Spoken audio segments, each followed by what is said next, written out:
The following episode contains footage that was originally recorded at a prior hour. However, due to the content in this video, viewer discretion is advised.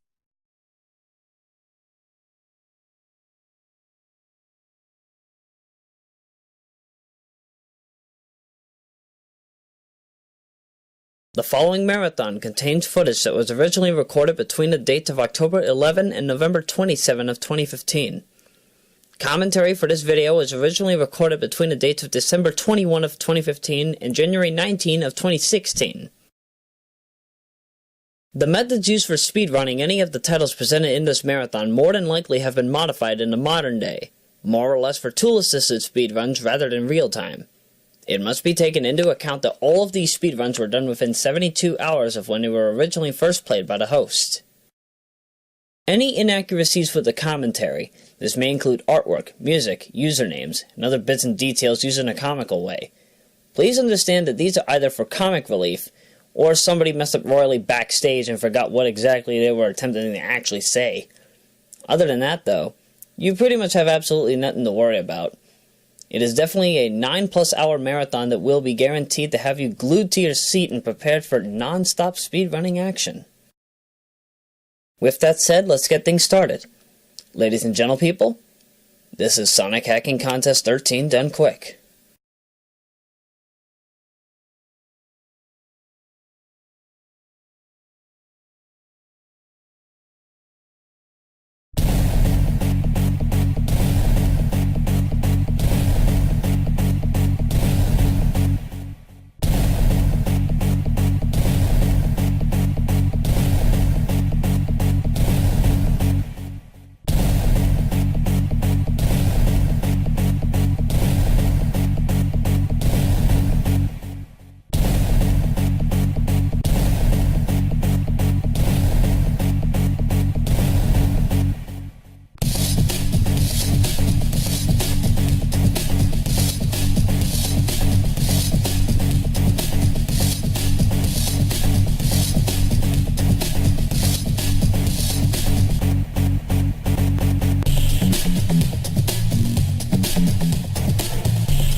Greetings, ladies and gentle people. It's extremely good to be back. I'm very happy and I'm very ready for a marathon.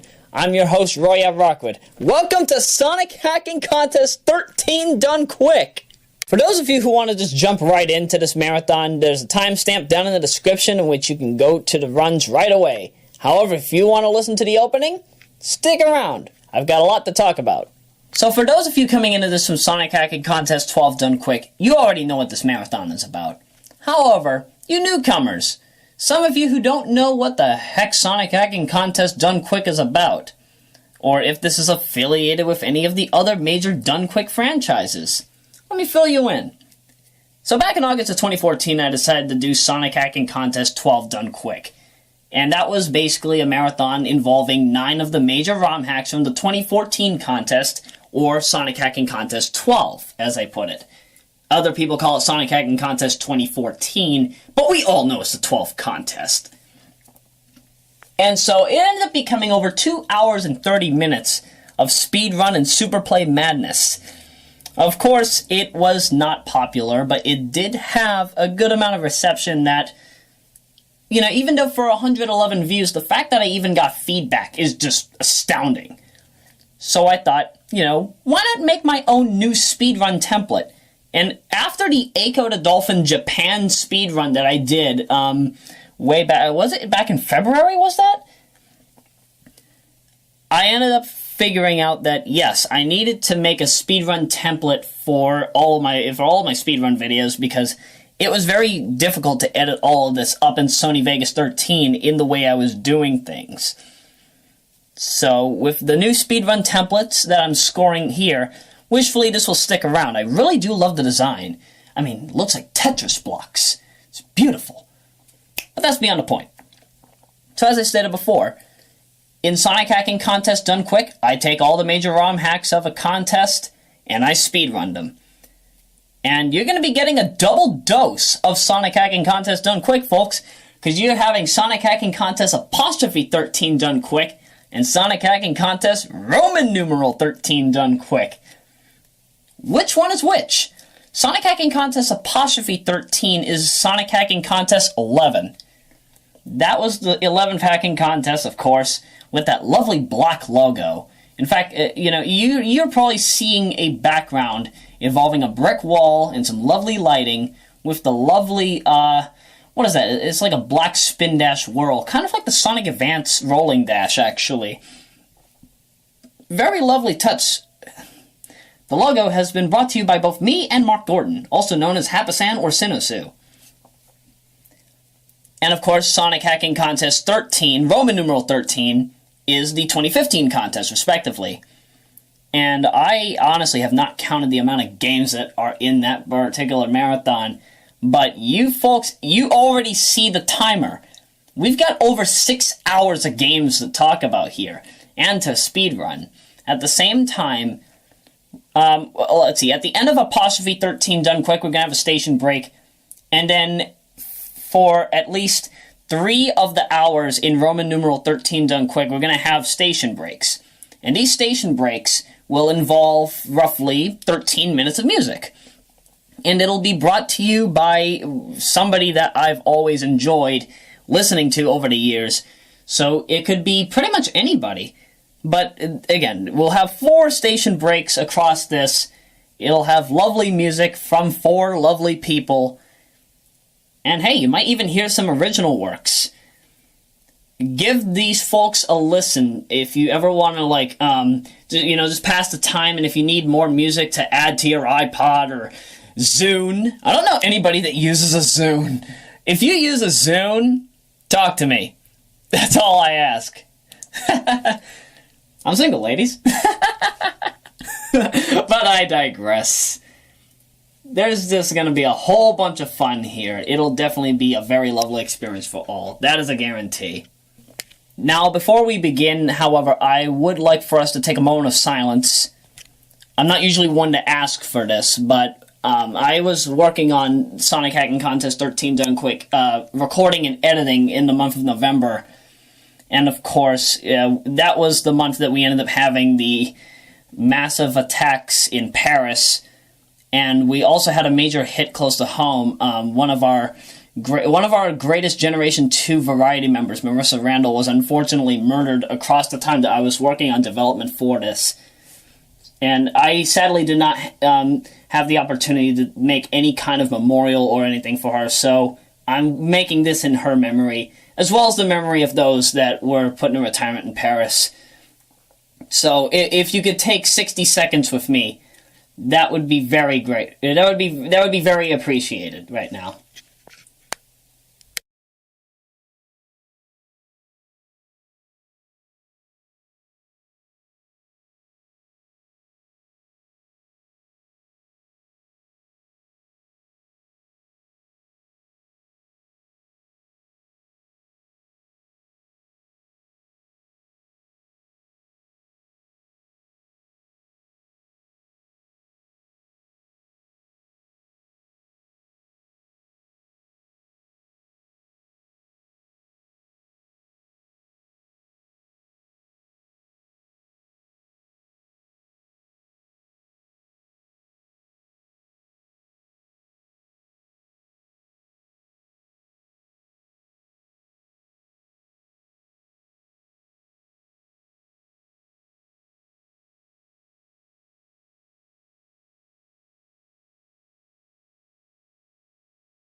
Thank you for taking this moment of silence with me. This is extremely appreciated.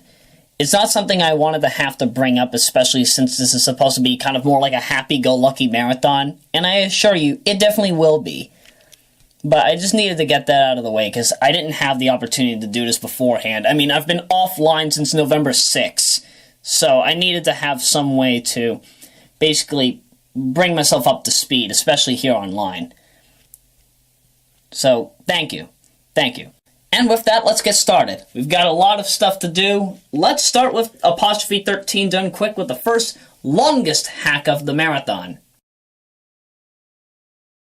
So the first run that we'll be doing is Mystic Gems 13. Who are unaware, hang on. Okay.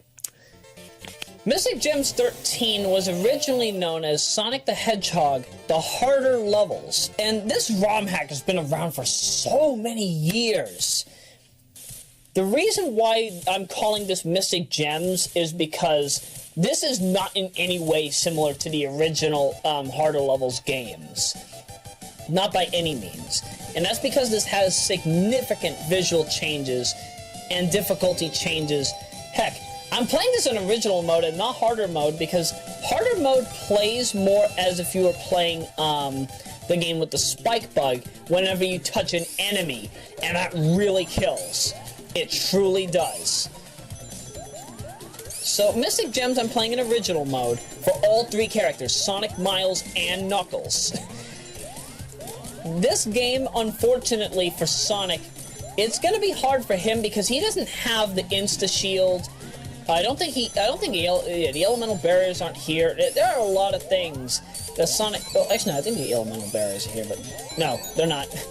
But yeah, Sonic sadly does not have the luxury of using any specials. And as a result of that, it really kills his run. Same thing goes for Tails. Well, at least Tails has the ability to fly. I'm going to alternate between Miles and Tails, by the way.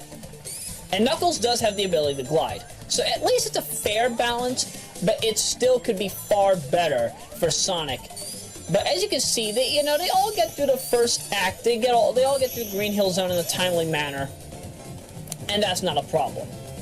What is a problem with Mystic Gems 13's run, especially if you're going 100%, it will be the special stages. Oh, the special stages.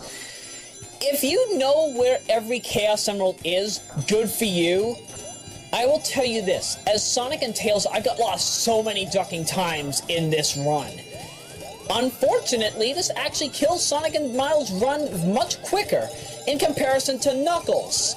And that means that, you're going to probably see Knuckles beat these secret zones faster than any other level any other levels in the game, because Sonic, Miles, and Knuckles relatively get through the game rather quickly, but again, it's just the secret zones / special stages that really kill the run. So if you're gonna do a run of this, if you're gonna do a 3-character run, next time please do an any percent run. You will thank me later. You'll definitely thank me later. Oh man, that is painful. That is extremely painful. I really don't understand why the secret zones are as painful as they can be. But once you figure out where to go, you really don't have much to worry about. Because, Sonic's about to get the Chaos Emerald, Miles is about to get the Chaos Emerald, everybody's about to have a gay old time.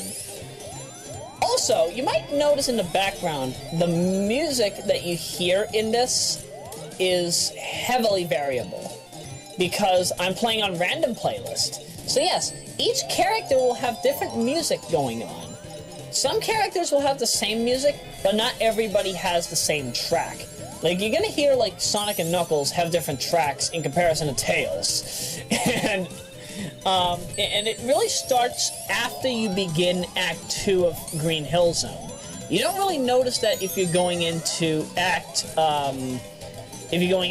1, because everybody starts with Angel Island Zone Act 1, unless if you hit a different frame. I guess I just got lucky and hit all the same frames at the right time. Now, you might also notice that as Sonic, Miles, and Knuckles, I'm taking some time to get the rings. And that is because, of course, special stages. It makes sense, right? There aren't, however, many game-breaking glitches or methods that are able to be used here. So again, you're really just going to see everybody go through the same levels, just using different maneuvers to avoid enemy attacks and enemy placements. And I'll tell you, Mystic Gems, okay, the difficulty is fairly decent, but my goodness, you are Genocide City Trophy worthy. This is Genocide City Trophy worthy. I cannot lie about that. It's just the craziest experience. Also, you might notice that there are different colorations with Knuckles stages in comparison to Sonic's and Miles. That's intentional. That's to match with Knuckles' palette. I think that makes sense. Although I think that certain incarnations of Megamix fixed that. So I don't know how that would be handled for Mystic Gems, but then again, that's another story for another time. I don't really know how Mystic Gems will be handled in terms of future installments, but I'm sure that it will definitely be better next time we see it. I just don't know when that will be. I mean, the project's like, what, 8 years old now? Yeah, Mystic Gems, I think, is roughly 8 years old. It probably might be even older than it. But I don't know what exactly to say about this title's history, because as harder levels, it just had the rep for being the game with the much harder layouts and experiences. Now it's its own entity in the form of Mystic Gems, with it having its own unique music and original works by Org866. A Duck and Lover's works. Please listen to Org866, please. Oh dang, Knuckles is already done with Act 2. I mean, Special Stage 2. Okay, yeah. Yeah, the music in this, the level aesthetics, the visual designs, everything about this pops out. Throwback or enjoyable lifestyle. You can't get enough of the game. That's how I feel about it. You just can't get enough. And Sonic is lost. Sonic is extremely lost. I really don't know where he's supposed to be going. So yeah, you're gonna see Knuckles just go through Act 3 in a breeze. It is so easy for him to go through this. I mean, look, he's already done with Act 3. Oh my goodness. All he has to do, glide over that. Just jump, glide, jump, jump. Go and get that ring monitor. Glide down. Spin dash. Boom. He's already on the Special Stage 3. Sonic and Tails are still... Oh, look at this here. Sonic is stuck in the wall. Fix that, please! Oh my goodness, why is this happening? Why is Sonic stuck in the wall? Why? Why? Okay, the Emerald's, I think, coming up right now. Well, no, actually, I think Tails is about to get the Emerald, and Sonic is, I think, very close. Let's see. Yep, Sonic's right there. Sonic is right there. He's about to get the Emerald. Come on, Sonic, take your time. Well, that's some lovely wavy designs for Knuckles. I mean, not Knuckles. Special Stage 3.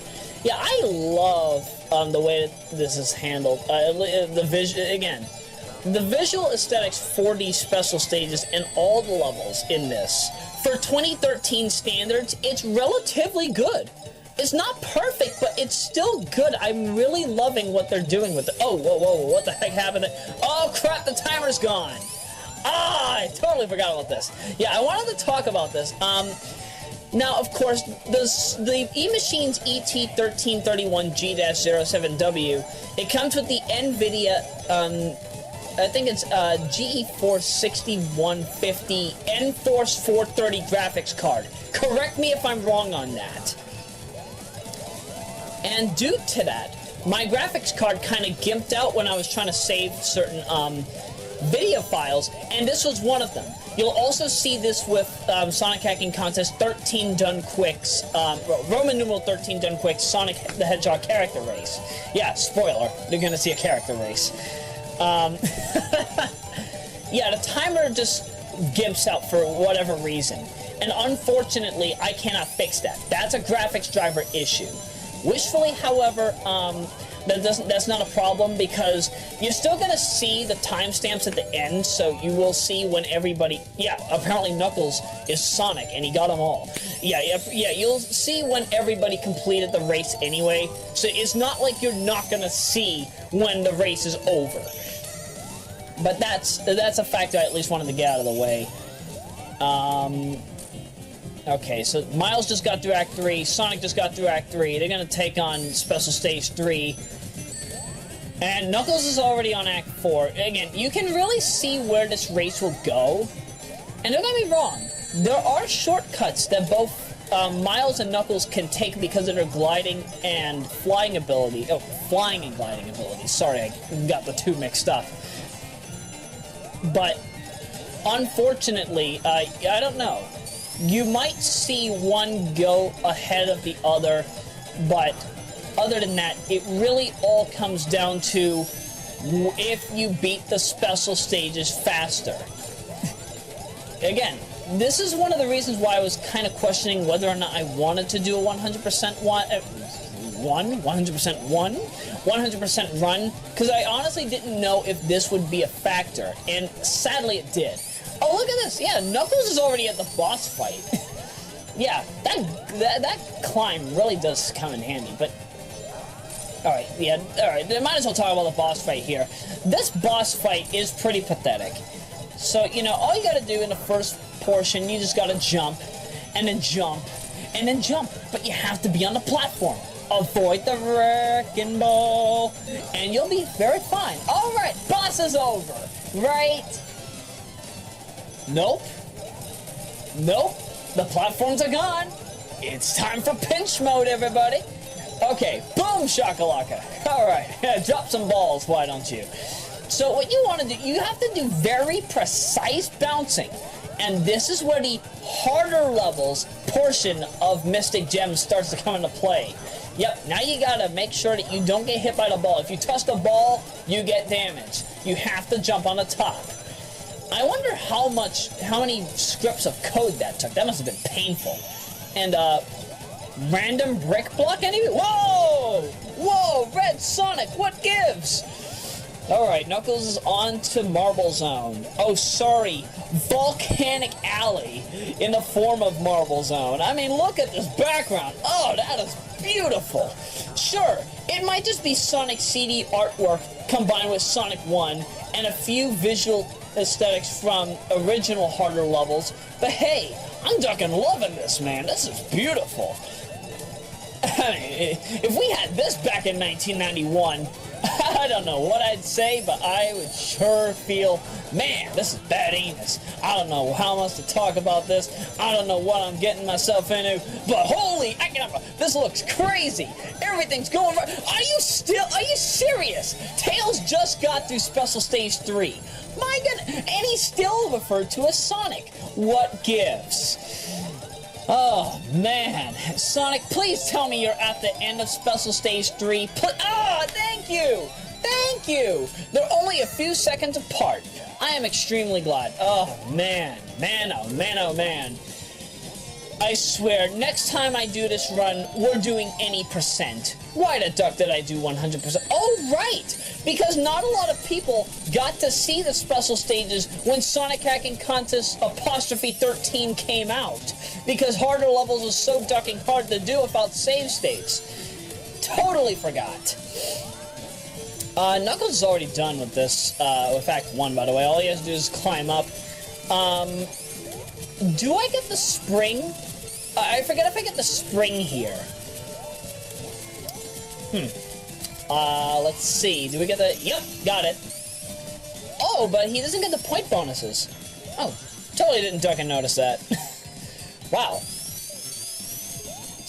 Now, I would personally be talking about the music if I truly wanted to, but unfortunately, in order to prevent any kind of desyncing with the audio, I have to play this with the audio muted. So I'm watching the raw video with the audio muted, kind of like the way that Brain Scratch does things. And, yeah, it's a bit painful, but it's not too bad. I actually do love handling it this way. But I'll tell you, again, all the music in this game is beautiful. Even if it is an original, even if it's not an original work, it's placed in properly set levels that it doesn't matter. it really doesn't matter. Oh, hey, Deoxys. I don't... Has Deoxys been around in the hacking scene lately? Because I haven't heard of him for a long while. I mean, aside from Mystic Gems, this is probably one of the... Knuckles, what are you doing? This is probably one of the only instances where I actually see Deoxys' name show up in anything. Maybe he shows up in some of the recent ROM hacks, but again, I really don't remember at this time. Now you might also notice that I intentionally take damage as some of these characters just to make certain things easier. If I know that I can take the hit. And Tails, why do you have Sonic's victory post? What gives, game? Why am I seeing so much Sonic and not Tails and Knuckles? This is a game featuring Sonic, Miles, and Knuckles. You would think that everything would have the... Wait a minute, is that Sparkling Zone in the background? Wow, yeah, I think this is a reconstructed incarnation of Sparkling Zone in the background. I did not think of that when I first saw this. Also, make sure you walk very slowly and jump. You don't actually have to jump there, but it's better to jump. Land! Yes! Dun, dun, dun, dun, dun, dun, dun, dun. Yeah, I don't know why the Sonic CD US level complete track is on the mind, but I ducking love the track, so I'll sing it anyway. Sonic and Tails don't really have much going for them here. They're just going through Marble Zone just very peacefully. And, alright, so let's see. Labyrinth Zone. I'd say that Knuckles actually has the best... Oh! Nice. I would say that Knuckles actually has the best experience here, if only because he has the gliding. He can glide and climb, and, oh yeah, make sure you get some bubbles. I really do love the approach here, because I think this is the first instance where we have 8-bit Labyrinth Zone. Yeah, where we have 8-bit Labyrinth Zone in Sonic 1. For at least Mega Drive Sonic 1. Because I don't think that there was another incarnation of Labyrinth Zone 8-bit in any other title. I know that... No. Beta Remake had its own thing going on. I think, though, that Beta Remake used... At least early revisions of Beta Remake used this particular background. But then again, this is just a reconstructed incarnation of the Master System background, so I don't think... Sorry. I got my games mixed up. There was a game that Ordos Alpha was trying to make with Sonic 2. I think that's what I was thinking of. Yeah. Ordos Alpha was making a ROM hack of Sonic 2, and it basically was an attempt to basically combine 16-bit Sonic 1 with 8-bit Sonic 1, but running on the Sonic 2 engine. And that was because at the time, I don't think that we had the luxury of being able to add extra levels to Sonic the Hedgehog. And this was well before XIII came out with SonicMT. This was way before Good Morning Zone was added. By the way, dude, I ducking love SonicMT. And did you also make Sonic Knuckles? Yeah, for those of you who do not know, Sonic the Hedgehog XIII Edition ended up getting Knuckles ported to the game, which I'm surprised, why is that not on Sonic Retro's wiki? That really needs to be in there somehow. Why is it not there? I really don't understand that. But going back to here, okay, let's see. I'm really focusing mostly on Knuckles' run because there's not really anything interesting going on. I mean, Sonic's just spin dashing, Tails is just losing speed. Losing altitude. And, okay, Miles is done with Act 1 or 2? What gives? Alright, Miles is done. It says clear. Oh, yeah, clear. How I miss thee. And, okay, Tails to Act 2. Sonic is still holding on. Don't worry, Sonic. You're almost there. You just need to get through. Jump. Please. Save Uranus! Okay, never mind. Sonic's done. Knuckles is through. Oh, no, he's not through with Act 2, but... Whoa, what happened there, Tails? Tails, what are you doing? Seriously, Tails has some really weird issues with clipping. Whereas Sonic gets stuck between the walls, and Tails clips, and Knuckles ends up finding ways to just duck over every stage at breakneck speed. I mean, look at this. He's just diving through. He doesn't even have to glide. He doesn't even have to descend down slowly. All he has to do is just get hit, dive down. You can see where this is going, right? This is Knuckles' game. This is a game for Knuckles. This was not made with Sonic and Tails in mind. Why am I even playing as Sonic and Tails? I mean, sure, Tails is able to swim through. He's able to make some of these a bit easier. But what good is it if Knuckles is able to... I mean, look at this. I don't even know where Knuckles... Okay. I think I'm kind of losing my mind here. I guess I got a bit too hyper at the beginning of this commentary. But, again, there really is nothing to it. Sonic, Miles, and Knuckles all basically have to take all the same routes. They really don't have any, again, there's no RNG to any of the enemy play. Well, actually, no, I take that back. You might notice in Act 3 of Labyrinth Zone, and you'll see this especially as Sonic, that I intentionally use certain routes that Sonic is not normally supposed to take, but I go to certain areas that have a dead end, and then I go outside of those areas to assure that Sonic doesn't get hit by certain enemy placements had I done it in other methods. Tails, why did you do that? You could have gone in such a better path. You could have gone upward. You didn't have to go back down. Now you have to spin dash, and then jump on that platform. Fly up. Hit the button. I said hit the button! Not get hit by the... what is that? What is that, a spear? Ugh, what gives, Tails? Oh my goodness. Man, Knuckles really is having a field day with this game.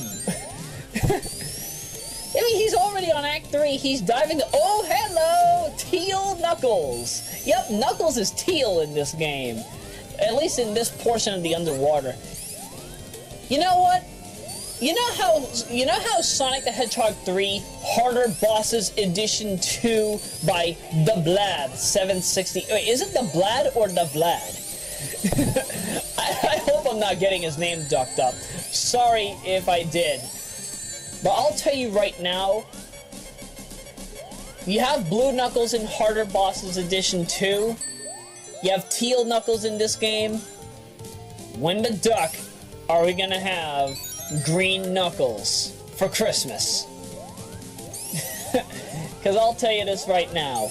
I don't know any game where there's a Green Knuckles. If you can make a game entirely dedicated to why Knuckles is green, then I will gladly reward you with a speedrun of that game. However, it has to be a complete overhaul of Sonic the Hedgehog.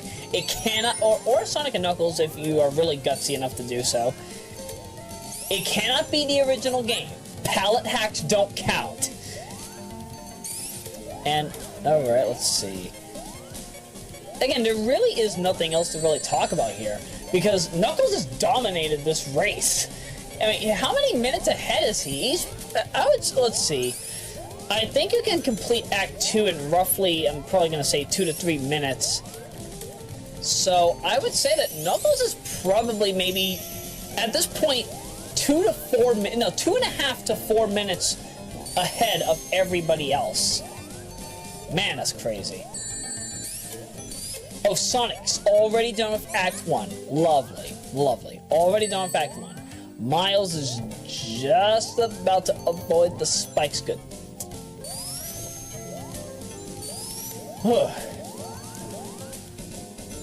So how about that Wade Boggs getting his number retired? Yeah. Again, this commentary, this commentary for Sonic Hacking Contest XIII done quick, at least for day 1, was recorded on December 21 of 2015. And I just got the news that, yes, Wade Boggs of the Red Sox, his number, what is it, number 26? Is getting retired.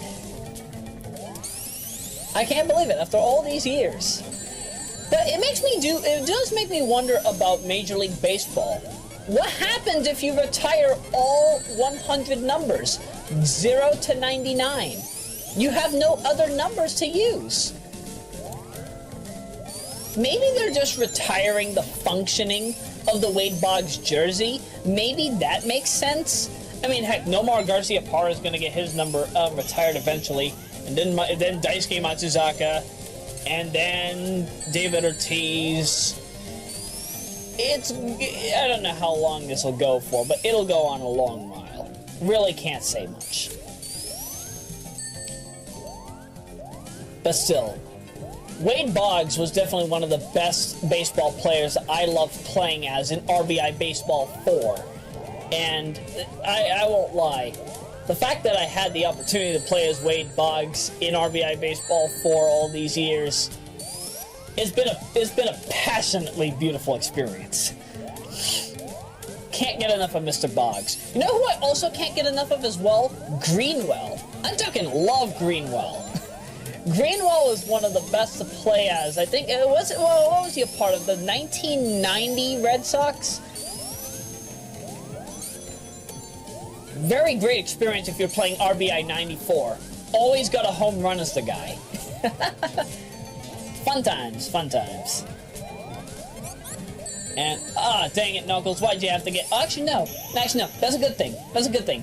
It's okay to get hit once, but again, the hit system in this game plays the same way as if you were playing Master System Sonic 1.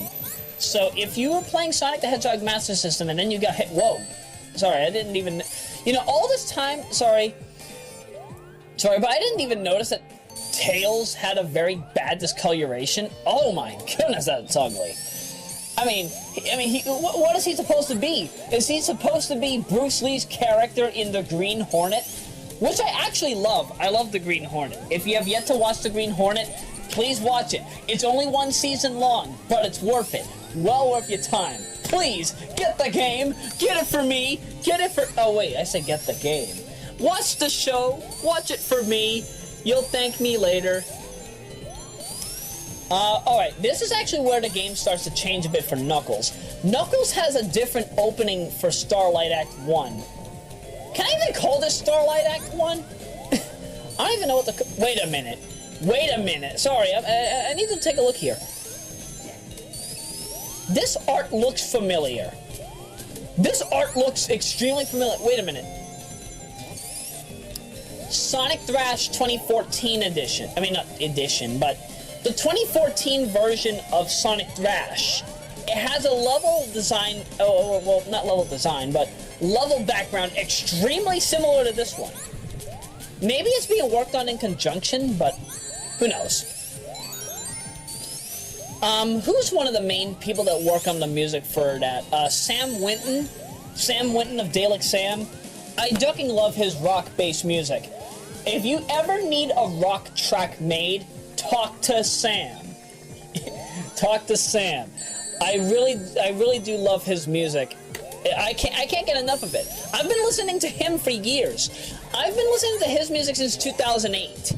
And I just can't get enough of it. His original works, any of his rock-based remixes. I mean, oh, I need some water. Oh man, it's painful.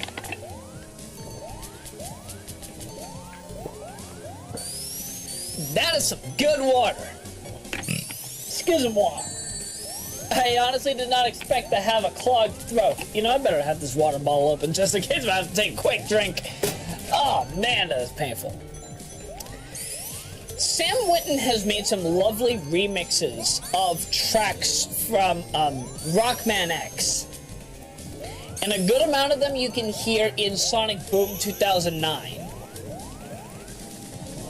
The 2009 Sonic Boom, by the way, if you were not paying attention to post-Sonic Hacking Contest XIII stuff, Gorbichev's Revenge, or Gorbichev, as Red Hot Sonic called it.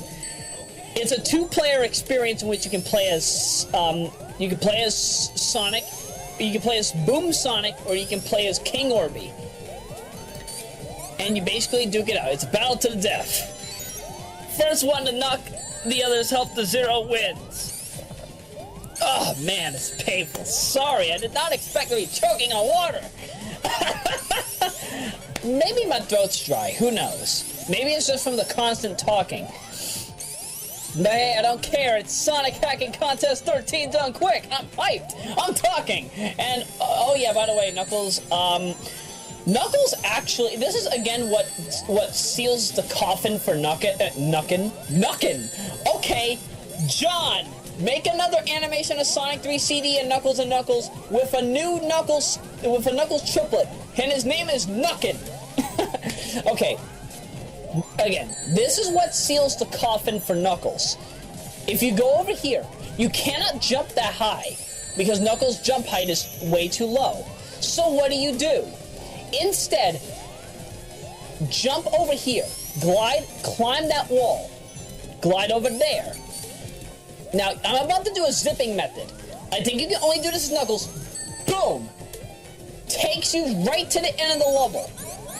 You'll see the end of the level's literally right, just keep heading right. Just keep heading right. You'll see it. It's right there. Right there. There you go. Level's over for Knuckles. Knuckles seals the coffin. The run is almost over. And again, because these are all deathless runs, give or take the one instance that happens in S Factor 13, I'll talk about that later. Yeah, Knuckles really doesn't have a hard time with this game. Knuckles has won the race. Let's just say that. Knuckles has won the race. Sonic's in dead last. Miles is gonna end up in second place. Can we just say that? Because it's clear who's won and who has lost. And oh, by the way, another retro approach. And I presume that this is what Ordos Alpha was trying to do when he was making a ROM hack of Sonic 2 by putting in like all the Game Gear levels. And as you see here, you have 8-bit Scrap Brain, which is something I'm very glad that was inserted, because you know I was waiting for a long time when this would happen, but of course I did not expect the layout to be like this. What I am curious about, however, like if we ever did get a full 16-bit port of Sonic the Hedgehog 8-bit, how would the zones be in comparison to the way that they were handled in the original game? Because, I mean, we already have an experience, we already have a glimpse of how that would look through means of Sonic the Hedgehog back to regular Gregorian numeral 2, the future. Like if you go into the past and then you get to see how it looks, how 8-bit Sonic 1 looks like in 16-bit format, or at least Sonic the Hedgehog Mega Drive format.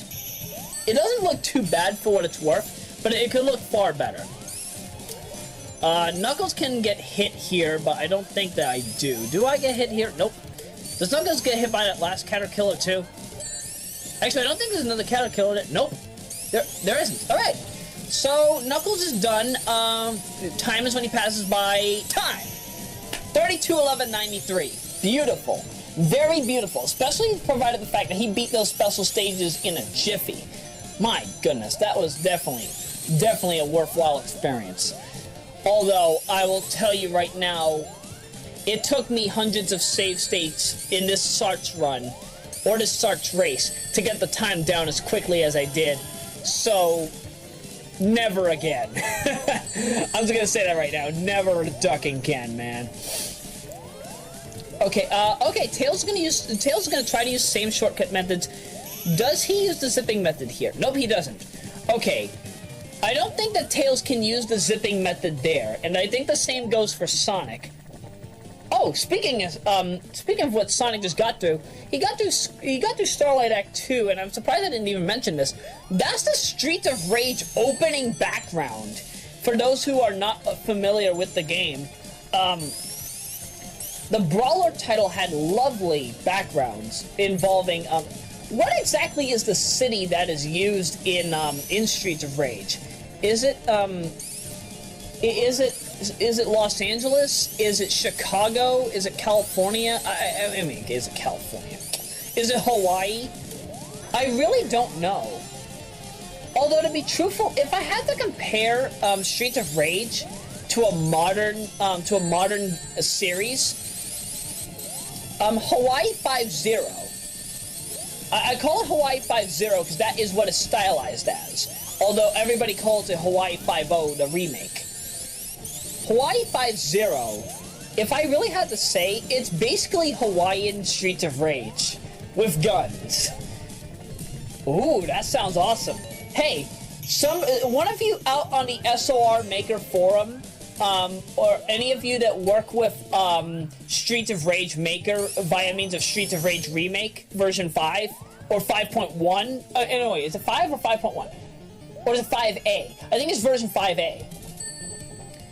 Somebody out there, make a Hawaii 5.0 SOR mod. I will play it for you. I will play test it. I will record it.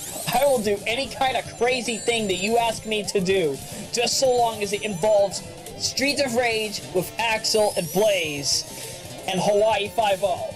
I will gladly go through the entire game. And hey, I'll try and do it on Mania if I have to. Anything to assure that your happiness is very well satisfied.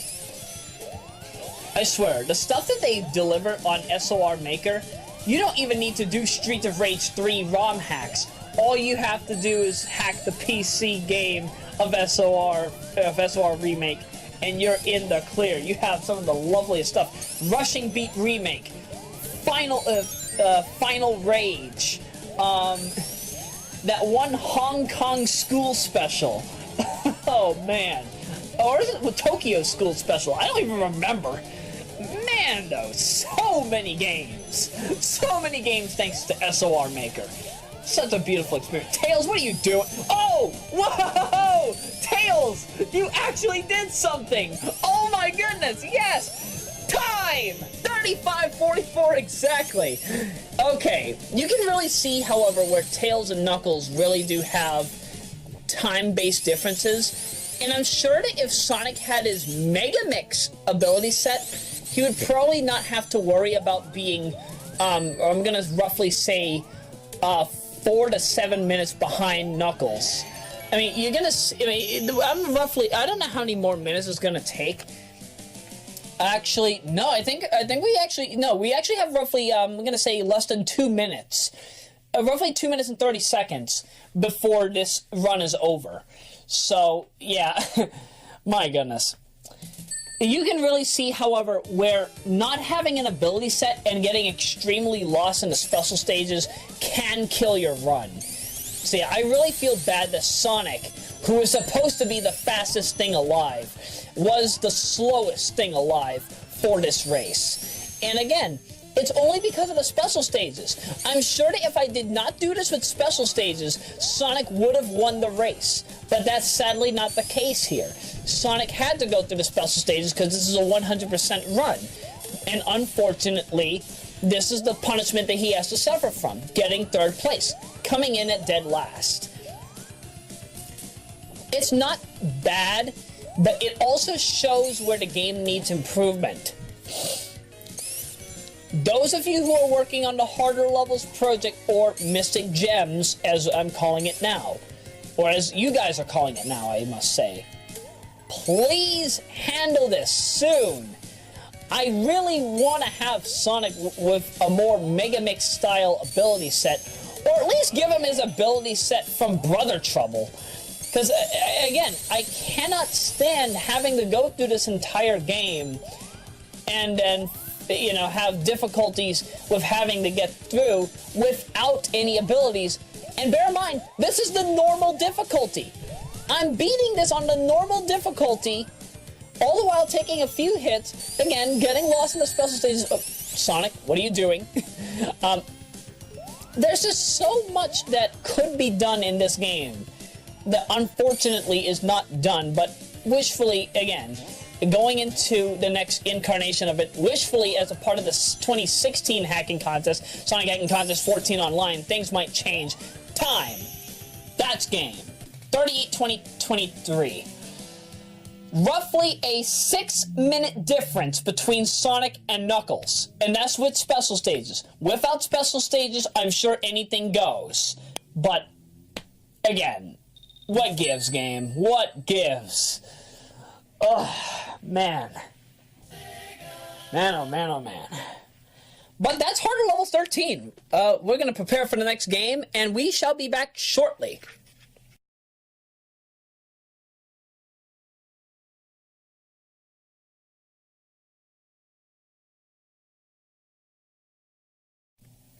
Next up is Sonic the Hedgehog 2 Creation Part 1.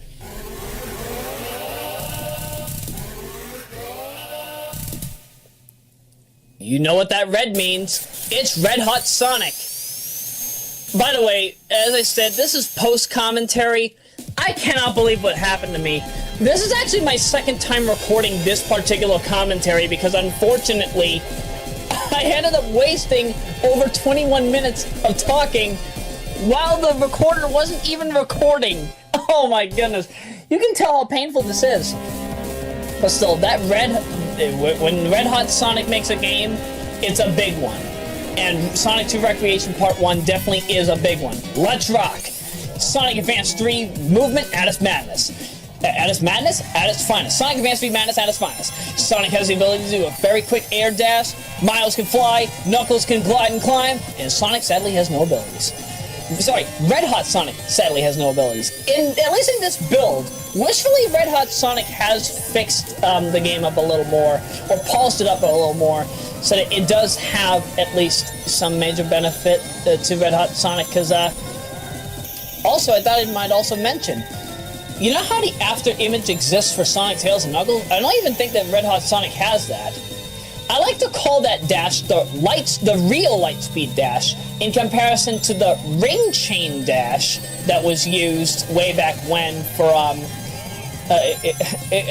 remember looking around before I decided to do my very poor Trials membership on Sonic Retro. I saw one of Sonic Bourne's posts, and he referred to the Lightspeed dash as the ring chain dash, and I wholeheartedly agree with him.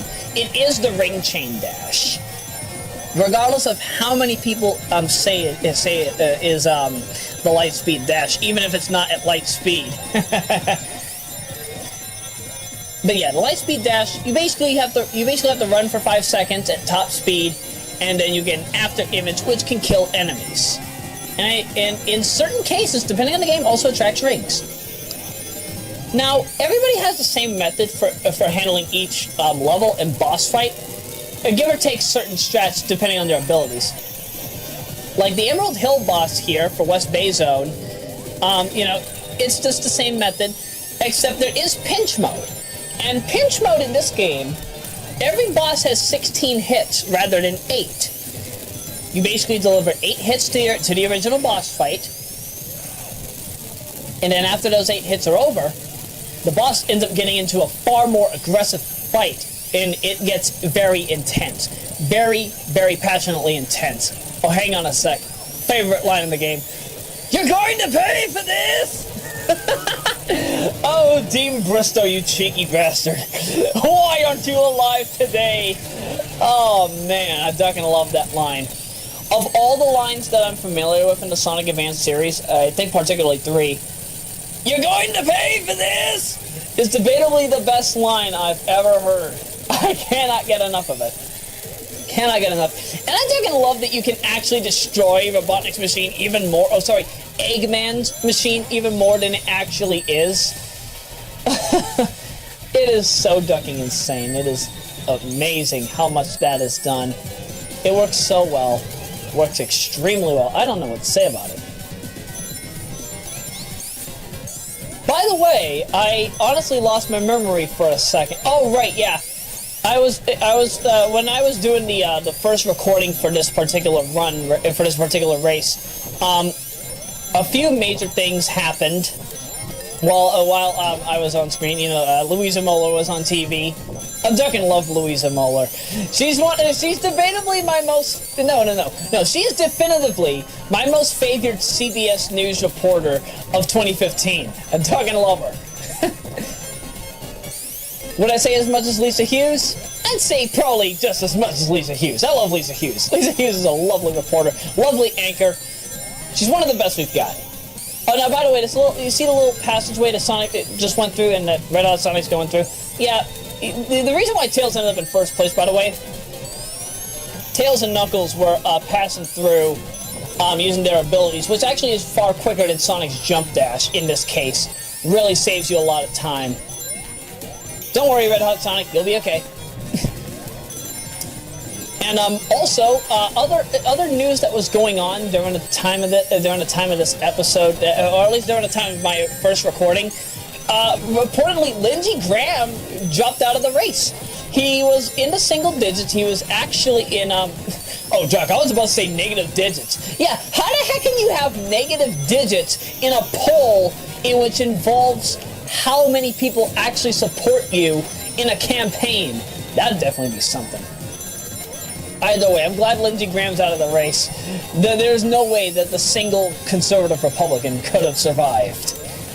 Although, we have had single people in the White House before, right? Haven't we had that scenario before? Although I think one of them got assassinated. Wouldn't be surprised if that's what happened. Meanwhile, alright. So, Act 2 of Great Gate Zone, it's a no-brainer.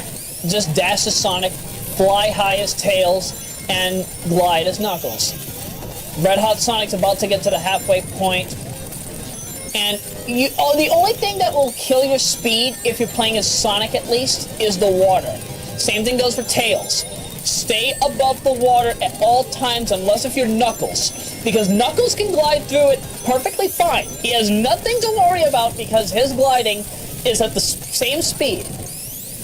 Now you might notice I'm using John's method, by the way, for the Aquatic Ruin boss for Great Gate. However, you might recognize once you reach 8 hits, you'll notice that Robotnik's learned his lesson from Aquatic Ruin Zone. He will now shoot more arrows, and at the same time, he will also have spikes on the top of the are those pillars or tikis or whatever columns? Let's just say the top of the columns. Once you're down to 3 hits, though, or 2 hits, just jump on just get hit by on the top, just get hit by the big old pillar or whatever the duck it is. And in the case of Knuckles, if you have 3 hits remaining, you can just glide and just deliver the rest of the damage. See, that is actually what saves Knuckles some extra time at the end of this boss fight, and you'll thank me later for doing that. Because Knuckles is done with the fight. All right. They're all on to Gem Runway, except for Red Hot Sonic, and Red Hot Sonic, I'm quite surprised he's holding his own. Red Hot Sonic truly is holding his own extremely well. I'm very grateful. Now, okay, Gem Runway Zone, I really want to talk about this for a second. This is a good zone. It is a beautiful zone. Lovely visual aesthetics, lovely music, lovely everything. The one complaint I have, and I don't know who did the conversion for the music in Act 1. I don't know if it was Red Hot Sonic, I don't know if it was Gallium Brand or Valley Bell or whoever else works on this project alongside RHS. But if you have not bug fixed this, RHS, please know the bass in Gem Runway Act 1 is garbled. It's garbled to the core. And my goodness, it just sounds so on the mind and the ears. Gem Runway Act 2 doesn't have that problem, but Gem Runway Act 1 does. Even on Kega Fusion. And I really, again, I'm sure that was probably just a minor coding error. I'm sure that can be polished up immediately. Sonic just beat the level, by the way.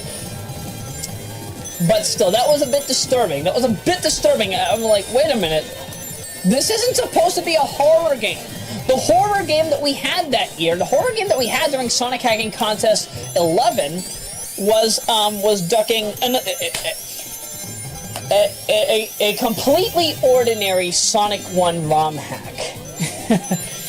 Oh, Mark Gordon, you I won't lie, I fucking love the concept. And it's definitely one of the best ROM hacks of that era. Wishfully, you do come back with a much better joke hack. Can I say that Sonic? Can I say that an ordinary Sonic ROM hack was a joke hack? No, that was a challenge hack. But I am curious as to how your joke hack, Sonic the Hedgehog 3 and Knuckles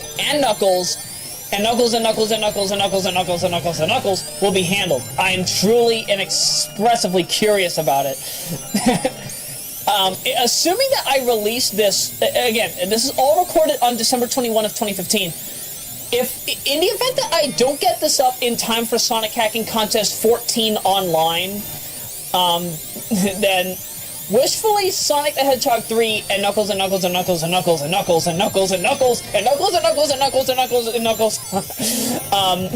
can be beta tested, or at least have like an early demo, so that I can at least see what the heck I'm going into for Sonic Hacking Contest XIV online done quick. Oh man, it is a pain to say. It's a pain to say that so many times, but I'm glad to say it. Again, I love this marathon, and I love talking over these ROM hacks. It's beautiful. Okay, this boss fight, you have red balls. You have to turn the balls yellow. So how do you turn the balls yellow? You jump into them. But at the same time, you have to angle the balls. If you don't angle the balls right, they will miss Robotnik, and it will go above the ceiling. Now, if you're doing this boss fight as Knuckles, you have to bear in mind, do not try to glide into Robotnik. It will not work. It will not save your anus. You will be getting no damage. You won't get hit, I assure you, but nothing happens when you do that. Fortunately, I don't try to show that off as Knuckles, but still. My goodness, it's painful. It is painful. Now, if you are extremely lucky with this, you can actually knock down the timer to roughly, I'm going to say maybe 50 seconds and change. I'm glad that I got 103 for that level, but I know I can beat that level far quicker than I did. But you have to be very pixel perfect with how you hit the balls. There's no better way to say that. I swear, this game wants me to bust my own balls while trying to bust Robotnik's balls with red and yellow balls. Okay, now we're going to go into a Sonic Advance 3 level, Chaos Angel. Completely revamped for Sonic 2 aesthetics. Yeah, anybody recognize that? Yeah, that's the little corkscrew. Oh, sorry, the nut from Metropolis Zone. This has Metropolis Zone written all over it. In fact, you know, Recreation's been around for a long time, and I'm sure that a lot of people don't know that. A lot of people that are new to the hacking scene are not familiar with Recreation. And if you are familiar with Recreation as I am, I found out about Recreation back in 2008 when I started. Well, I actually started researching in the Sonic hacking scene as early as 2006, August 5 of 2006. But I didn't get to play ROM hacks until late 2007 with Sonic 2 Long version, and then I found out about Sonic 2 Recreation. And at the time it was still relatively incomplete, because you had Sonic, you had Miles, you had Knuckles, you also had Cream and Shadow, as well as Red Hot Sonic. Actually, I don't know if Red Hot Sonic was in the game, but you also had Mighty. Cream, Shadow, and Mighty are not in this game. They are not in Part 1. They might be in Part 2, might be in Part 3 if there's going to be a Part 3, but they're not in this game. They're not in this particular build anyway. That's what I mean to say. And I think if my memory serves correctly, Chaos Angel at the time did have Metropolis Zone's music. And I don't mean beta version either. I mean like final version, retail, November 24, Sonic 2, or is it November 21? I think it's November 24. Metropolis. Tails, what the duck did you just do? He just phased with a spike! Maybe he was a few pixels in there, but still! My goodness. Oh hey, breaking news! Chelsea Clinton's pregnant with a second child. I love the Clintons. I always loved playing as Bill Clinton and Hillary Clinton in NBA Jam and NBA Jam Tournament Edition, and I loved their presidency. Sure, I was, this body was only alive for, like, I don't know, the whole, let's see, Clinton 96, Bill Clinton 96, but I'll tell you, I do love Bill Clinton and Hillary Clinton in the form of their run in the 90s. Would I say that I still love them now? Absolutely. Would I want Hillary Clinton as president? I don't want to bash Clinton fans, obviously.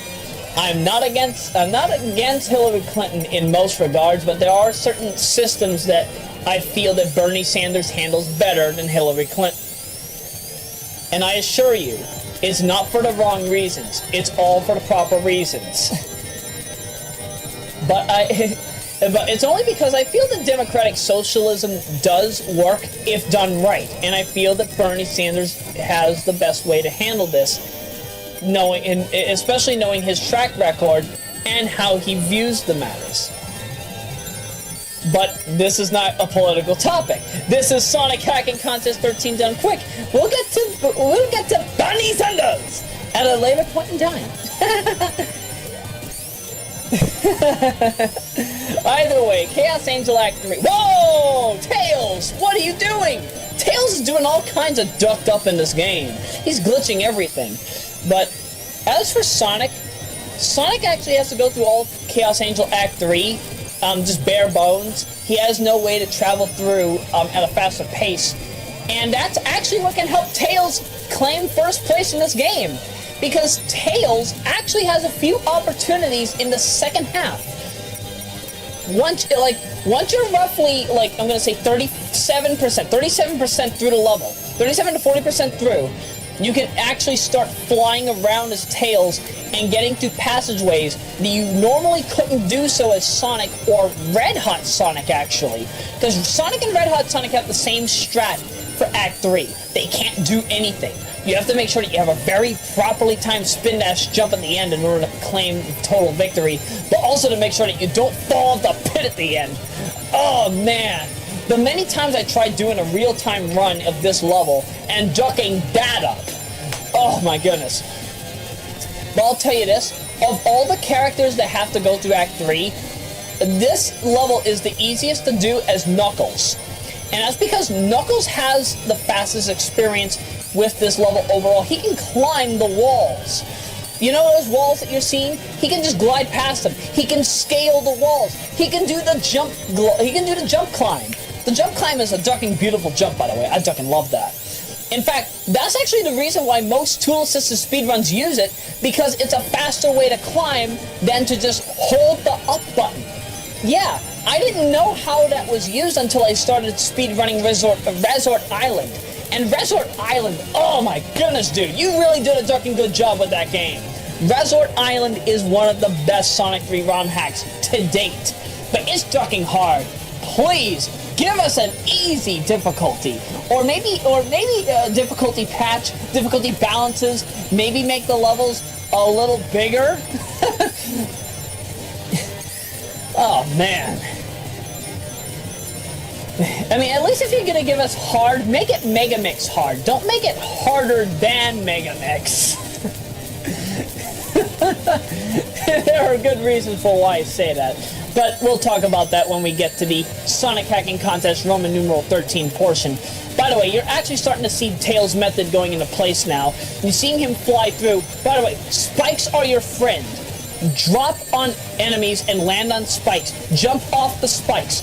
Fly on platforms. Land on the corner of the platforms.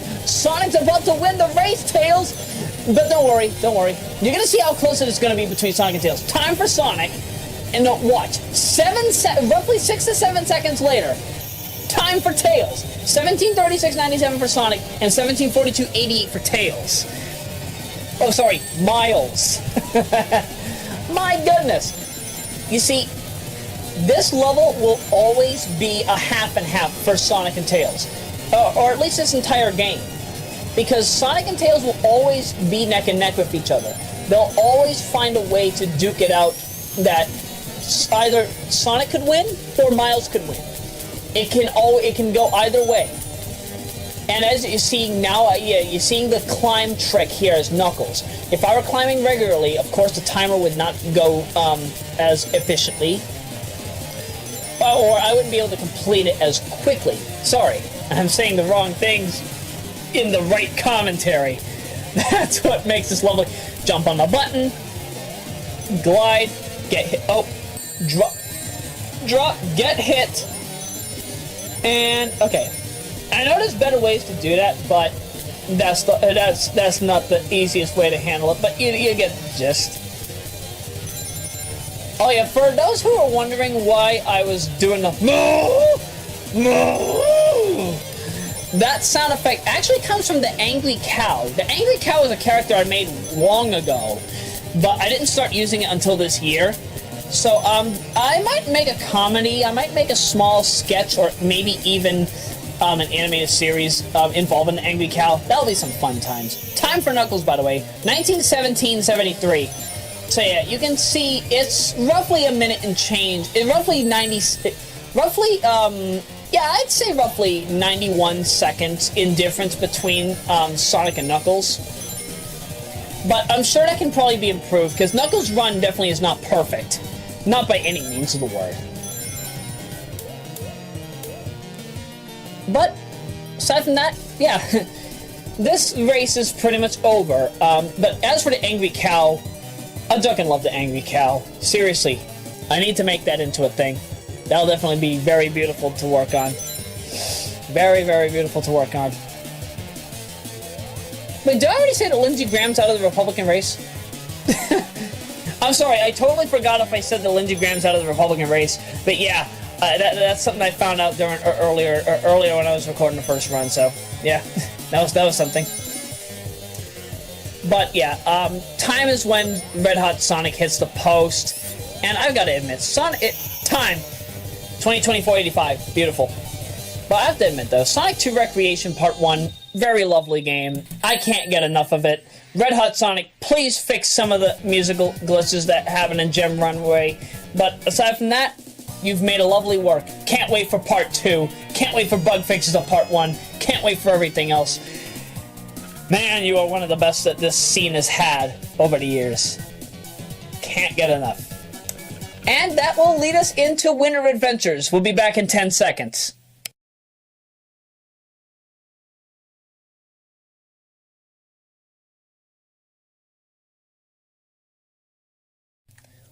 Wow, totally ducking forgot. Yeah, that was New Game Plus for Recreation. Totally forgot to say that. Time for Winter Adventures, the 13 special. Or Winter Adventures 13. This is a 100% run. Now, what this means, the 100% run of Winter Adventures is extremely unique in comparison to most other games in which you have to play a new game and go through it, get all the items, or in most cases, get all the Chaos Emeralds and Super Emeralds.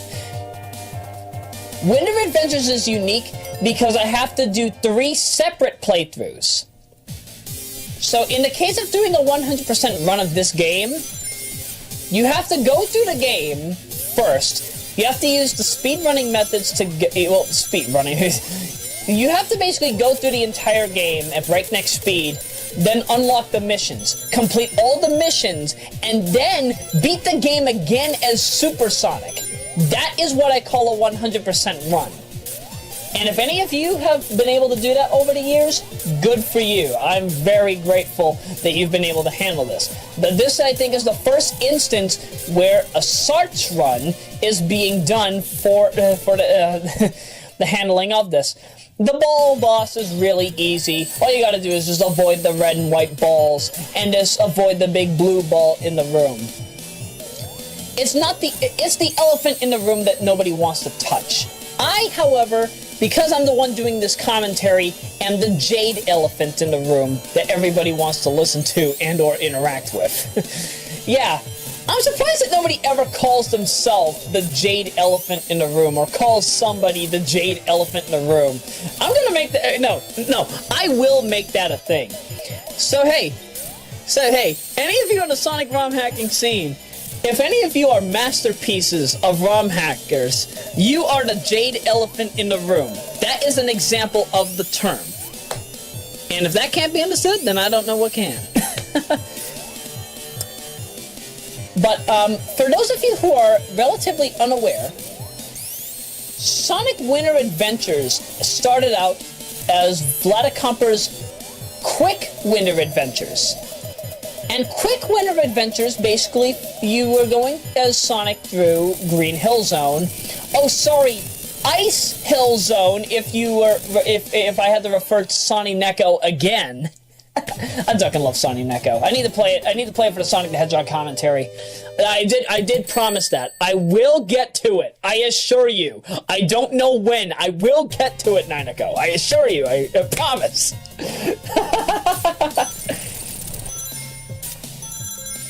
Oh yeah, I forgot you can do that. You can do a super peel out without actually having the sprite on. Perfect. But yeah, Quick Winter Adventures was what this had started off as. I think that came out in 2009, if my memory serves correctly. But the game was in ducking Russian. But I'll tell you this though, from what I've learned of the Winter Adventures, if you're playing on Kega Fusion, or if you're playing on actual hardware, this has Mode 1 available. I mean, you can play this game with Mode 1, and it's ducking lovely. This game definitely has some of the best boss fights, too. I mean, my goodness. I mean, look at what you're doing here. All you have to do, just gotta avoid. But then there's a second form, and then a third form. The third form is actually very reminiscent of the, it's very reminiscent of the quote-unquote 5.0 or version 4.0 final version of Sonic 1 Megamix. Not to be confused with Sonic the Hedgehog Megamix. Sonic 1 Megamix was done by Dustin Wyatt. Sonic the Hedgehog Megamix is what you're seeing by Stealth and friends over at Team Megamix. Those are two completely different entities now, and I'm really curious for when the final version of 1 Megamix is coming out. Sonic the Hedgehog Megamix, I probably won't expect to come out until maybe the 2020s, provided how much the game intends to be a completely new title, all the while perfecting everything that makes Sonic 1 and 3 what it is.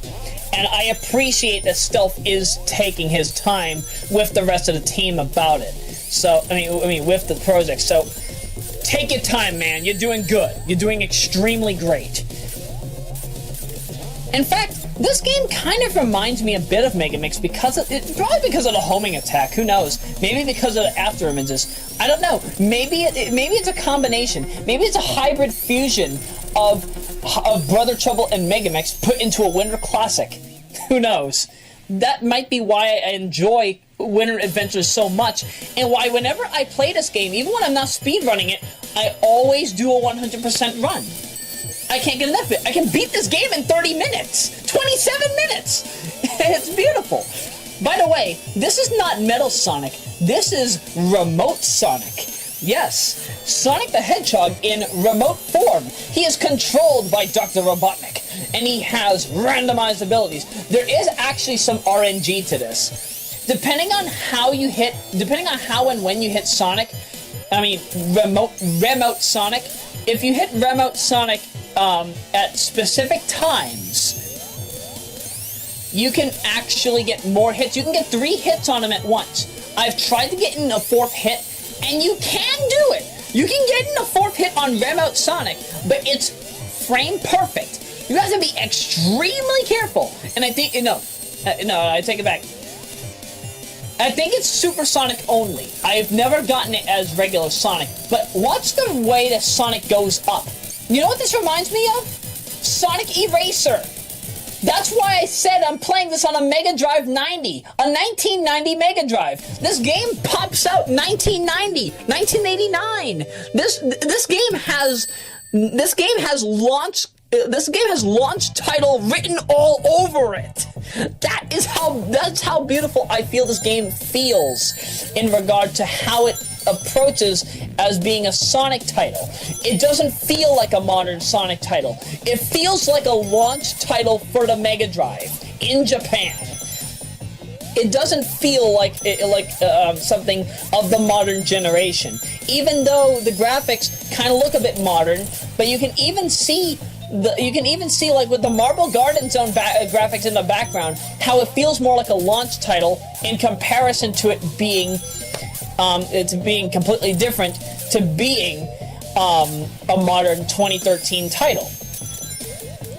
And to be truthful, you know, 2013 definitely did have a lot of throwbacks, and this definitely was one of them. Sure, Winter Adventures I didn't know until Winter Adventures came out. I didn't know about Quick Winter Adventures because I was not a part of the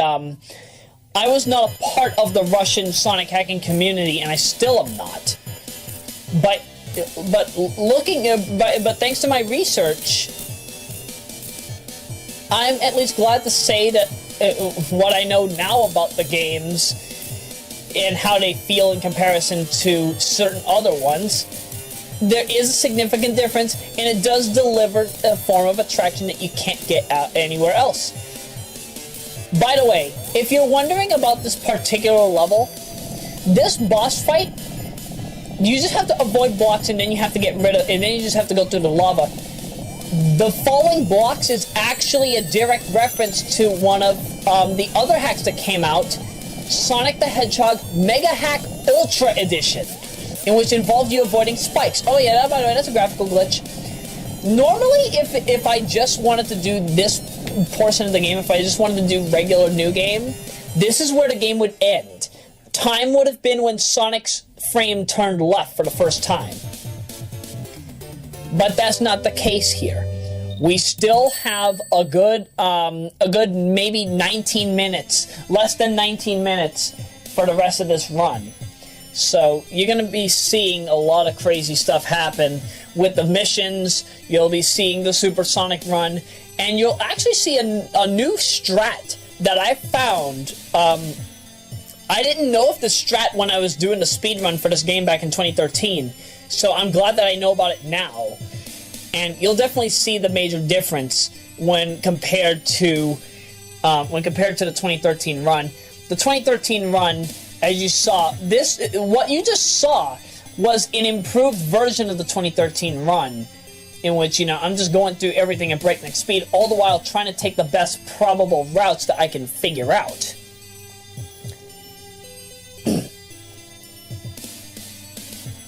However, oh hey, there's Deoxys, but again, this was 2013.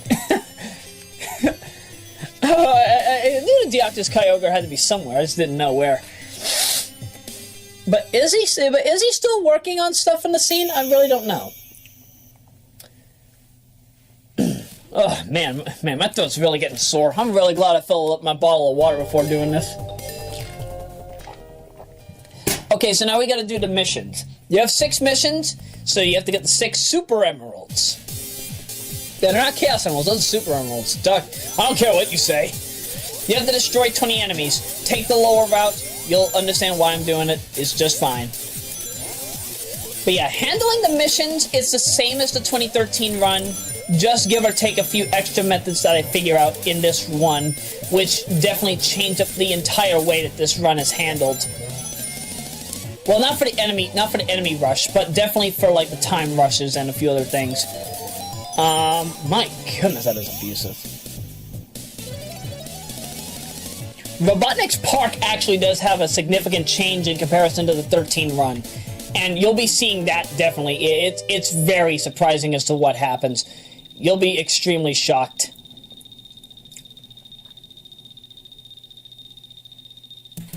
Beauty and the Beast. What are you doing on TV? This isn't even Beauty and the Beast. This is Beauty and the Beast live. My goodness. Let's see, what is this? This is Act 3. This is Act 3. Finish in 3 minutes. Yeah, that's simple enough. All you gotta do is jump. Oh my goodness. I swear, when you're playing this game, sure, this might feel like a launch title for the Japanese Mega Drive, or at least a title from 1990. But still, this game is crazy in the regard that you can just do so ducking much with the homing attack. So when you're playing this game, play it as if you're playing Megamix. Don't play it as if you're playing a regular Sonic game. It's easier to play it as if you're playing Megamix because the homing attack really allows you to do so many things. Now I had to collect 100 rings. I collected one of 6 just to play it easy. Plus that monitor was my last hope. So plus I didn't want to get 4 extra rings at the end. So you can understand why I took my time here, and also to get that ring box. I'm sure that this can be drastically improved, but still. Okay, here's Robotnik's Park Act 1. It's literally just Spring Yard Zone. That's it. So what am I doing here? I have to get 150 rings. Now, Vladicomper, I need to ask you this. Do you need to hold on to your rings after you get them in order to complete the mission? Because I have not done that yet. I still don't know. Hey everybody! Louisa Moller's on TV again! I fucking love Louisa Moller. I can't get enough of her.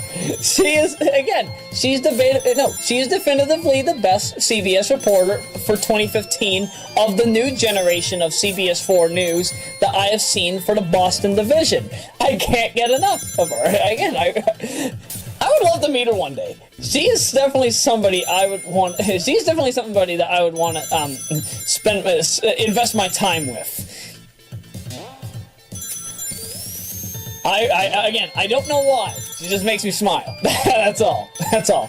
Okay, now you're gonna notice here, I have 134 rings. I need to get 16 rings. So where do I go? I dropped through. I dropped through the wall. My goodness. I cannot believe I dropped through the wall. Yep. All I need now, okay, I'm gonna play Wrath of the Gods here. Got it! Oh yeah! Wait, is Wrath of the Gods an actual game? Yeah, I think it's an actual game. I think that's for iOS or an Android.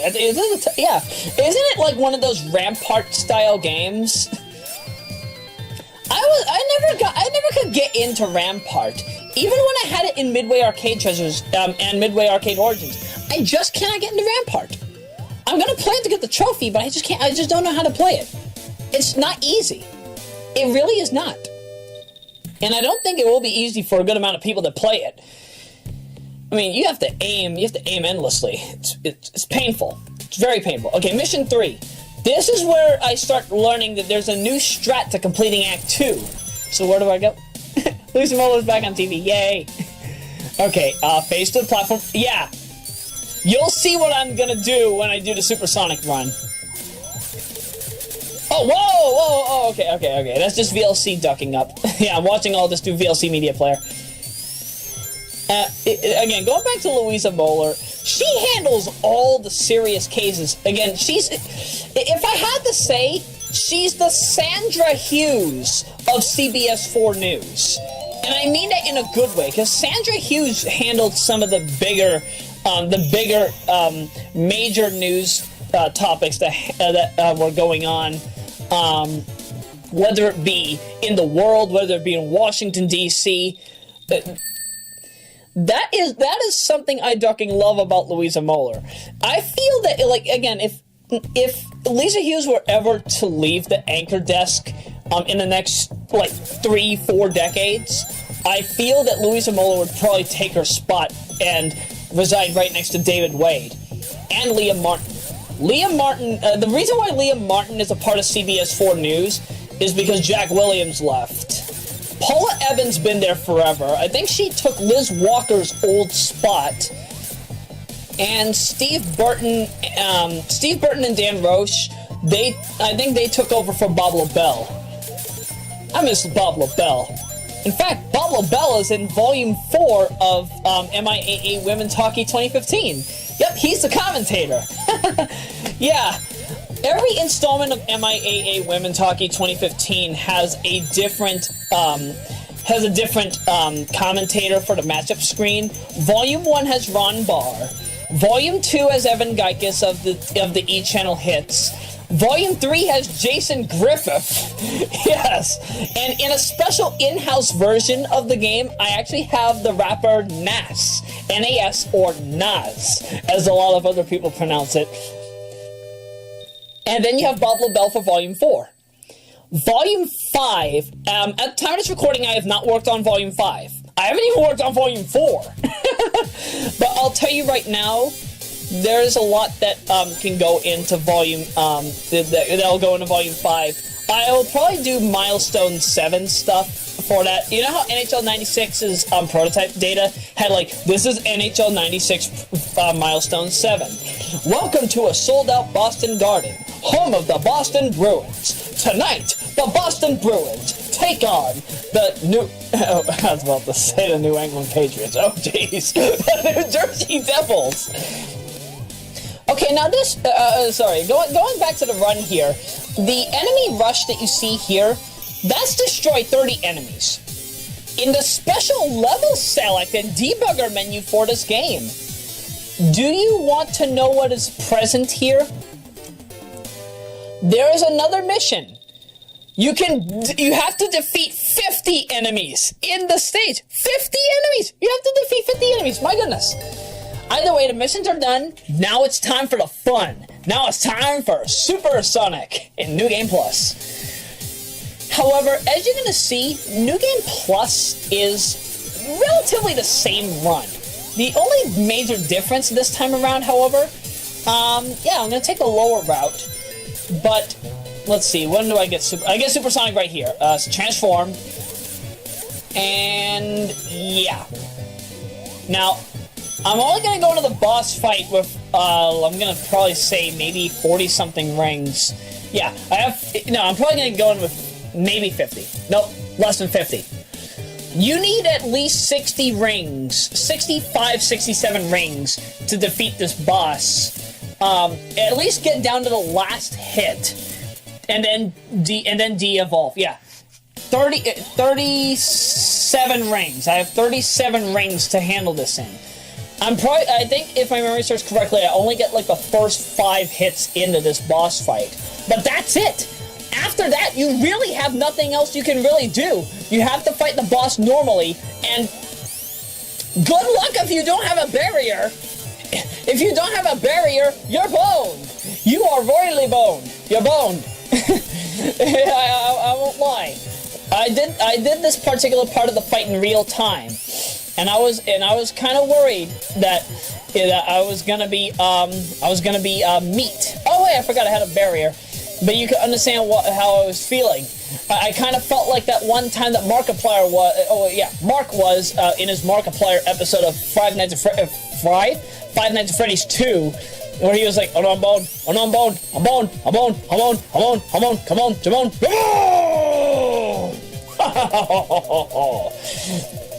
Yep. The Angry Cow, dedicated with love from Dr. No and Ramon. Ramon! Again, I really need to make these characters in an animation, or at least a live-action thing, because the Angry Cow is CG animated, Dr. No is live-action, portrayed by me, Ramon is portrayed by me, and actually, alright, I'm about to show off the new strat, but I'm gonna talk more about Ramon. Alright, land. Hold right, then immediately hold right and do homing attacks. Keep doing homing attacks and hold right. If you did it right, you will skip the entire level. Boom, shakalaka, did it! Alright. So, as I was saying, Ramon is actually a translation error. The character of Ramon is based on Marco Anicelli, who is fake Jack Abbott in The Young and the Restless. He was apparently the quote-unquote cabin killer from the Valentine's Day episode of, Valentine's Day 2015 episode of The Young and the Restless, who had gone in the business with Harding, and, you know, basically ended up, Harding ended up murdering both Austin and Courtney. But, for those of you who are not familiar, there's a scene where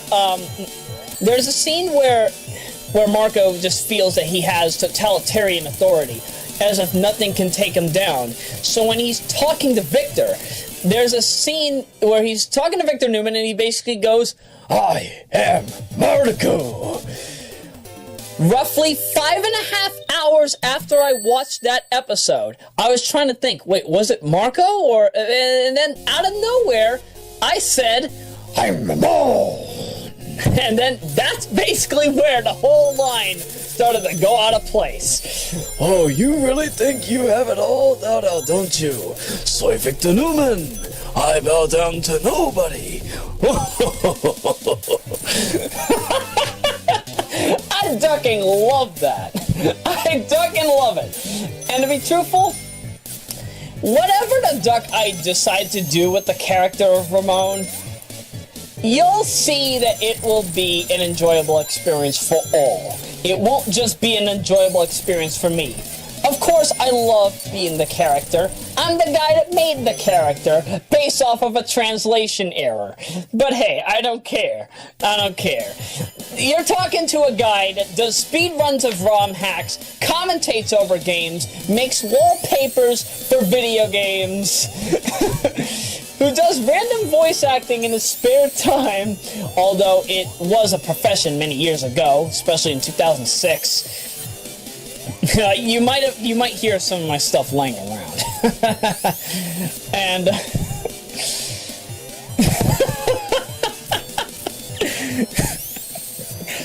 the fact that I can do all of these things, all the while talking over winter adventures, you see, this is the kind of life that wishfully everybody could have. Because this is what I love doing most. I love being able to entertain you folks by either delivering my lovely voice or by... well, actually, no, I don't fully think that my voice is full-on lovely. I mean, you are talking to the same guy that can imitate certain people. Yeah, I can imitate Gilbert Gottfried almost perfectly. Maybe not on recorder, maybe not live, but if you hear me in person, it's perfect. I don't know why. It just gets crazier and crazier. Maybe it's because I did an uneven Roya Rockwood many years ago. Maybe it's because I have that voice lingering around. I can't explain it to you whatsoever. You can see where this gets crazy. My goodness. Again. I swear, I'm not crazy. I can do crazy things, but I assure you, I'm not crazy. I can just talk over these things, all the while talking over a speedrun marathon. You see, this is one of the things I'm appreciative about in comparison to Awesome Games Done Quick. In Awesome Games Done Quick, you actually have to listen, and you have to have a good amount of attention.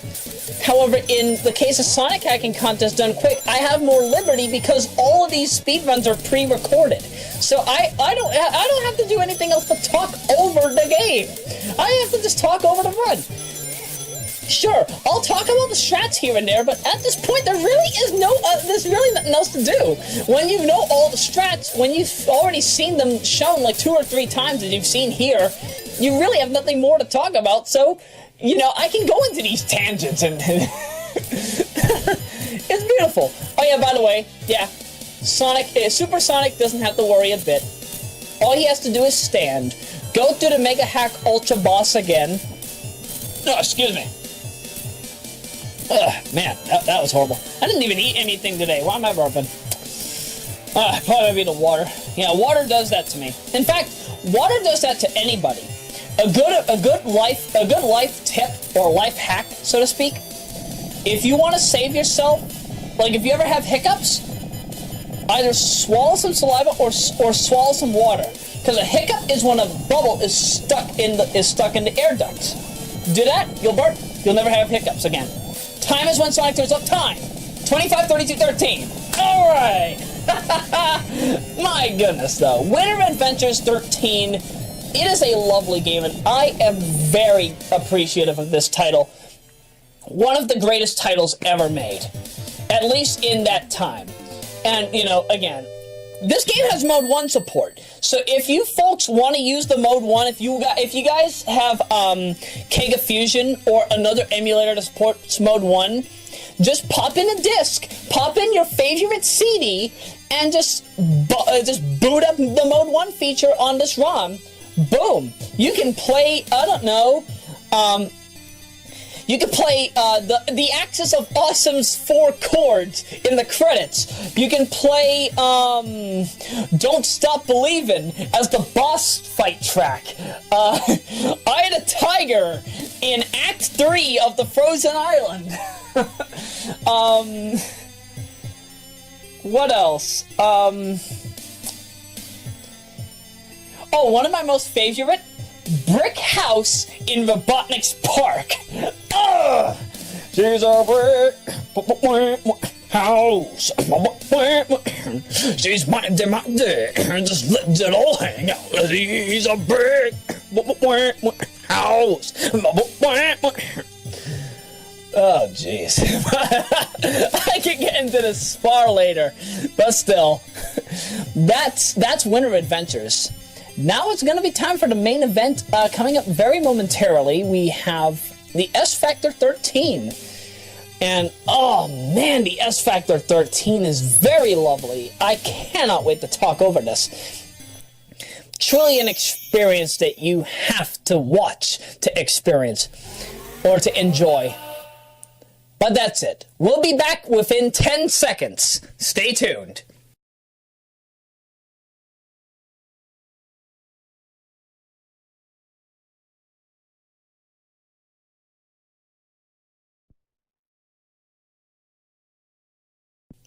Now we're going over to the Super Aladdin Boy for the S Factor 13. This is going to be a New Game Plus run, everybody. So, what does this mean? Well, we are doing, well, for lack of a better word, 3 runs in New Game Plus, but with level select, and with all the Chaos Emeralds. However, you might wonder, why is there a 3rd screen? Why am I playing with 3 characters? You thought only Sonia and Silver were playable in this game, didn't you?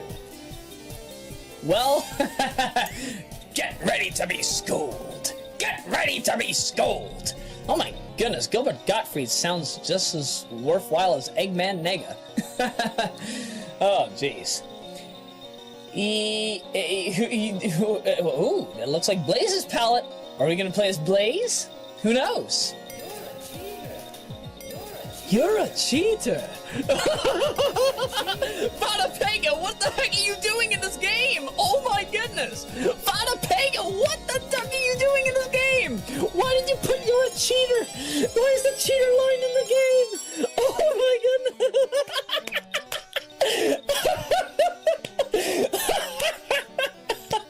It's so perfect! It works so well! That's awesome. Oh yeah, so you know how I said that, yep, nope, we got Scourge the Hedgehog, everybody. Yep, it's gonna be a 3-way race. But you might wonder, how the heck is this gonna be a 3-way race if Silver has the Japanese level order? Well, it doesn't matter because they all go through the same amount of levels and roughly in the same amount of time as well. You'll see that Silver will still make it to White Blaster as quickly as Sonia and Scourge are able to. Whoa, did they just both turn Super at the same time? Okay, Silver goes Super. Scourge is done with the level first. Sonia's done with the level. Silver's done with the level. And this race is on. This ducking race is on. Who's ready? Who's ready for the game that had the Hidden Palace trophy for that season? Silver, what are you doing with your psychokinesis? It is actually telekinesis. However, I think it's called psychokinesis in Greek, if my memory serves correctly. Yeah, I was quite surprised when I found out about that. Now you might wonder, why the heck am I letting Silver just go past and not get the monitor? It's actually because Silver, for some reason, is not fast enough to break through that block. So I decided, might as well get my rings another way. So, police vehicle, what are you doing out there? What's going on? Yeah, we always have emergency vehicles going through here all the time. Oh, Scourge got the hidden secret. Alright, he found the warp zone. That is why I'm playing this in the way I am. New Game Plus.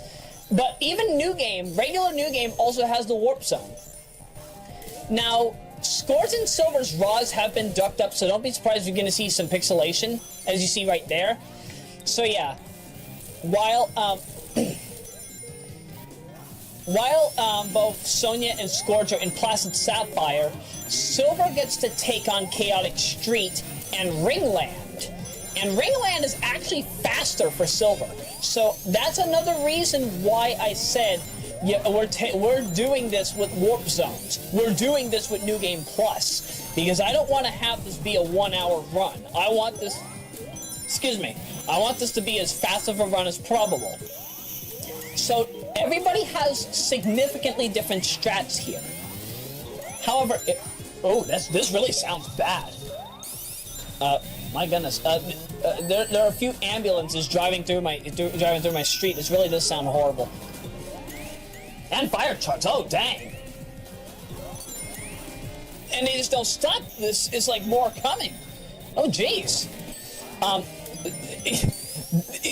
Now do you understand why I am not recording this live? The post commentary is recorded live, but everything else is pre-recorded. We'll probably find out about what happened on the 11 p.m. news, but I digress. So you might notice Sonya will go through some shortcuts that Scourge doesn't.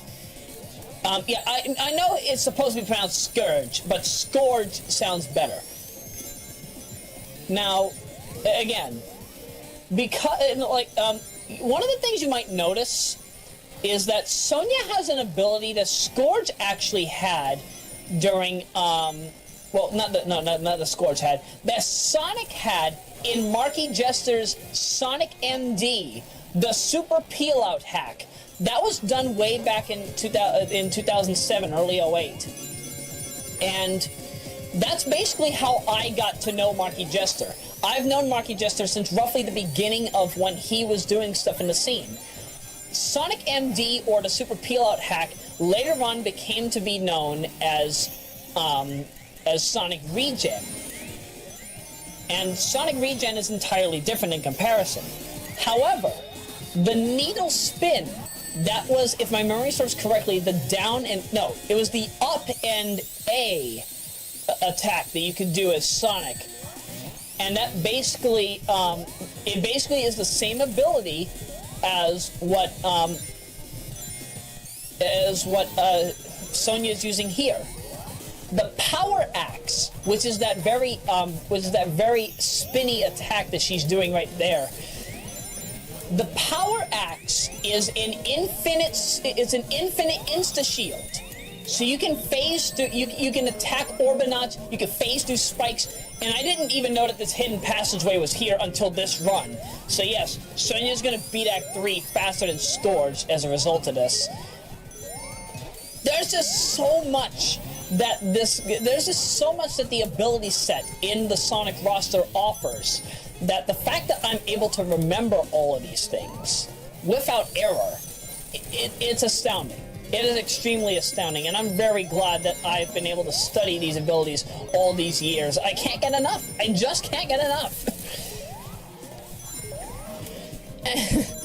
You know, going into my provided the fact that it's going to be 10 full years as of August 5 of 2016 that I've been studying Sonic ROM hack development, you can tell that this is definitely a major milestone for me, especially, you know, understanding how all of these abilities work, understanding how all they look in the form of code, in the form of how they look on screen.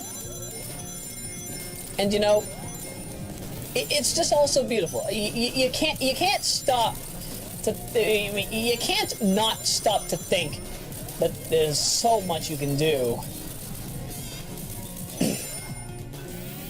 And it's clear. It truly is clear that there is so much you can do with these games.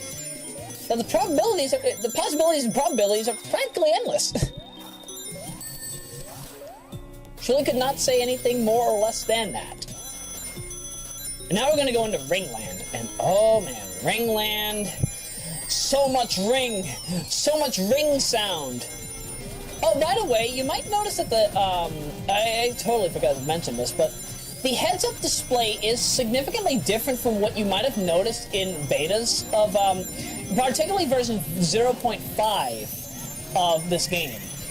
Version this should have come out years ago is what the S Factor 13 is actually officially referred to as by Aquaslash. I think one of the many notable black Sonic hackers. I presume he's black. Isn't that what he said in the results show with Elliot Law and the other folks? Who else was there? I noticed Spanner was there. I noticed Soti Spanner was there. I know Mark Gordon was there. I forget who else was there. But if my memory serves correctly, yeah, I think yeah. I think that is actually what he did say. I think that is what Aquaslash said. Correct me if I'm wrong, Aquaslash. I apologize if I butchered your nationality. I am black too, so I can relate. At least 40 to 60% of my native relatives are African. I can verify that. Let's see. Silver's given this level a run for its money, but as I was saying before, with the heads-up display. This is actually Knuckles' heads-up display. Knuckles' heads-up display from 4.0 Megamix, 4.0 Beta Megamix, and 3.5 Megamix.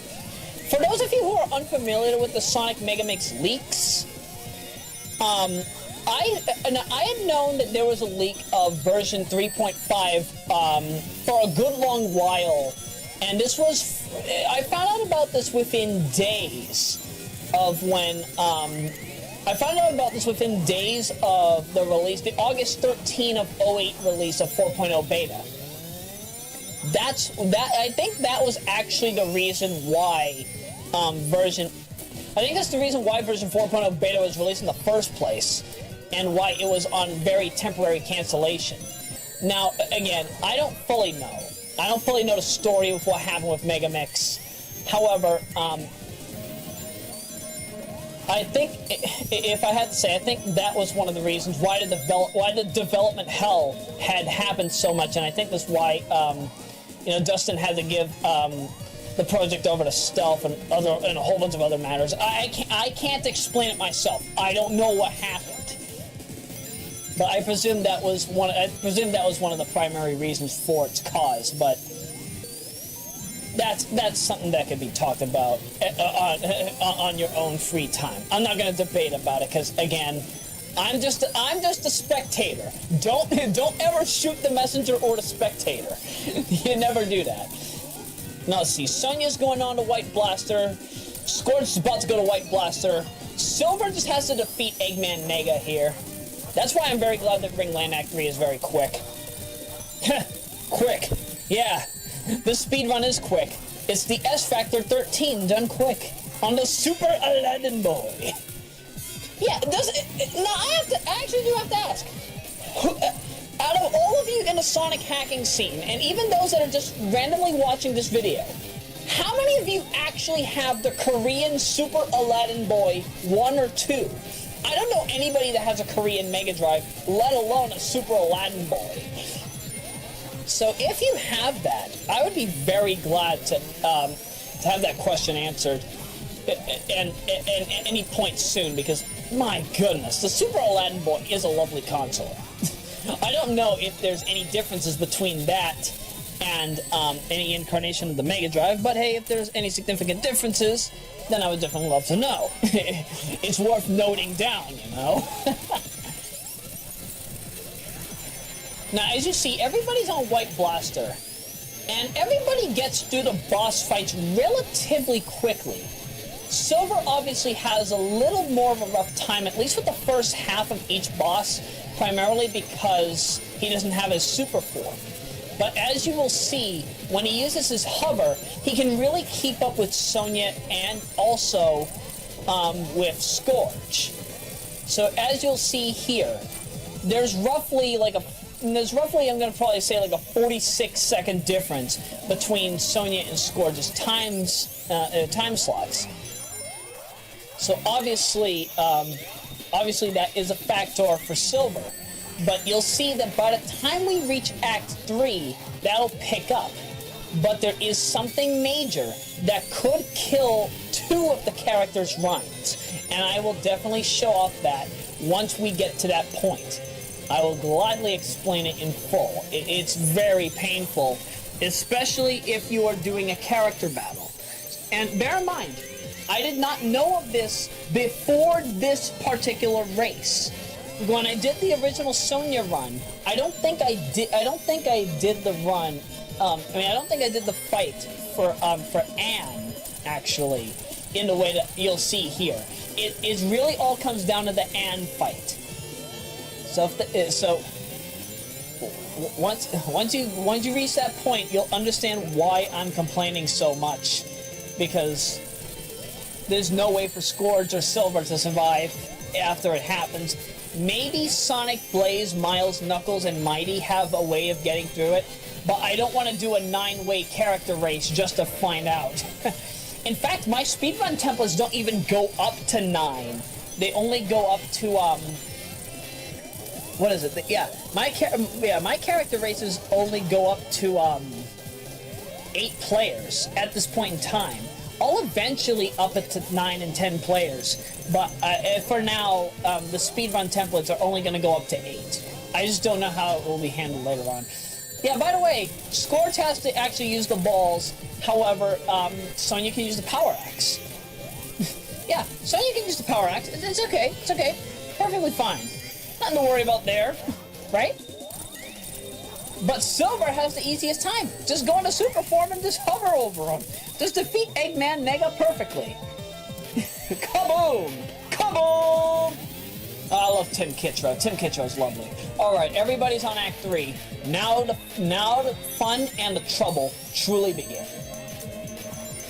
So, get your 15 rings or more, depending on how many rings are actually here. Make sure not to hit any Eggman Mega signs. Oh, alright. Sonya and Scourge are just about to get into the fight. This is what kills the run. Sonya can use the Power Axe on Anne when she's on the side. That is not something that Silver has the luxury of doing. He has to have a Caterpillar just to save himself from getting hit. The Power Axe also it completely obliterates the issue regarding the bullets. She can phase through the bullets. Sonya can phase through the bullets while Silver and Scourge can't. Silver and Scourge have to take the time to actually defeat Anne. And this is what kills both Silver and Scourge's runs. Boom! 106! 105, 106! Silver and Scourge have to take the full fight. They have to wait the whole battle. Over 2 to 3 minutes long. I think it's roughly 2.5, 3 minutes long. I can't believe that. Can you truly believe that this is why this game is over for them? Sonya wins the race by default. I'm sorry, but there's no way that you can recover from in Destron City. There is absolutely no way. Because you've already lost 2 minutes. By the time that they get to Destron City, I think she's already on Act 3. Act 2 or Act 3. So, yeah. Just handle the Metal Knuckles fight regularly. She and Scourge handle the fight roughly the same way. Except she has the added liberty of the Power Axe to defend herself against the missiles from above. And also to defend herself against, well... any bullets that Metal Knuckles fires.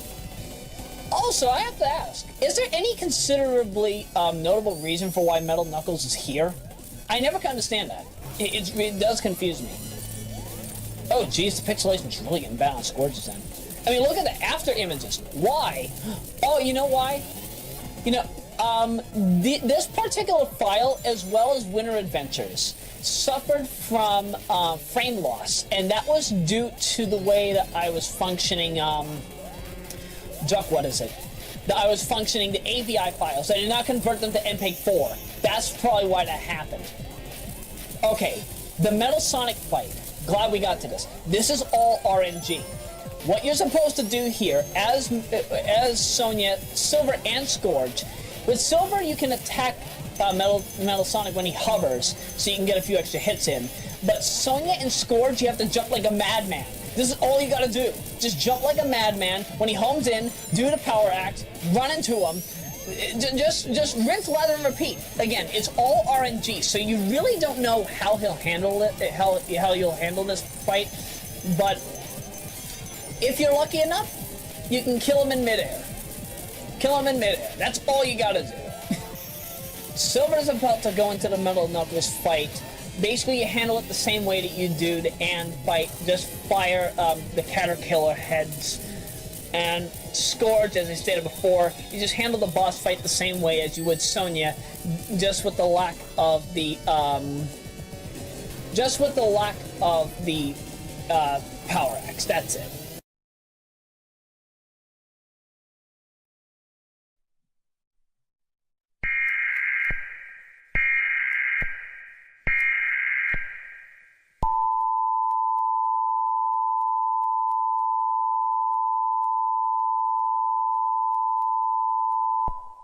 This is a coordinated test for Royameadow videos that exceed the amount of 4 hours, particularly marathon videos.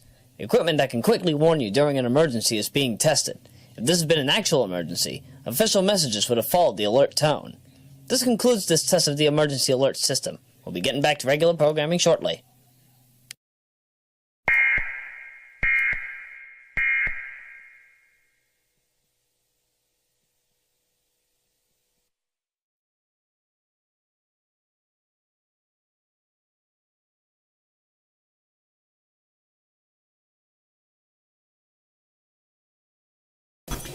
And we're back. Okay, sorry about that. I guess the emergency alert system decided to come up out of nowhere. I have no idea why that turned on. That was not supposed to happen. And bear in mind, as I stated before, this is all post-commentary. Anything can happen. Oh my goodness. This is actually day 2 Roya. This is me talking from December 22, not the 21st as I was earlier. So, I do apologize if I sound a bit tired. It's only, what is it, 4:15? 16:15 in the afternoon. It's almost evening over here. But, you know, Scourge is about to take on Metal Sonic. And I'll tell you this, when I originally did the 2013 run for Scourge versus Metal Sonic, I had like roughly 100 rings by the point of this battle, and I lost all 100 rings. Again, it's all because of the RNG in this fight. There really is no way to handle Metal Sonic easily here, so you have to jump like a madman, abuse luck manipulation, I guess. Basically, Mario Party tasks your way to victory. That's how I view this. And as you might, or I don't know if you've already seen this with Silver, but yes, you can abuse the hover here to your extent, to a certain extent, so that you can handle the fight much easier. And my goodness, yep, Scourge and Silver practically beat the fight at the same time. Lovely. So they're only a few seconds apart. As you can see, Sonya's already in Act 2. There's no way that they can catch up with her. Also, I'm sure that some of you might have noticed this because the Caterpillars seem to explode whenever I touch them, or whenever any of the characters touch them, that is. That's actually a certain feature that the original Sonic the Hedgehog beta Caterpillars had. Yeah, the original beta Caterpillars had the ability to explode when you touch them, rather than actually just disintegrating into small parts. So even though it still breaks into small parts, it can still hit you as it explodes. Also, do take your time here. You don't want to accidentally get hit, but once Sonya has those 5 rings, anything goes. Anything and everything goes, but yeah. Also, you might happen to also notice, like, for those of you that are coming into this game from the 2009 version, Destruction City Act 1 actually had a different palette in that build. The version 0.5 build had entirely purple. And it's actually using the, the Metallic Madness Zone palette from the original betas of Mega. Whoa! Scourge has Shadow's palette, and for a second, Silver had a very dark blue palette. What the heck is going on with these palettes? It's as if these were very weird mix-ups. Only happens if you have a super form in Act 1. You probably also saw it with Sonya with the black hair. Speaking of Act 3 of Destron City, it's just Green Hill Zone, except you have to beat every level in 30 seconds. Now, as I stated before, the only non-deathless run in this game is actually, it's S Factor 13. However, you might wonder, Scourge is fast enough to beat Act 3 in no time. Sonya seems to be able to beat these levels with a decent amount of time. So that just leaves Silver. Yeah, you have to be very perfect with the way that you have to handle Silver in this particular run. And unfortunately, that means having to find ways to manipulate his hover ability to the greatest of your personal ability and his extent. Because remember, I think his agility is actually cut in half. I think it's half the speed. No, maybe 70-80% of the speed of Sonya.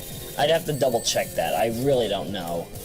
But I could tell you right now, it is painful trying to play as Silver through Green Hill Zone. I mean, the fact that he can even run through the loops when at maximum speed is just astounding. But that's entirely beyond the point. It's painful trying to play as this Hedgehog. Wishfully, when this game does get the lock-on technology that we ever so dearly need with Sonic the Hedgehog Extended Edition to kind of make a pseudo-extended Mega Edition extended mix, wishfully that can fix matters. Oh yeah, by the way, a negative outlook. Just one hit in the boss Silver, kind of like 4.0 Mega Mix. Time for Sonya, 22-25-40. Beautiful. Very beautiful. But as I was saying, in order to unlock Sonic and Blaze in this game, at least in the final version of S Factor, whenever that comes out, the game is supposed to have lock-on technology features with Extended Edition, which is why I'm assuming that Extended Edition and I'm assuming that Extended Edition, Mega Mix, and S Factor are all supposed to be released around the same time, to have that ability to have the lock-on technology completely available. I just don't know when that will probably be. That's, again, it could take probably as long as maybe 5 to 10 years at most for all these things to come to be, depending on everybody's development schedule. I can't tell you. It truly is still very heavily debatable at this time, and I don't know where the progress of this particular feature will come to be. But if the password system stays, expect to be able to unlock Tails, Knuckles, Shadow, and Mighty by means of typing Tornado. I think Emerald was the one for Knuckles. Recolor is Shadow, and what was it for Mighty? Was it Chaotix or something? I honestly forget. The passwords are in that Need Some Passwords in that particular video. Oh, by the way, Scourge already hit time. 23:48:78. Not bad. Not bad, Scourge. You did good. Let's see. What was I trying to say? Oh, right. The password system. Only the special features such as, like, play the game with 99 chances, get level select, you get all the emeralds, and, what was the last one? Oh, yeah, debug mode. Those are the only passwords that work. Stop asking about the character unlocks. They don't work. I don't know how many times I have to say it. It does not work whatsoever. And trust me, even though yes, you can play as Blaze through a cheat code, and Shadow through another cheat code, they don't have a lot of sprites. Time. Alright, 24:45:10. Nice work, Silver. You're only about, I'm gonna say maybe 57 seconds below Scourge, but yeah, going back to the way that this game was handled, I really am grateful. I'm extremely grateful as to the way that S Factor was done in terms of its speedrunning strats, because I would have never thought that Sonya could defeat Anne with the Power Axe. I never thought of trying that until this particular run. That is entirely new to me. So it cut her run down by 2 minutes. Because had she done the fight the normal way without the power axe, Scourge would have run the race. Okay, Scourge would have won the race. That is a guarantee. He would have won the race. Sonya would have been a very close second. Silver would have still probably been dead last, but probably a very close third. Not in less in comparison to what we ended up seeing here. That's a PB for me. This is a PB for all of these runs, but I'm sure that they can be drastically improved. I just don't know exactly how, but I'm sure that could come to be at some point. If I had to say though, do I still love coming back to the S Factor? Absolutely. Absolutely. Some of the bosses, however, are a bit painful. That's why I bothered taking the Warp Zone in the first place. But other than that, I really don't have much of a hard time with this. This is a game I can constantly come back to on either a Genesis, Mega Drive, Super 32X, or Super Aladdin Boy. And no matter what you say or what you do in this game, no matter what you say about this game or no matter what you do, there's just so much that is in this game that you can just keep coming back to it. You can use a save state, having Scourge at the character select of version 0.5 in order to unlock him here, and it still works perfectly. And then of course you got the passwords, you got the different music. Sometimes I just turn this on for the music. The soundtrack is ever so original. I mean, you got totally spies. You got totally Mother Duckin' spies in the soundtrack. You've got Sonic Rush. You've got Sonic Adventure 4. I think even some vocal clips from Chronicles, if my memory serves correctly. There's just so much in this game that it offers countless memories, and countless it's a privilege that you cannot deny, that you cannot ever let go. It's very worthwhile, very beautiful, and that's another reason why this got the Hidden Palace trophy in the first place. I feel that it is for all the right reasons. That is definitely why it won the 2013 contest in the first place. I can't say enough. I honestly cannot say enough about the S Factor 13.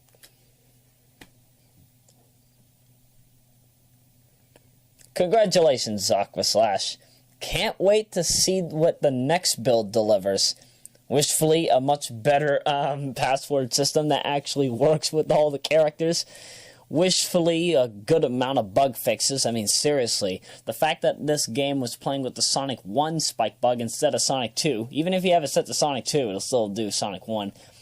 And even the fact that when you play New Game Plus with the Chaos Emeralds, or the Anarchy Barrels if you're playing as Scourge, the music still is off, which I'm okay with. I don't really enjoy the current build Superform music just to start off with, but that's not a worry with me right now.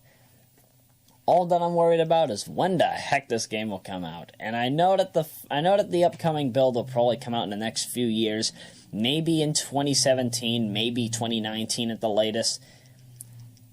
All that I have to say, if you are still doing the lock-on technology feature with Extended Edition, just wait until Extended Edition comes out, then release it alongside it.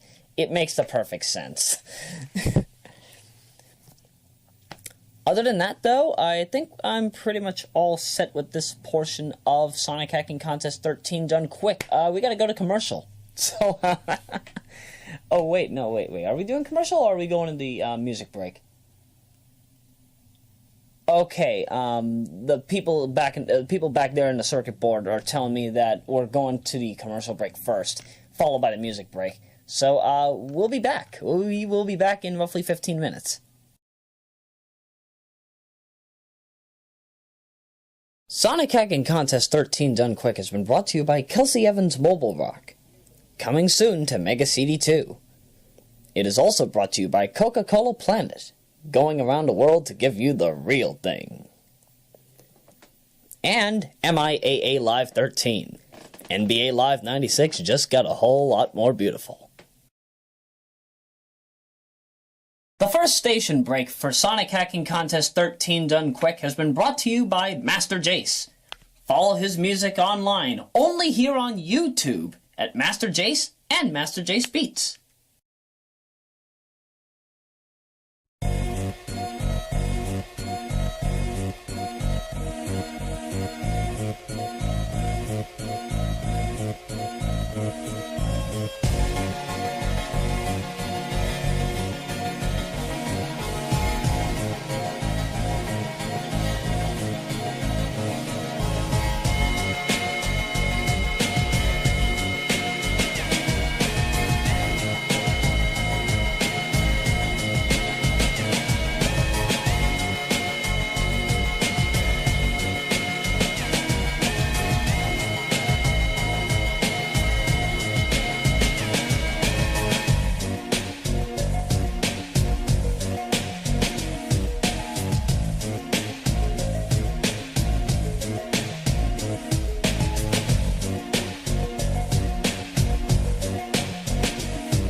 Alrighty, ladies and gentlemen, people, it's that moment and point of the marathon that you folks have all been more than likely waiting for, at least for the past 2 hours and change.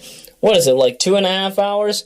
Either way, if you've been coming into this from Sonic Hacking Contest XIII Done Quick, thank you for watching Sonic Hacking Contest XIII Done Quick. I'm very glad that you probably enjoyed the marathon. And if you are very dedicated, then I definitely shall give you major applause, either in the comments or personally. And if you're coming into this and you skipped XIII Done Quick by going to the timestamp, what the duck are you doing? You're missing out on the fun. Go back to XIII Done Quick, listen to the opening. There's a lot that needs to be heard and viewed.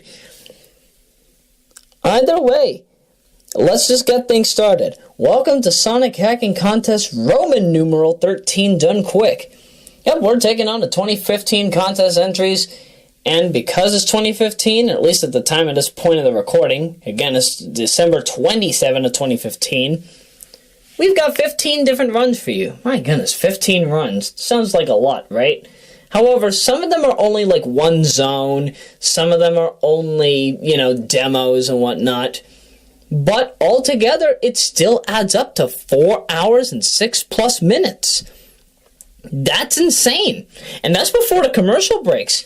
When you add the commercial breaks as well as the music breaks, this goes to well over 7 hours of footage. I mean, my goodness.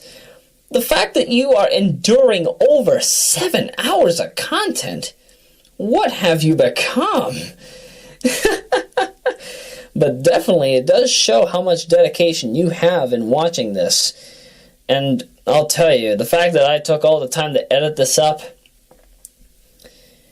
oh man, it's pure insanity at its finest. I mean, heck, I started this all back on, it was either October 11 or 16, whenever Marky Jester released the next level.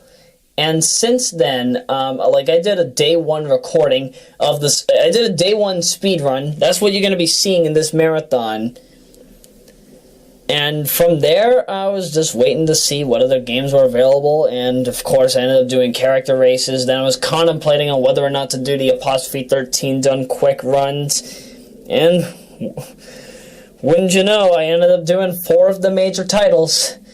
As I've stated before, the only reason why Metal Sonic Hyperdrive was not a part of Sonic Hacking Contest XIII Done Quick was because I already did it for Sonic Hacking Contest XII Done Quick, and the one from XIII was inferior in terms of either quality and also length. There are significant differences between the two different versions, I assure you.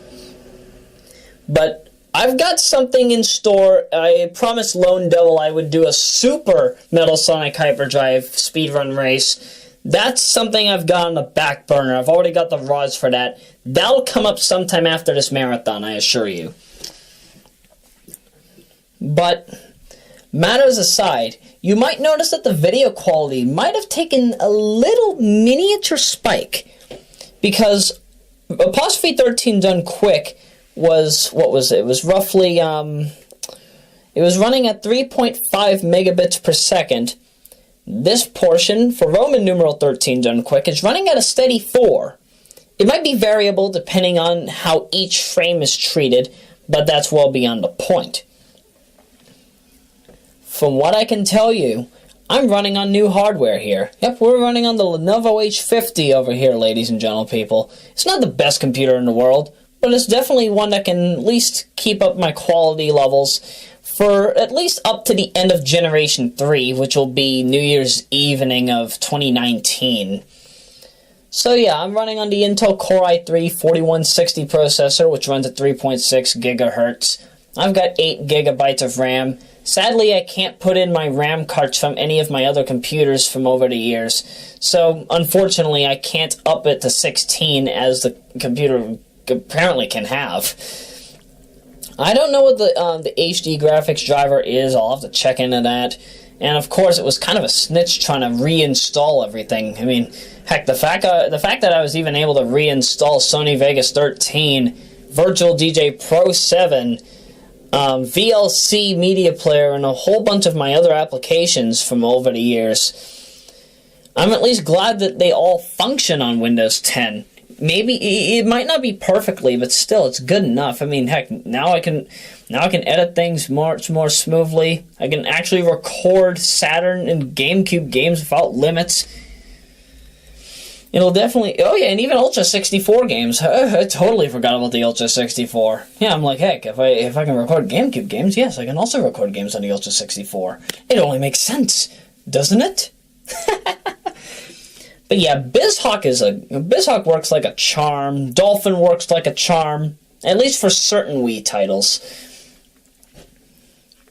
But of course, certain other things are not capable of being done. I can't work with Nose and other ROM hacking utilities that work with NHL games at this point in the recording. I might have been able to as of the time of the upload, but don't take my word for it from this particular pre-recorded recording.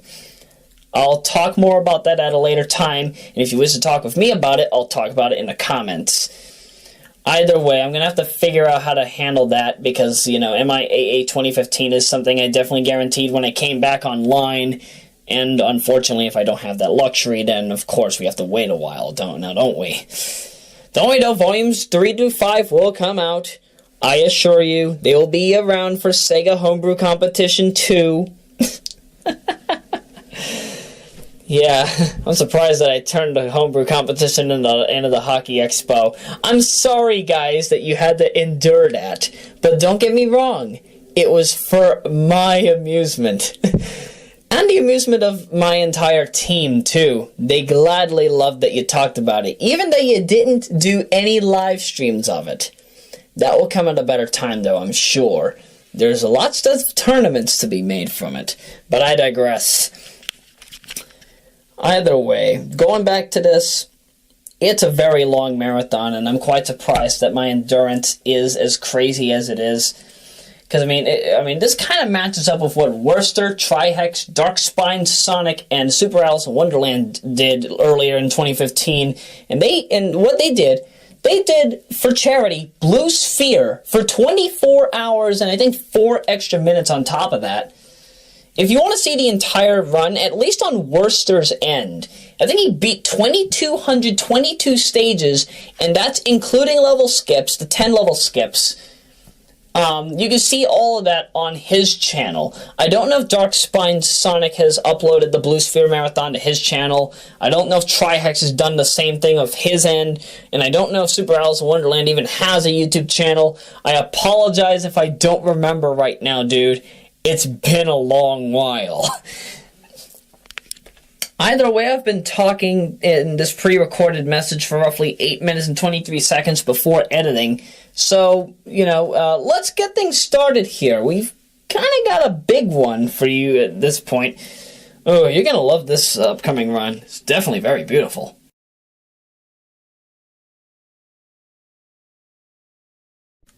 We're actually going to start off a bit on the low end today. Mario. Yeah, Mario. Here we go! Hi, Mario. Oh, sorry, Somari. Yeah, this is gonna just be Somari the Adventurer. We're just gonna go to the Mushroom Kingdom zone. The rest is Sonic the Hedgehog.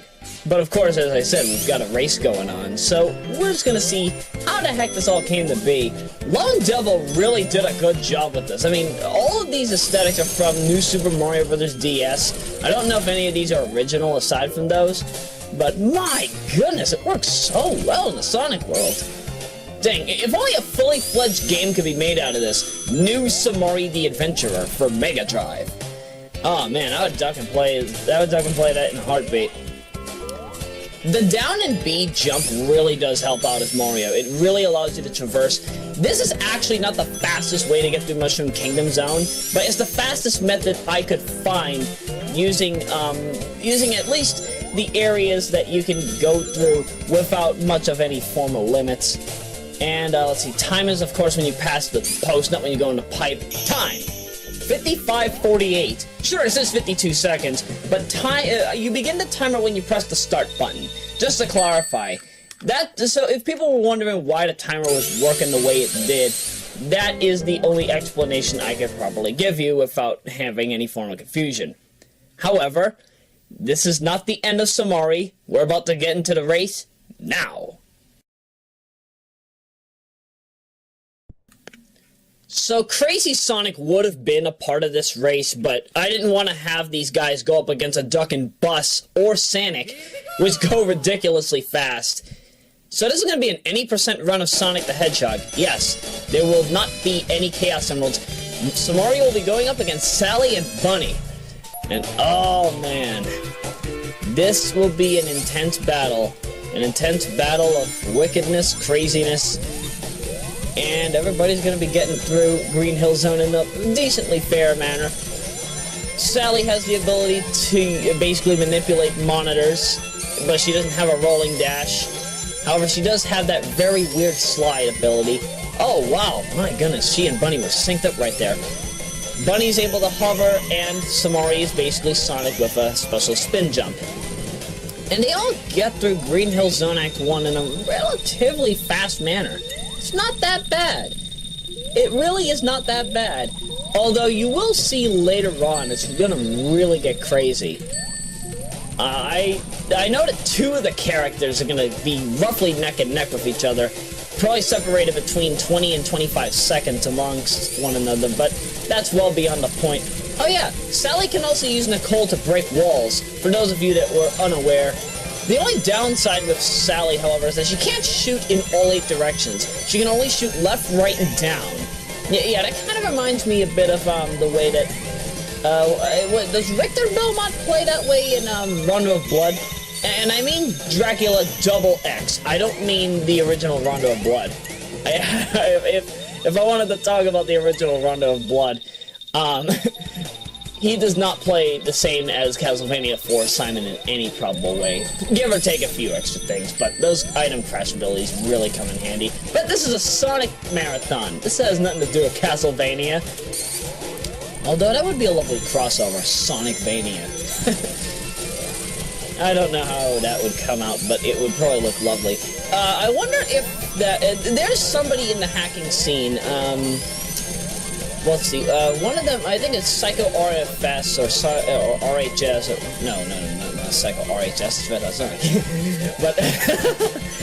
But yeah, I noticed somebody's working on a Power Ranger mod, but somebody else is working on a Richter mod, and I don't know where that's going. And as you might have noticed, yes, Somari has easier ways to take on Robotnik. Actually, all of these folks have easier ways to take on Robotnik, because, well, of course, Mario has that spin jump, which gives him a lovely added height. Sally can just wait in the background and just shoot with Nicole. And the hover used for Bunny, they all get through Green Hill Zone in a relatively fast manner. It's not until we get to like some of the later zones like Spring Yard, Labyrinth, where you really start to notice whoa, my goodness, Mario, you are crazy. Where, again, it's not going to be until like Spring Yard and Labyrinth where you'll really notice where the time differences start to become noticeable. And in most cases, again, because these are deathless runs, there really probably won't be ways to recover from a good majority of these scenarios. But don't get me wrong, at least one of the characters will be able to make it all the way to the end. Whether, well, at least right up with the one that's in first place. You'll be surprised who it is. You know, having talked over Sonic the Hedgehog, roughly, twice, 3 times now, because I talked over the Sage at 2010 version done by Mark Gordon, also known as Habasander Sinisu. Again, I'm trying to say this as if this is an entirely new commentary, assuming that those that came into this, that didn't come into this from Apostrophe 13 done quick, so yes. So yeah, Mark worked on the Sage at 2010 version of Sonic the Hedgehog. That was the first Sonic the Hedgehog commentary I had in this channel. On this channel, and unfortunately, it wasn't the best commentary in the world, so that's why I decided to completely redo the commentary using Anna Gallardo, Xana GB's incarnation of it, using the new Mega Drive BIOS. And I also did Mark's, what was it?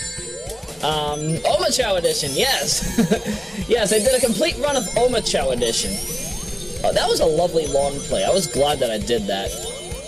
Although, I won't lie, when we get Sonic the Hedgehog 2 Omochao Edition, and I don't know when the duck that'll be, that'll probably be in,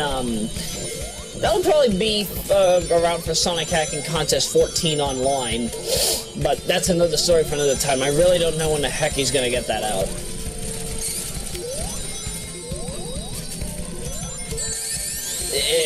Like, is there really anything else about Sonic the Hedgehog that I haven't said already that I can basically put into this commentary? That's basically where I'm going with this. Because, again, it's hard to talk over the same game so many times and keep the commentary relevant and frequent. It's hard when there's so much on screen as well that it's hard to look at everybody and wonder, hey, what the heck am I supposed to be saying? What the heck am I supposed to be doing? Oh my goodness, Sally. Whoa! Okay, that is lovely. Yeah, I really do love Bunny's arm attack in this. Because, of course, as you know, well, actually, for those of you who are not familiar with the comics, of course, Sally and Bunny are, for the most part, comic exclusives. And, of course, as I said before, Nicole is Sally's primary weapon, and Bunny has a robotic arm. I don't know on which arm, however. I think its relevancy is kind of mandatory, especially provided the fact that, there are two sets of sprites, left and right, but I don't know if they got mirrored. That's the only question I've got there. But yeah, you can use Bunny's ability here. Yeah, you can use that arm to break down so many blocks in quick succession. That's actually what allows her to get through certain areas. I mean, I think we're going to try it again here. Yep, there we go. That is ducking lovely. Also, for this particular game, yeah, if Bunny is stuck in a one block coordinate, unfortunately, she will not be able to use her down attack, and you need to use the down attack in order to get down there. So, whoever worked on this, I honestly forget who worked on this particular mod, but yeah, they had to get rid of one of the blocks so that Bunny would be able to get through that without error. I think that was, actually, no, I think that was taken out of the first build. I think this is I think this is probably one of the revisions. I'm not able to determine that for you. Can't really say at this point in time.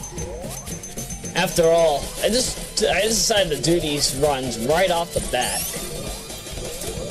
And it looks like Bunny's having a fun time. I ducking love that up attack. You know, when you have an up attack as an animatronic bunny, a semi-animatronic cyborg bunny, and when you have such a lovely attack reach, it doesn't matter who the heck you're playing as. That just makes the run that much more beautiful. My goodness, look at Mario. Mario's pretty much done with Act 1. Oh my goodness. Yeah, it's a 31-second difference now between Bunny and Mario. And it's gonna be like that for the rest of the race, I think. Who knows?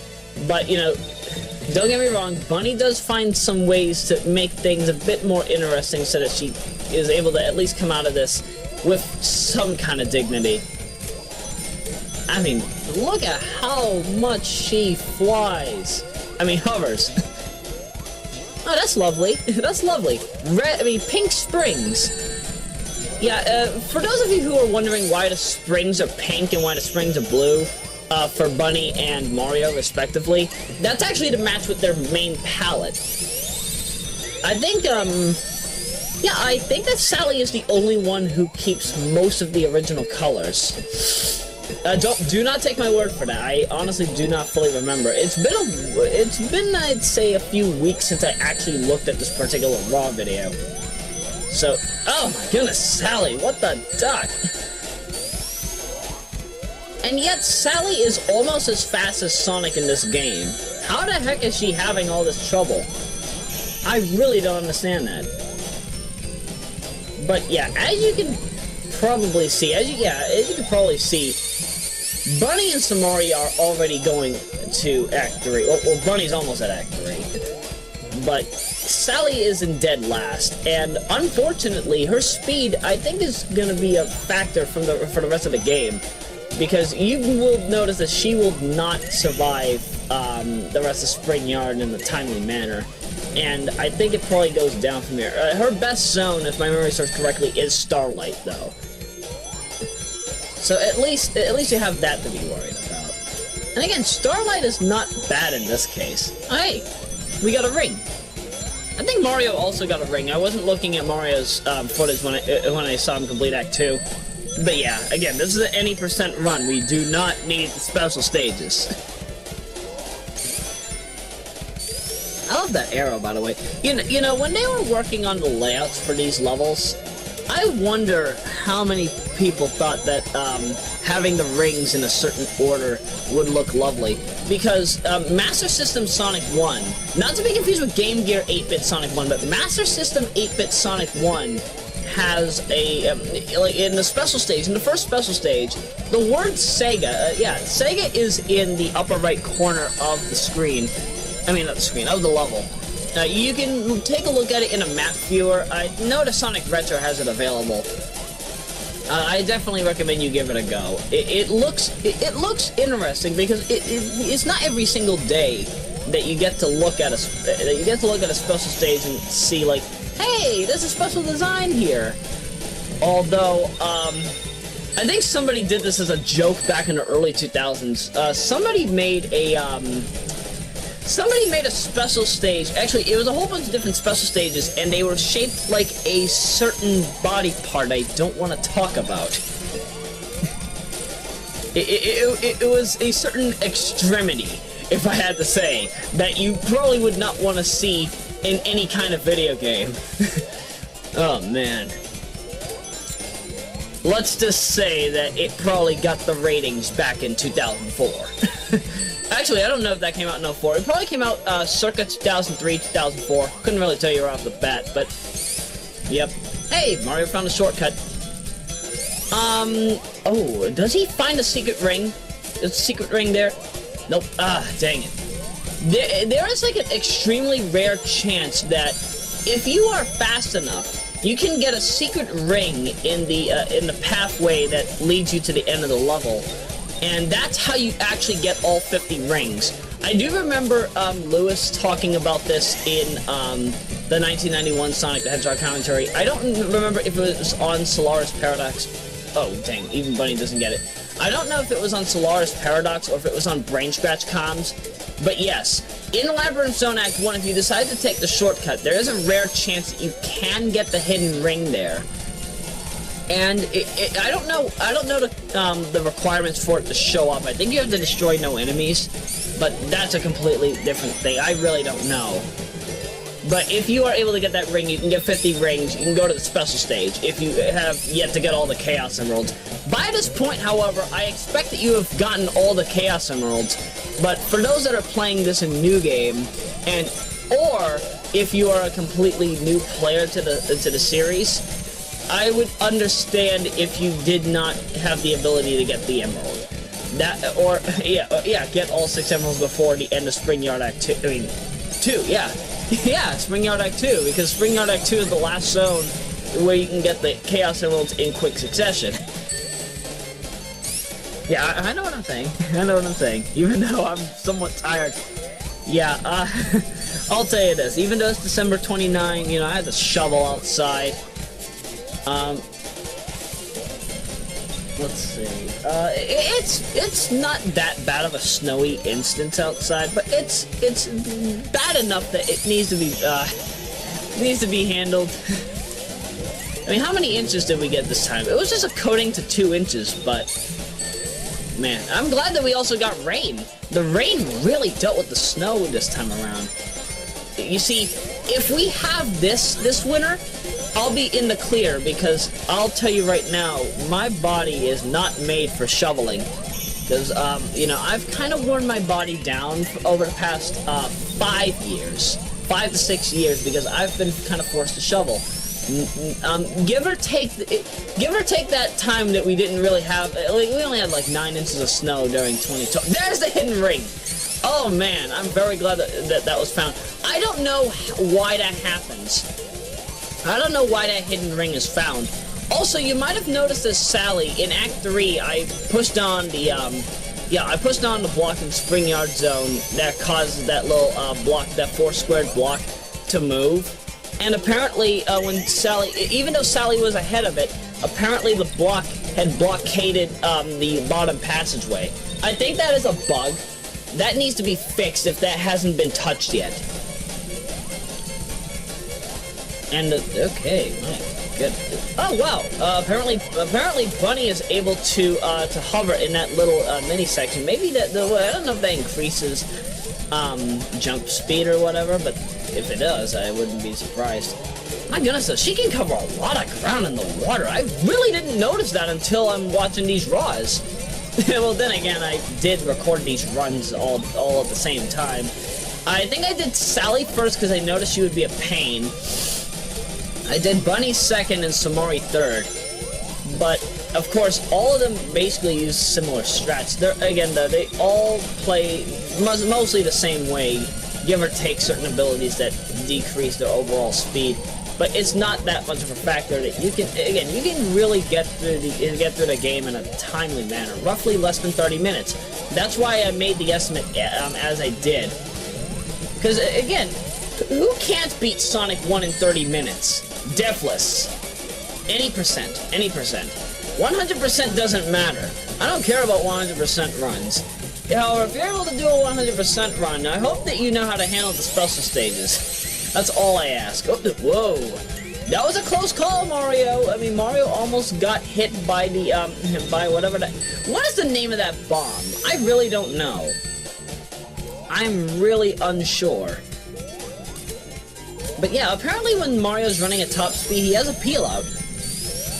I don't think he actually has the super peel out, if my memory serves correctly, but he is able to run with a peel out. How does that work, however? He's a human, and he has brown shoes. Well, I assume I just answered my own question. But maybe the shoes have some super speed. But wait a minute, hang on a sec. Like, for example, modern Sonic, his average speed is, what, 300 miles an hour, right? Sonic's average speed is 300 miles an hour. If Mario is able to run at 300 miles an hour, I really don't understand that. That's very questionable. I wouldn't be able to tell you. Why is Mario so fast? And again, I'm calling him Mario and not Somari because in order for Mario to be considered Somari, basically what that would have meant was that Sonic's DNA would have had to have been taken and then fused in with Mario. So that, oh, that probably would explain the story behind the game.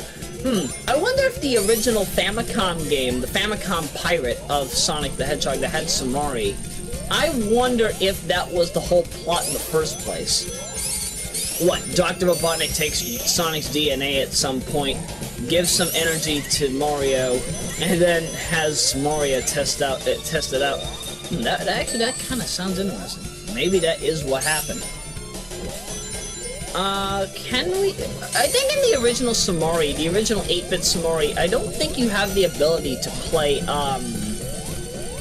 yeah, I don't think you have the ability to play, what is it, the Scrap Brain Zone.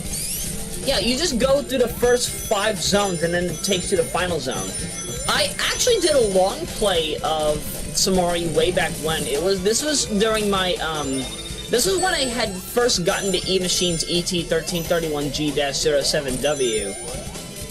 What had happened was that, I don't know, I guess I had, this was while I was still using Nestor J as an emulator. Oh man, Nestor J. Don't even get me started about Nestor J. Don't get me wrong. Most newcomers to the NES emulation binge would have probably started out with Nestor J.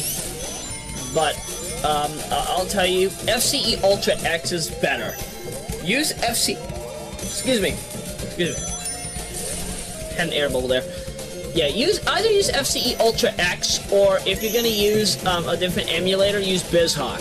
But FCE Ultra X or FCUX, FCEUX, It works far better. I would recommend that more than BizHawk, if only because I feel that you have easier emulation experiences with FCX, because BizHawk is not perfect. Even in version 1, revision 11, yes, I'm back online, so yeah, you can tell that I am able to know which version is out now. And it's, again, version 1 revision 11 of BizHawk definitely is good in some regard. It has improved Saturn emulation. If it doesn't have perfected emulation for most NES games or Famicom Disk System games, I wouldn't be surprised if you would happen to have a factor, but that's well beyond the point. I'm sure that a lot of people use BizHawk and FCX over Nestor J or Nesticle. Anybody remember Nesticle? Oh my goodness. My goodness. Yeah, I'm that old. I'm that old. If I remember these particular emulators. Oh, jeez. Jeez, oh jeez, oh jeez. No, it's man oh man oh man. Not jeez oh jeez oh jeez. What am I saying? Am I losing my mind? No, I'm not losing my mind. But yep, okay. So Bunny has gotten some time off of her record. She is roughly 21, 22 seconds behind Mario. And as you can see, yes, Sally is really getting slow, but my goodness though, she really does know how to manipulate Act 2. She knows how to manipulate the areas in Starlight Zone to her extent, or at least to the best of her ability is what I'm trying to say. And let's see, Mario's done with Act 2. Bunny is, now you're gonna see something different as Bunny, because unfortunately, in comparison to Mario, Mario, like, you know how there's like that special skip the level glitch in Scrap Brain Zone Act 3? Yeah, I've tried it out plentiful times as Mario. Mario is too big. Apparently his sprite is too big to actually do the glitch. So what you're gonna see is Mario, he's gonna go all the way around. Now, this is actually what kind of, now let's see, Bunny, go to the left. Bunny, I said go to the left, you can't hit the button. Ah, jeez. If you went to the left, you probably could have saved a few seconds, maybe a full 2 seconds. But yes, I'm gonna do the glitch as Bunny. Now, watch how close this race is gonna become. So, alright, Mario's on Final Zone. Bunny's about to go down. Alright, good. Alright, there you go. Go to Final Zone. First hit. Okay, Mario's gonna win the race. It's roughly a 6 to 7 second difference between Mario. It's like a 6.5 second difference between Bunny and Mario. Oh my goodness. Yeah. But because Mario got that first hit in before Bunny did, and of course, as I said, this is a deathless run. You know who wins the race by this point. Oh man, this is a lovely race. I'm very glad that it shows you how good Bunny is in comparison to Mario, and even in the comparison to Sonic at that. So yeah, this is going to be a race that you'll forever put down in your memory as one of strategy and also one of speed. If you know all the areas that you're supposed to go to, if you know how to get to areas in the fastest time or with the easiest methods and the best ways of survival, you really can tell how to beat this game in an easier time. 23-17-17, oh my goodness, yes, Bunny is going to be right behind time. 23-23-51. Again, Bunny versus Mario is gonna just be the same way. It'll always be the same way as Sonic 2 Recreation Part 1 does it, where Sonic and Tails roughly can beat the game in the same amount of time. So, depending on the strats that you use, these two could have either been neck and neck. Bunny could have won, Mario could have won. It could have gone either way. This could have gone either way, and my goodness.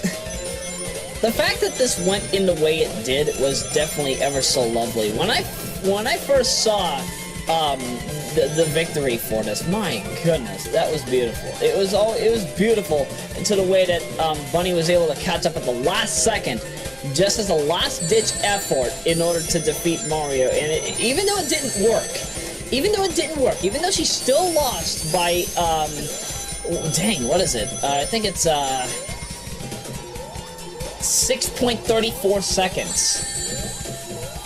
That's still not bad of a time. I mean, they still beat the game in less than 23 and a half minutes. So for them to both be able to do this, that's superb. That is extremely superb, and I'm really glad that this run was done. This run shows exactly how much the difficulty of Sonic 1 has become over the years. And it definitely shows where each character... My goodness, police car? Really? Yes, we always have emergency vehicles going through here, as I stated earlier in Sonic Hacking Contest XIII Done. I apologize. But yeah, it really shows how, when you know how to handle the game as each character, it really can show you where things can go. Whether it's easy or hard, that doesn't matter. Just so long as you have a fun time getting through and surviving as all the characters, able to get through without limits, without troubles. Anything can go. Anything can go. Sure, this particular portion of the commentary might feel a bit off. Of course, I am tired. It would make sense if this commentary feels a bit weird. But hey, as I said, this is my 5th time talking over the original Sonic the Hedgehog. Oh, and we're gonna talk over the original Sonic the Hedgehog again, because there's another big game that was released this year that, yeah, SonicMT. Yeah, it's Sonic 1 with microtransactions and new bosses. We'll be getting to that in the, we're gonna be getting to that in the 3rd hour of this. Is it gonna be the 3rd hour? Okay, yeah, we're getting to that in the 3rd hour. Oh, man. When I say the 3rd hour, I mean the 3rd hour of Roman numeral 13 done quick. Not the 3rd hour of the marathon. This is the 3rd hour of the marathon, just to clarify. Actually, no, I think this is going to bring us into the 3rd hour. Because, let's see, Somari was roughly 1.5 minutes, and this is, what, a 25-minute run. Oh, no, this is a 30 and change. It's like 30 minutes and 45 seconds. Not bad, though. Now, if I had to compare Sally to vanilla Sonic 1 Sonic, would I say that she would probably still be able to beat this race faster than original Sonic without abilities? That's a good question. I really don't know.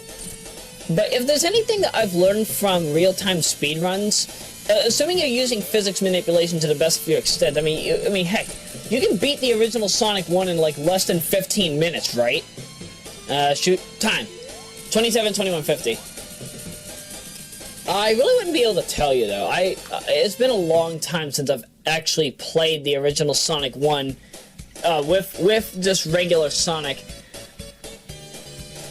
So I wouldn't be able to tell you if he would be able to beat, this race faster than Sally, at least for a normal runner. I don't mean, playing on the professional level. I mean doing a run of Sonic 1 without any physics manipulations, just doing it regularly, so to speak.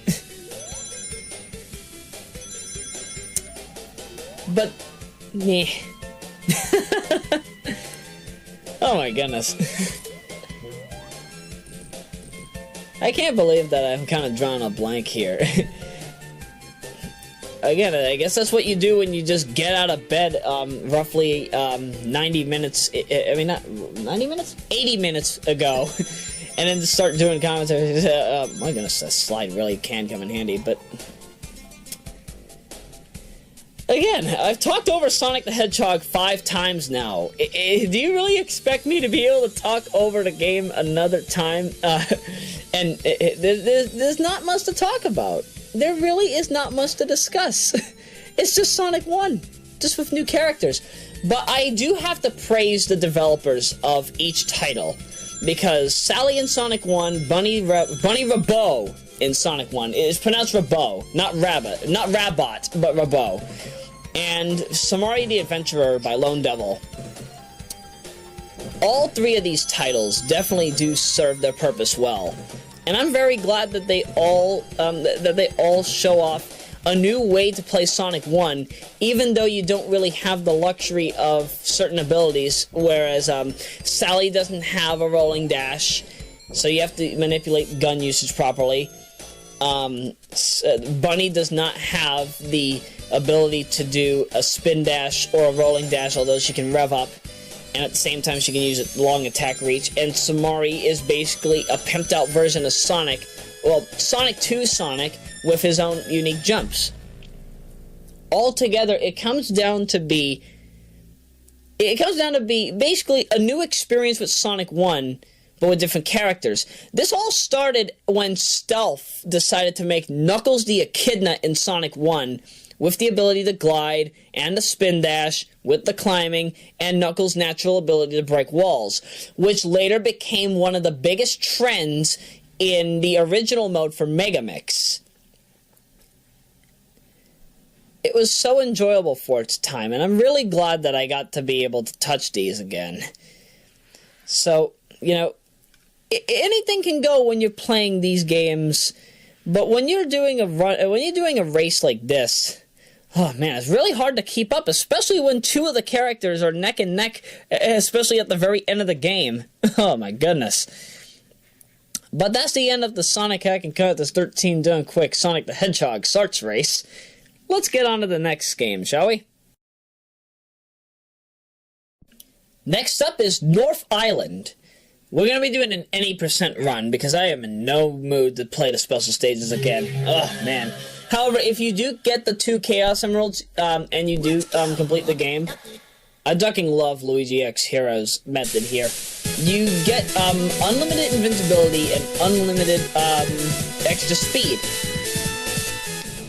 Also, I want to know what the music for Rush Hill Zone is, because I know I've heard this before. I don't know if it was in a Mario game, I don't know if it was in anything else. I really can't tell you, I'm not sure. Now, what is utmost notable, and what allows Sonic to get through Act 1 and 2 in less than 25 seconds, I think I get through both of them in 24, is that lovely double jump. And when you have extra speed and invincibility, I mean, look at that. You can just get through this level in no time at all. No time at all. My goodness. Not bad. Not bad. I also do love the little animation that, no, not animation, but the sprite that Sonic has when he's looking up. He's looking up from an angle. What is that, like a 45-degree angle? That's not bad. Again, I kind of would love it if we had more games where Sonic is looking at dynamic angles. Ugh, now that I say that, I'm sure we're going to have somebody make a dynamic angles hack. But if I had to say, you know, even the Rush Hill Zone is literally just Green Hill Zone right now. I'm sure that when we see this game again, when we see North Island again, it's going to look lovely. I mean, how many games do we have in the Sonic hacking franchise that say Island? Because we have Sonic the Hedgehog West Side Island, which is a ROM hack of the original Sonic 1. It's a lovely palette and layout hack. We have the Blue Blur. We got Resort Island, which will be coming up during the 4th hour of Roman numeral 13 Done Quick. And we got a decent amount of hacks that have the word island in it. Oh, by the way, fastest way to beat Robotnik. This is all you've got to do. Now, for those of you who are not familiar with the way that this boss works, in the event that you do get hit, Robotnik's Wrecking Ball goes upward. So yes, instead of it going downward, as most people would suspect, no, it's going upward. So your actual key to do this is actually stay on the sides and attack from the bottom. Or attack from the top. Oh yeah, Sunset Park from Triple Trouble's here. Yeah, this is going to be a preview to our Sonic the Hedgehog Triple Trouble commentary, ladies and gentlemen, people. My goodness, this looks lovely. Now, as some of you folks know right now, Painto, or Painto Maniac, he's working on a Sonic the Hedgehog Triple Trouble ROM hack of Sonic 2. Yes, a complete 16-bit remake of Triple Trouble, Wishfully, the aesthetics from here will be used, because, oh my goodness, that was lovely. That looks so beautiful. But the music definitely has to be reconstructed. Wishfully with better instruments, because, you know, the YM2612 definitely has better instruments than that. Or hey, run it off the DAC, why don't you? Oh no. Oh no. It's Shrek music. Oh, I really don't know if, I don't know if this has royalty, under it, like if I'd have to do royalty payments or whatever with this particular, track. So, yeah, I think I might have had it muted. Yeah, I'm kind of listening to this through my earphones right now. And, yeah, I don't know if this track, I don't know if the theme song, the opening theme to the original Shrek is protected by, copyright and whatnot. So, if you're not hearing the music, chances are I've muted it just because of this factor. I've probably replaced it with different music. Wishfully I did, because again, this is all pre-recorded. Wishfully I remember to do this when I'm in the editing room. Wait a minute, what am I saying? I'm in the editing room. I've got my rig right here. I've got my rig right here.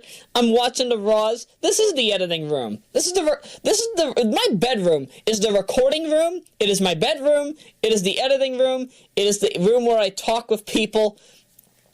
It's where I do everything. It's where I do all of my work.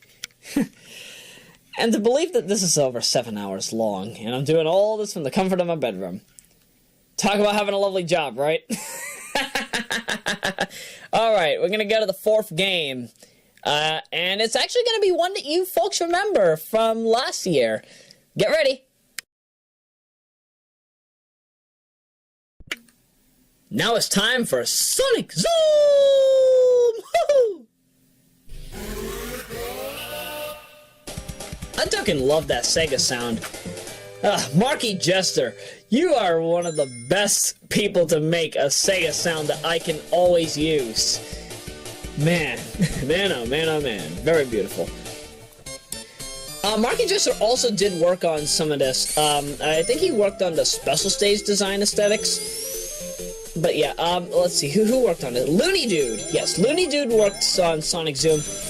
This game is very, very, it looks very lush. Lush in design, and I mean lush in a good way, because everything in here looks beautiful.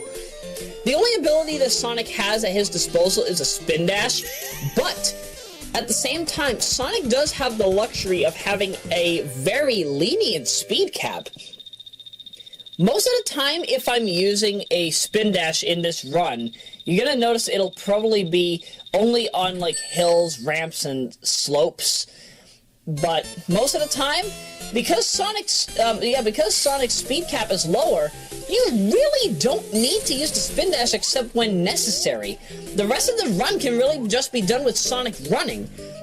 That's how fast he is. You don't need to use the spin dash, and I also love the fact that, yeah, one of the things that Megamix had, Megamix uses the ability set from Triple Trouble whenever you're on a spring. If you press the A button while in the air, you turn into a ball. In this case, when Sonic lands on a spring, he's already in ball form. So you can see how much Sonic Zoom is made for you to get through the place in a quick time and speed, while at the same time, you're able to save yourself without taking much damage. The only things you really have to worry about is where all the enemies are placed, and also where all the projectile attacks are gonna be. It's kind of fixed, but it's somewhat RNG if you get to certain areas at a specific time. That, however, is not easy for me to explain. I probably wouldn't be able to explain it off the top of my head, but hey. Hey, at least it's something to know, right? Right? All the bosses have been reconstructed for difficulty, and I fucking love the purple used here. In fact, that's the purple I will be using for my hair. Yes, my trademark hair color is actually purple, although if you ever take a look at my hair in the sun, even though people say it's brown, at a certain hour of the day, my hair turns red. it's ducking lovely, especially at sunset. If you ever just laying down with me in like just a big old open field behind a tree, and you know the sun's in our face and it's sunset, chances are I'm gonna be on a date, maybe. I'm probably gonna be on a date with a lovely woman. But yeah, my hair is red in the sunset. The sunset, it's extremely beautiful. But enough about me. Back to the game. Hectic Highway uses Speed Highway Zone's track for the level theme. It works. I fucking love this track. But would I say I like it perfectly? No. No, this track definitely needs some reconstruction because I think it's at the wrong pitch. Yeah, it's at the wrong pitch. It's using too much harmony. And at the same time, there's just so much that this track is missing. Like, come on, where's Denzel Washington saying, what comes around goes around? Oh, sorry, it's up and down and all around. Yeah, I totally forgot that it's up and down and all around. Yeah, you want to know who clarified that for me? Clement. Because all these years when I was playing Sonic Adventure, I always thought that that the up and down and all around guy was saying what comes around goes around, because there was a track where there's a sound audio sample from Denzel... Excuse me. Kind of choked the wrong words there. There was a line that Denzel Washington had said, maybe in a film or something, and he said, what comes around goes around. And that's what I thought I was hearing in the chorus of Speed Highway all these years. Had I known it was up and down and all around, I would not have told over 1,000 of my friends back in Boston that it was what comes around goes around. Now I've got what comes around goes around going around all around. Oh, jeez. Oh yeah, by the way, this is one of those rare instances in a Sonic game, at least a Sonic 1 ROM hack, where you can destroy the bombs. The bomb animation that you're seeing in this game is, if you folks are familiar with Chaotix, that is the bomb from Chaotix that you get to play as. Yeah, I don't know why you get to play as the bomb in Chaotix. It's very weird. Also, another thing that you might have also subsequently noticed, in Sonic, in Sonic Zoom, when you're in the first level, or if you decide to start this particular act, if you let Sonic sleep for 90 seconds, you end up getting the sleeping piranha track from Super Mario 64, at least in the first zone. In Hectic Highway Act 3, you can turn Sonic into a bum by having him fall asleep on the ducking bench. Oh, it's lovely. Oh, hey! Let's see. Wait, is this the right track? Because right now I can't listen. I don't have my speakers on. If my memory serves correctly, this music that we're listening to here is the theme song to Pluck. Wishfully, I got the... Whoa! Whoa, hang on. Was that a chain chomp? Man, Looney Dude. Dang, you really made this game crazy. Oh, man. Oh, man. Casino City, or whatever the Ductus level's name is, this level really has some weird physics, might I add. Sure, I know it's supposed to be Spring Yard in the form of having, like, loops and extra speed and whatnot, but... Dude, please reconstruct this level. Casino City is not bad, but it definitely... It has some weird moments where Sonic, when he's running, he'll get stuck in the wall, as you probably saw in Act 1. The loops are very, very misconstrued. I really don't like the way that the loops are done in here. I mean, they're like very narrow loops, and the fact that Sonic gains speed from these loops. I mean, look at that. I didn't even jump. Sonic just walked on to the next portion of the platform. Again, I love the approach you took with this, but it needs to be overhauled. It's kind of like Ringland. Ringland, as Aquaslash said, it needs an overhaul, but... What I say to Casino City here needs much of an overhaul. Reconstruct some of the layout. Make it. There was a ROM hack, I think, way back when. One of the ROM hacks from way back when had, I think it was Pixel Perfect. Yes, Pixel Perfect had Spring Yard Zone with loops, perfectly circular loops. I don't know any other ROM hack outside of Pixel Perfect where Spring Yard Zone has a perfect 360-degree loop. Wishfully, somebody out there Wishfully somebody out there knows what I'm talking about, because, you know, Pixel Perfect doesn't get the love. That's the narrow loop I was talking about. Pixel Perfect doesn't get the love that it truly does deserve, and provided the fact that it gives us lovely loops in Spring Yard, like the ones that we saw in that game. Ugh, my goodness. I don't know why that didn't come back. Oh, by the way, this is all you do. Yeah, the difficulty with this boss is actually kind of hard if you're doing it live, because you have those 7 platforms down there. If you screw up on those 7 platforms, you are boned. You will not be able to survive. Also, one of the other things I love, I love that you can just go through the level at the very end of Act 3 and you got a transition. That's not something that we see in a lot of other titles, and oh, whoa! That, was that what I thought it was? That's a Game Gear Sonic 1, that is one of the 8-bit Sonic, not 8-bit Sonic 1, but 8-bit Sonic the Hedgehog, style abilities. I think that started in Chaos, yeah, Sonic Chaos had it, then Triple Trouble had it. So basically what happens is when you're rolling on the water, when you're at the top of the water, you'll bounce up and down. Rockman X3 had a similar feature, and at the same time, there were a few other games that had it. I'm just trying to remember. No, Vectorman didn't have it. I know Castlevania didn't have it. Sonic Advance, I think, had it.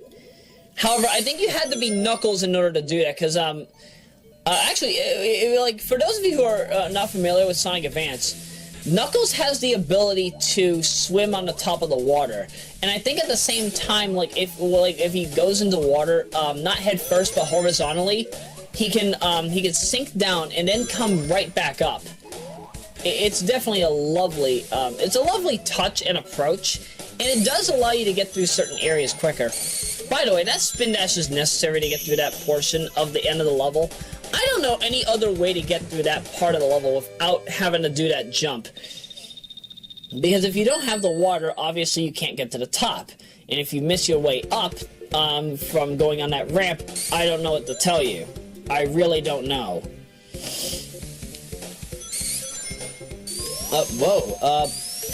I think this is my computer gimping out on me, or... No, sorry, it's my visual settings. Sonic's face looked a bit too bright there when he was sliding down the ramp. I completely didn't notice that. Oh my goodness. But don't worry, it's nothing bad. It's nothing bad at all. This background looks familiar. It looks like a very not low res. It looks like a very, bigger incarnation of the background that was used in, what is it? Hidden Palace Zone. Yeah, all of this level actually cries out Hidden Palace Zone to me, if only because of this particular diamond pattern was in Hidden Palace Zone's rocks in the background. Oh, sorry, not the rocks. You know those little green jewel platforms? I'm not talking about the Master Emerald. I'm talking about, like, just regular green platforms that you see about the level. It does look lovely, and I do love the approach that was done here. This artwork, even if it was copy-pasted from other games, I really do love this. Oh, hey, CBS News is on, and, yep, at the time of the recording, this is, December 29, the Pats finished 16-0 on this day back in 2007. Lovely, right? Also, I'm very glad that they pointed this out. I knew this for a long time. Zero's battle theme in this game, it goes with Mecha Green Hill Zone from Sonic Chaos, or as you folks in Japan know it, Sonic and Tails. I am very glad that this was pointed out, and I'm very glad that this was put into the game. Oh man, so beautiful. So beautiful.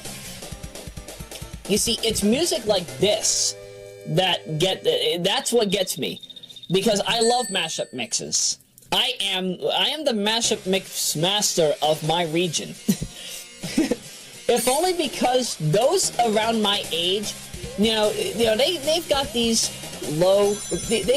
low economy quality tracks, and, you know, I don't judge that. I don't judge them whenever they do their music.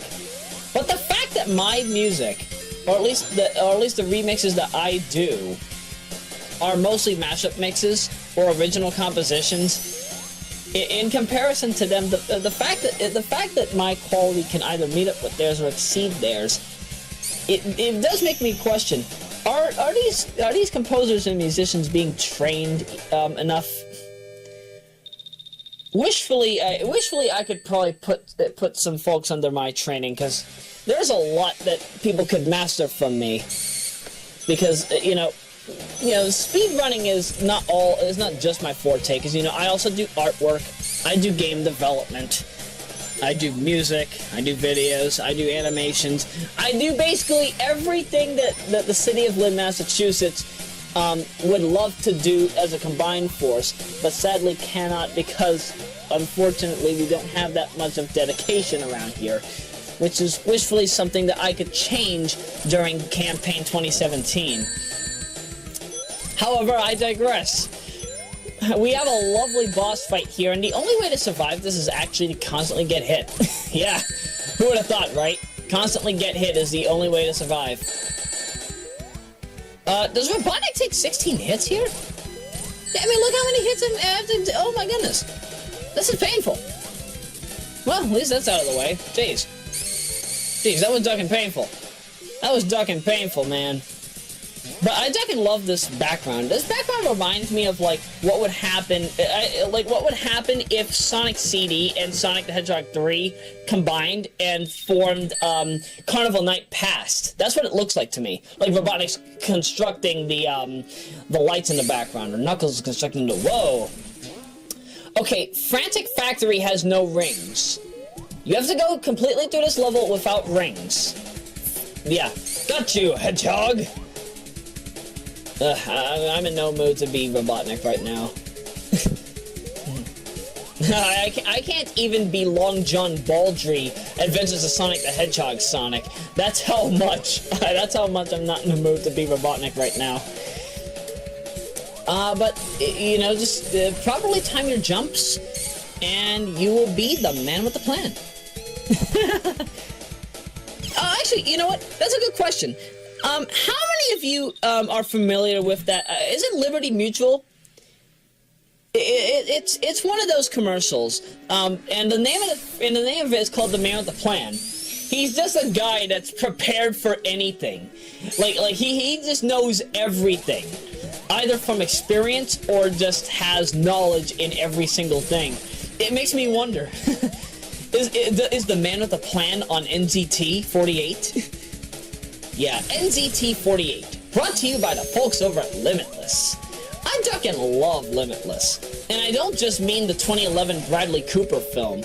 I mean the 2015 TV series that's on CBS. You know, when I first saw it, I thought that, it was going to be like this big action series that played out more similar to Person of Interest, and sadly that's not the case. It's kind of more like, it kind of feels more like a late 90s TV show, a late 90s action show with a hint of comedy. And, you know, it's not bad. It really isn't bad. I really do love it. And if you folks have yet to watch Limitless, they're doing reruns on CBS. You can watch it on CBS.com. I know I'm kind of giving them free promotion, but hey, for all that it's worth it. Limitless definitely is worth it. I enjoy it.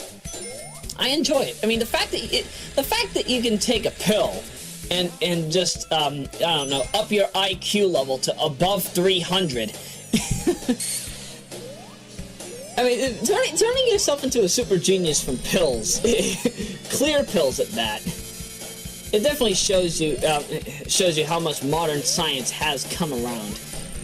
Also, there is some RNG to this boss, by the way. Aside from the fact that Robotnik shows up in a randomized order, what you have to be careful of is actually the platforms, depending on what time you start the boss fight.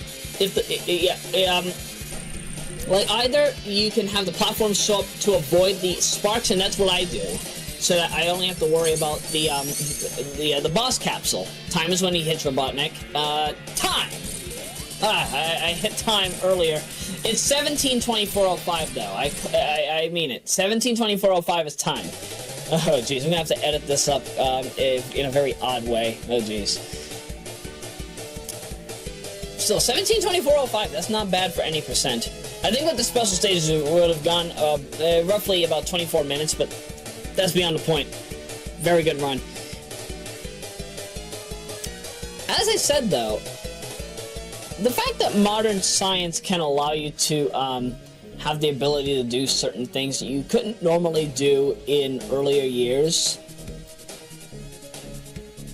I'm very glad that shows such as Limitless exist. Even though it's not presented in the way that I would love for it to be, it's at least done in a way in which can allow us to feel... It allows us to feel as if it's still getting the message out there. And yes, for those of you who are not familiar with NZT-48, it's basically a clear pill as shown in the film, the 2011 film and the 2015 series. And what it basically does is it helps your attention span increase. It depends on the person that consumes it based on genetics. But, of course, if you are already familiar with the way that it works, I don't think you'll have too much of a problem in, using it for yourself. Would I say that NZT-48 is worth it in its current incarnation? The ones that you can get online, I've seen mixed reviews. Some people say it works, some people say it doesn't. Again, though, it's all up to genetics. That's not something I could clarify for most people right now. Because again, I have never tried it myself. I'm just naturally smart. if only because, well, I read a lot while I was young, because I didn't really have much of a childhood. But that's well beyond the point. The fact that I grew up on Generation 4 gaming consoles, Generation 4, 5, and 6. I had a lot of books when I was younger. Had a lot of medical books when I was younger. Had a lot of encyclopedias and whatnot. So, if I wanted to have NZT-48 in me, would I want to? I don't know. I really am not sure. I really don't know if I would want to have NZT as a part of my body. But I'll just at least tell you, if it's worth it, it's worth it. If it's not worth it, I'll just wait until it is worth it. But I think I'm okay for now. I think I can handle everything in one fell swoop. After all, who needs a pill when you've got all the knowledge built right in your brain, right? Either way, that's going to take us into the second commercial break and the second music break. And we will be back. We will be gladly back in roughly 13 to 15 minutes. Sonic Hacking Contest XIII Done Quick has been brought to you by the Hodgepodge Theory. Join Kelsey, Eileen, and Miranda as they go about and do some wacky antics, all in the comfort of their dorm room. It is also brought to you by the E-Channel Hits. Join Variety member Evan Geikus on his internet radio station as you listen to some lovely music from all over the generations. The second music break for Sonic Hacking Contest XIII Done Quick has been brought to you by the Legend of Renegade. Follow his remixes only on YouTube.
we're back.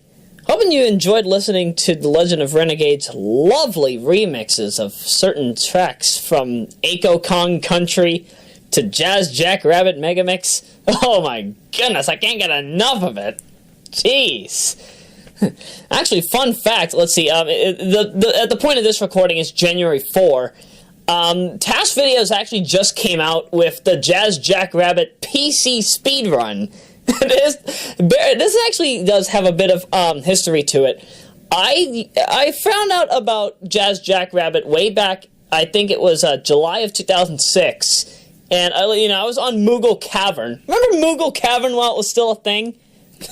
Yeah, so I decided to go into Moogle Cavern and look at a few Sonic the Hedgehog gaming hoaxes, and it showed Sonic and Tails and Jazz Jackrabbit. And I thought, man, this actually sounds like a good game. I want to play it.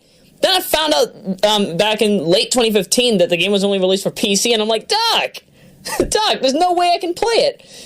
Wishfully, somebody at Sega Homebrew Competition 2 will deliver to us a fully ported to the Mega Drive incarnation of Jazz Jackrabbit. I would gladly play it for the channel.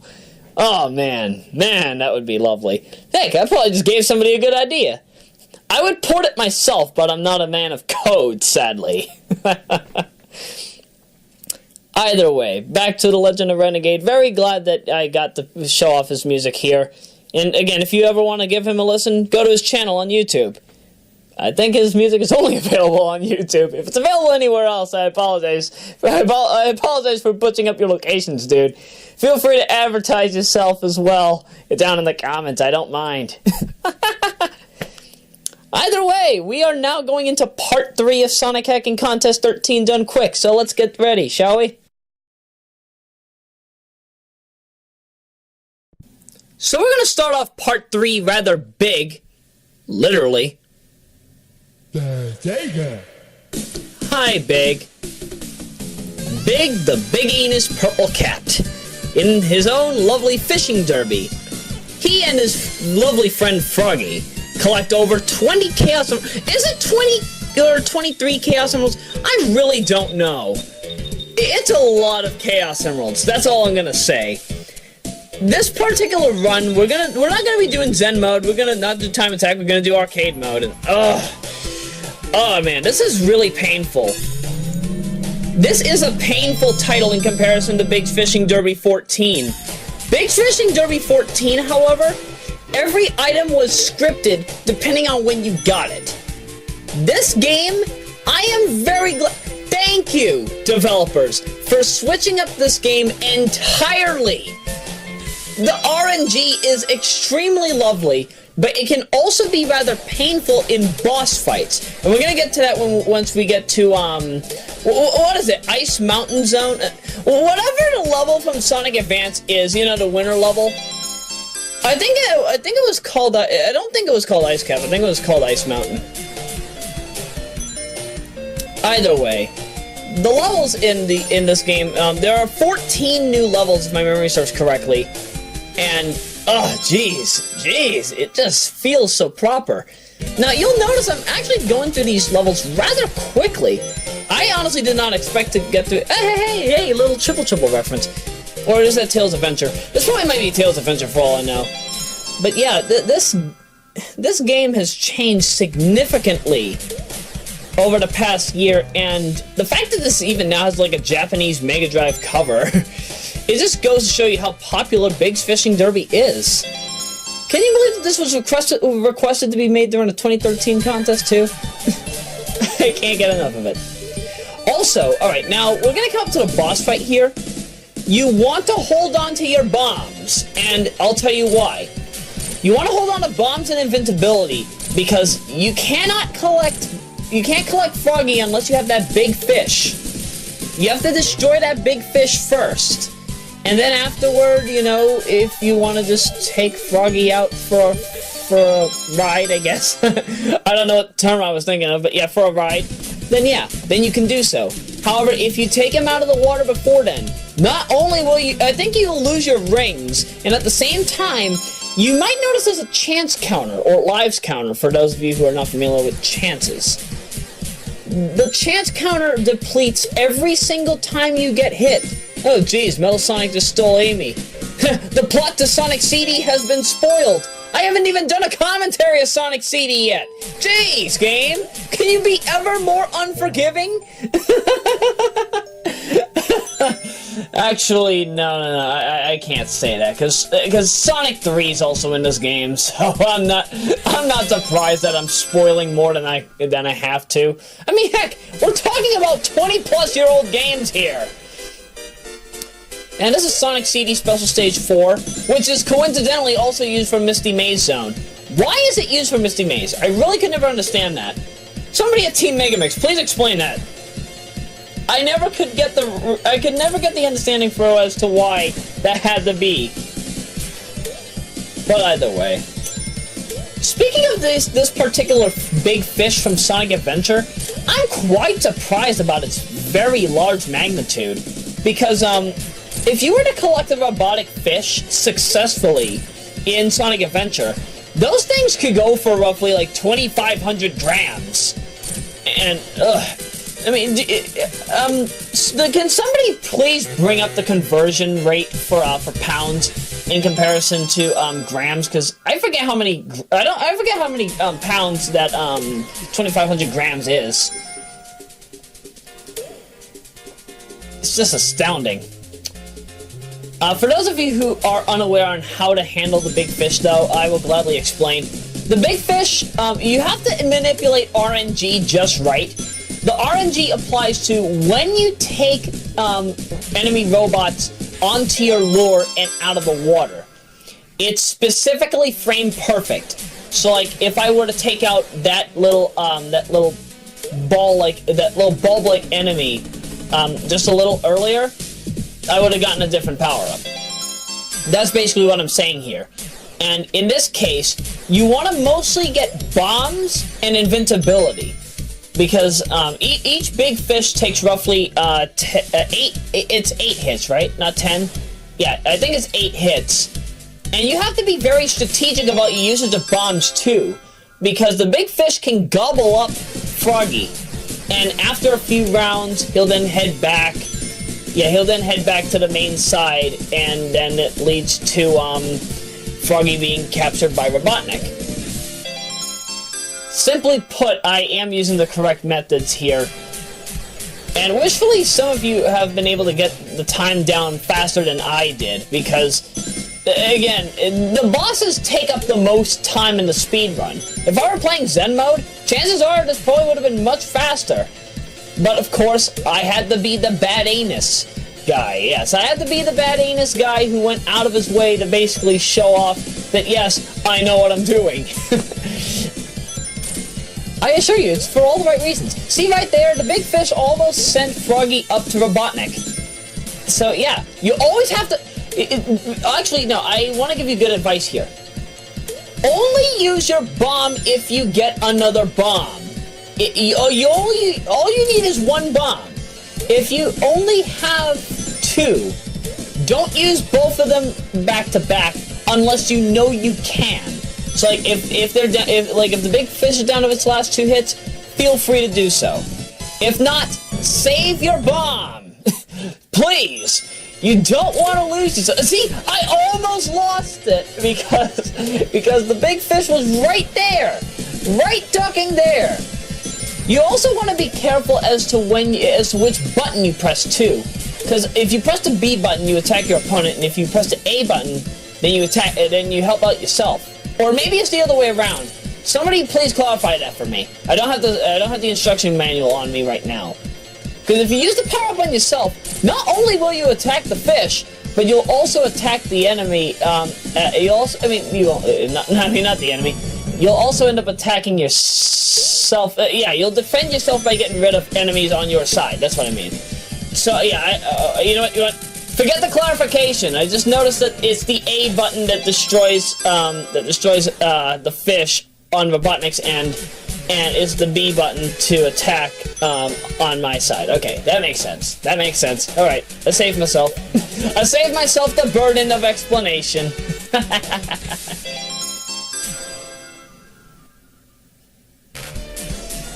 Does anybody anybody keeping count how many Chaos Emeralds we got? Because I really haven't a clue. I really don't know how many Chaos Emeralds we have at this time.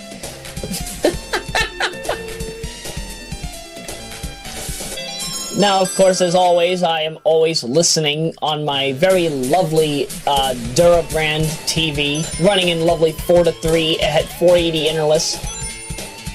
There's sadly nothing on TV, even with CBS News on. Yeah, there's nothing on TV.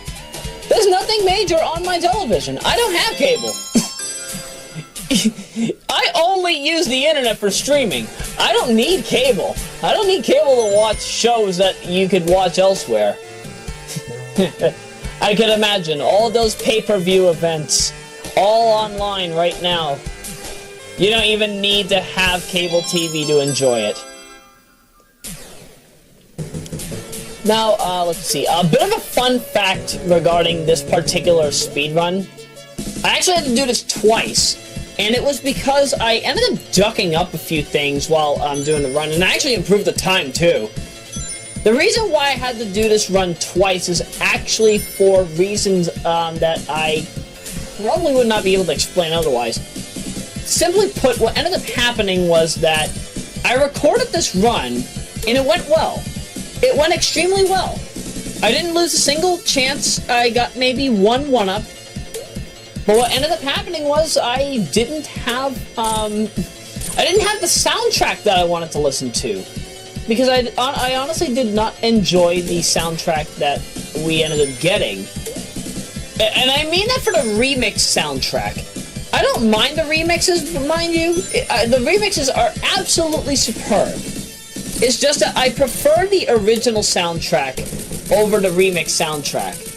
If only because, like, I would rather listen to Green Hill Zone rather than Green Hills Zone.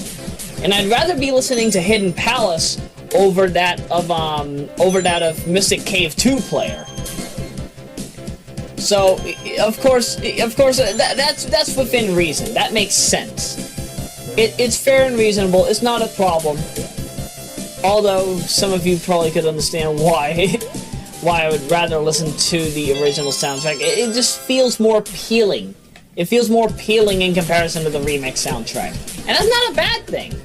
It's not a bad thing that I want to listen to the that I want to listen to the original soundtrack. But I do recommend, like, if you ever just have, like, just a few hours to blow, just go into the sound test. Listen to the remix music that way. Much better. Much, much better. I presume there's actually supposed to be more to this background. I don't think it's properly set yet. For those of you who are actually unaware about Big Fishing Derby's origins, this game actually started out as a ROM hack of Sonic 2 in the form of Sonic the Hedgehog 1 and 2, which became Sonic 2 Heroes, which became Sonic Classic Heroes, which became Sonic Classic Heroes Rise of the Chaotix, which became Big Fishing Derby. And Big Fishing Derby was actually supposed to be a game within a game, because it was supposed to be in Classic Heroes Rise of the Chaotix, but it ended up becoming its own separate game as a result. And now you've got this. Would I say it's worth it, though? To be truthful, for the price of free, I would say so. It's definitely worth it for the price of free. But hey, you know, if this had 100 levels, if this had 100 or maybe 255 levels, I would gladly pay the amount that you would have to pay for a Mega Drive cartridge in 1994. Because this is well worth it. This is well worth the time. Can't get enough of this game. I'm serious.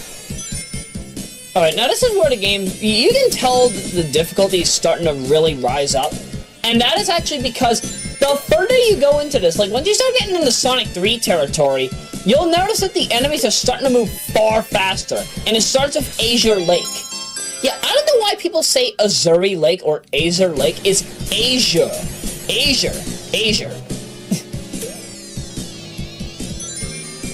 Let's see, where's Supersonic? I know Supersonic's supposed to show up, but there he is. Oh, that was lovely. I wonder how many layers of scrolling this is. Because, you know, again, this is all like traditional Japanese Mega Drive. Oh, sorry, Mega Drive 2.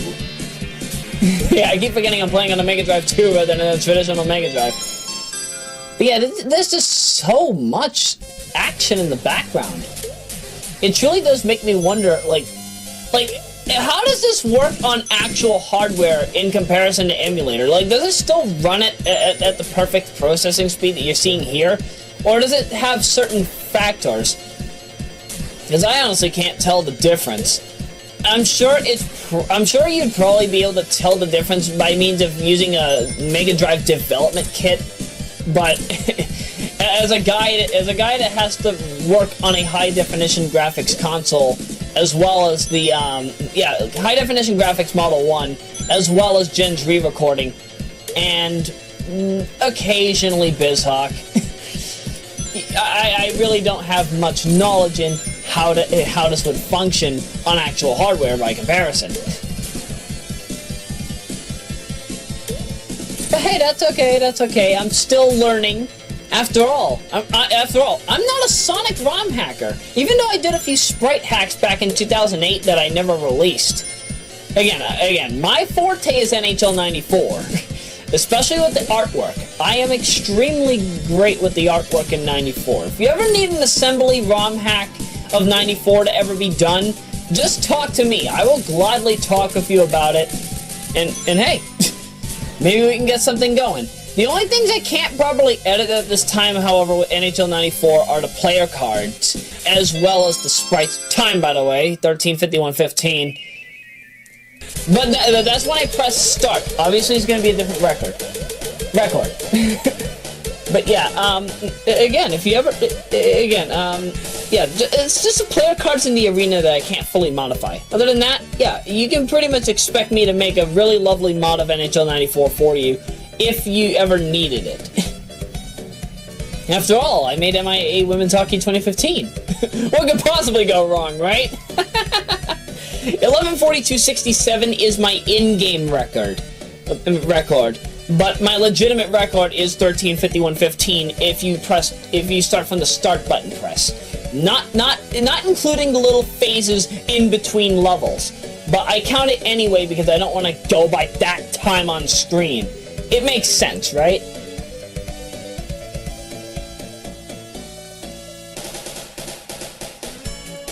And that's pretty much all for Big's Fishing Derby. Wishfully, when Big's Fishing Derby 16 comes out, you know what? You folks over there making Big's Fishing Derby, please release a build of this annually every single time you find another way to implement another Sonic level. At least until you reach 255 levels, because I think that Spinball suffers from this. If you up the number by just 1, I think it crashes the game, because no, I think you can have 256 levels. Yeah, I take it back. Make 256 levels for Big's Fishing Derby. I'll gladly marathon it. I'll gladly marathon it for whatever hacking contest that is. But that's going to be another story for another time. Let's go on to the next title.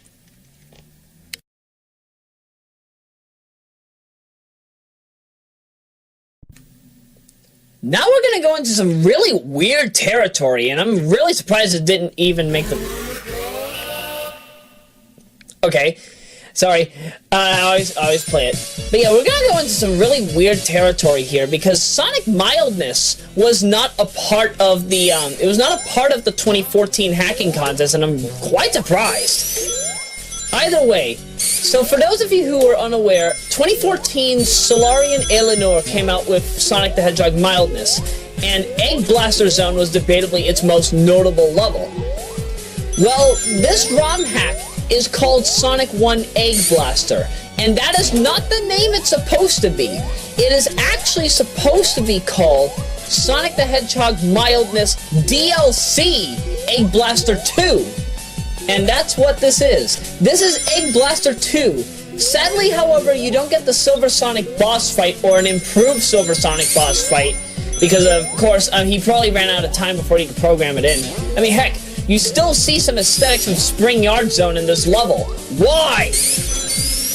Other than that, though, this is a very lovely zone, and the reason why I'm not going in that ducking special stage ring it's just Special Stages 1 and 2 from the original Sonic 1. There is no difference, I assure you. Don't touch it.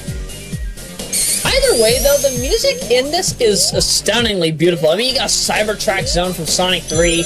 You got, I think it's Wily 3 from Mega Man 9 for Act 3. I don't know what this track is. If any of you know what the heck this track is, please tell me. I really want to know. This is some very confusing stuff here, kids. Oh, man. Man, oh, man, oh, man. Is that gonna be my catchphrase now? Man, oh, man, oh, man. I swear, I've got so many catchphrases, I can't even tell which one's about to be what. Either way, I did a speedrun of Sonic Mildness back in 2014, but that was a day one speedrun.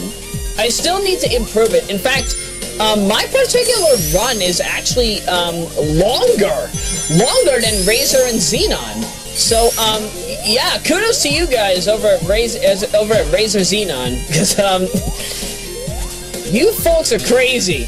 You folks play everything, even the ROM hacks that have never been publicly released. You guys play all the crazy games. I can't get enough of you guys. And now, actually, it was actually Razor and Xenon that had helped me out with finding out about it was the late June build of, the late June of 2011 build of Sonic Megamix that was leaked. Yeah, had I not known about that from them, I probably wouldn't have known about that build until Stealth came out with it. So yeah, kudos to you guys. Very well appreciated. I got to learn a good amount of what was to be expected at the time of that of that particular build's development. But you know what? We're in Act 3, and there is actually a certain ROM hack that we're going to be touching later on in the missed opportunities section of Sonic Hacking Contest XIII Done Quick. That's going to be that's going to be the little part that we're going to go to before we go to the final 3 runs. And oh man, you'd be surprised by what certain ROM hack that you're going to be seeing. It has very lovely visuals similar to this. The one thing I do have to question, though, like, it doesn't, this particular background doesn't scroll a lot. Hey, you know, so that's kind of depressing. I would like to have more scrolling, but I'm sure that it's probably due to graphical limitations that Solar had at the time. I'm not gonna give him flack for that. And of course, Spring Yard Boss just works the same way as Spring Yard Boss. No changes. But, you know, this kind of feels very launch model-esque. And, I mean, launch title-esque, and I like that. I like launch title-esque design. Time. 4:23:15. Hey! For once, I actually get a 1, 2, 3, 4, 5 setup. That's very lovely. Very, very lovely. Can't get enough of that. But yeah, I really do love where this game took place, how this game took place, and, there you go. See, it's all glitched out. See here, I'm pressing the C button. You see a little something changing there among the illegal line. And after a while, you're going to get a violation error. There's nothing you can do. There's nothing else you can do. It just stops. It just stops. You can't play it. You can't play it. Oh, man. You're going to understand what the heck that comes from when we get to the next level. Oh, jeez. That line was dark and funny, but hey, at least I was able to make some form of reference to it. Seriously, I'm pressing the C button. Oh man. Next!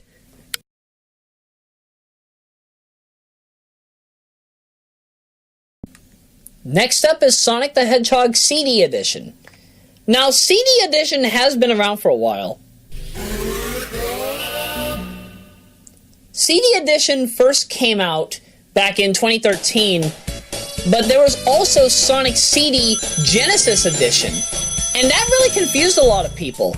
This is a 6 megabyte ROM or at least if you were playing the original 2013 version that was trying to port Sonic CD over to the Genesis and Mega Drive, in comparison to Sonic the Hedgehog having Sonic CD aesthetics and physics, for lack of a better word. They're not exactly accurate to Sonic CD, but you get the point. It's not too bad.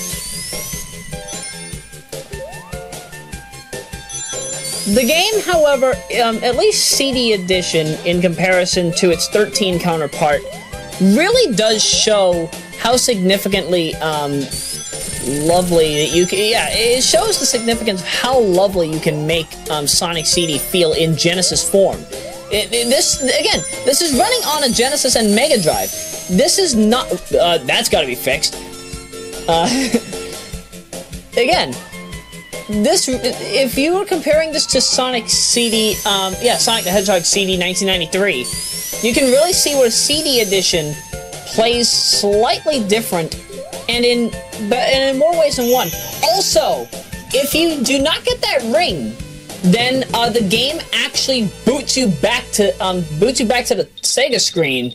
If you don't do that, so you gotta do that. Then then complete the special stage.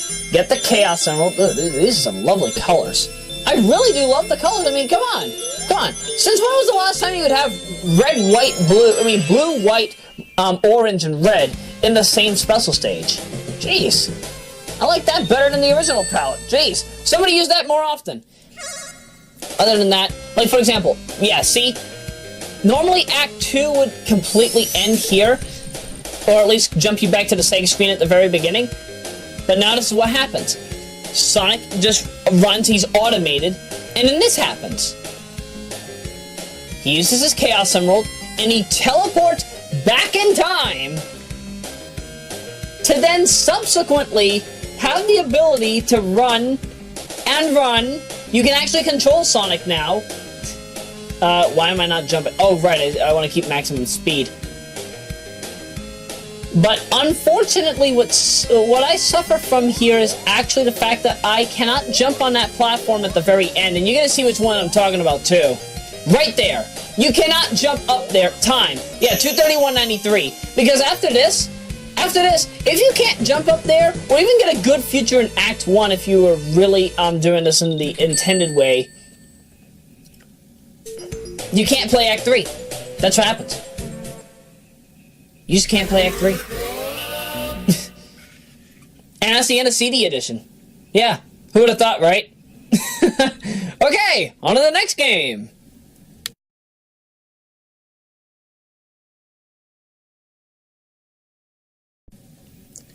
Sonic the Hedgehog 4. What the duck are you doing here?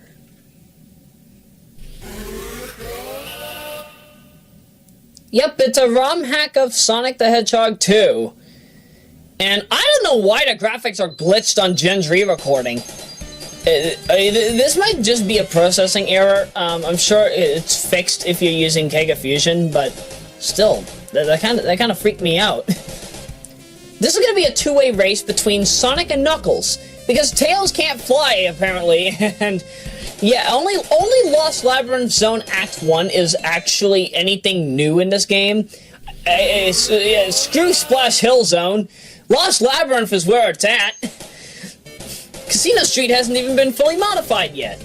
So just go to Chemical Plant and, alright. We're going around, we're going to try to see if we can beat this in 1 minute, and we do. You know, in the very opening of the level, you can see that Sonic and Knuckles are significantly around the same speed, but because Sonic has that jump dash, you're going to see that Sonic will beat this level faster than Knuckles. And yeah, it's kind of a shame, but yeah. Yeah, spoiler alert, yeah. Sonic wins the race by default. But, you know, Knuckles handles his own rather decently. He spin dashes just fine. He glides fine. Actually, I think that his gliding controls are much tighter in this game in comparison to Sonic the Hedgehog 2. Yeah, in comparison to Sonic 2 and 3, I think that Knuckles actually glides better in this. Unless if I'm seeing something different, who knows? Maybe it's just a wild guess, but who knows? Time! 52.72 for Sonic, and that includes the pressing of the start button. And time for Knuckles, 59.95. Not bad. Not bad. Both of them beat it. Knuckles barely did that within a full minute. Jeez. But sadly, yeah, Mad Gear Zone is glitched out. You can't do anything yet. This game is in a very early beta state. Oh, sorry, alpha state. So, you know, we might see this maybe again as Sonic Hacking Contest 14 Done Quick Online. Yeah, Sonic Hacking Contest 14 Done Quick Online. Wait, I'm saying it wrong. It's Sonic Hacking Contest 14 Online. No, there is no Done Quick. I'm the guy that makes the Done Quicks. But Sonic Hacking Contest 14 Online, wishfully that delivers something lovely with Sonic the Hedgehog 4's tech demo. Because, you know, this does have potential. The graphics that are seen in Splash Hill Zone definitely are very lovely, and I really do love the approach that was taken with Lost Labyrinth Zone. It's not optimal, but it's definitely a good start. It's a fresh start. So, keep doing it, dude. You got a lot ahead of you. Alright, on to the next title.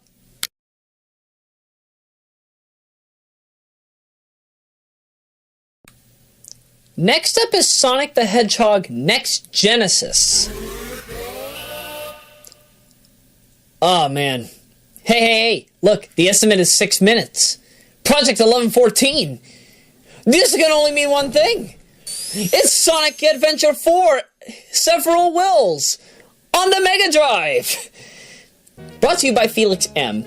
Yep, it is exactly what you could imagine, but actually we do have a few things that we need to handle, and that is a music break. So, yeah, we're gonna be listening to music. Brought to you by the Sampler. So, sit back and enjoy!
Yeah, I can't believe that this actually had a drum sampler.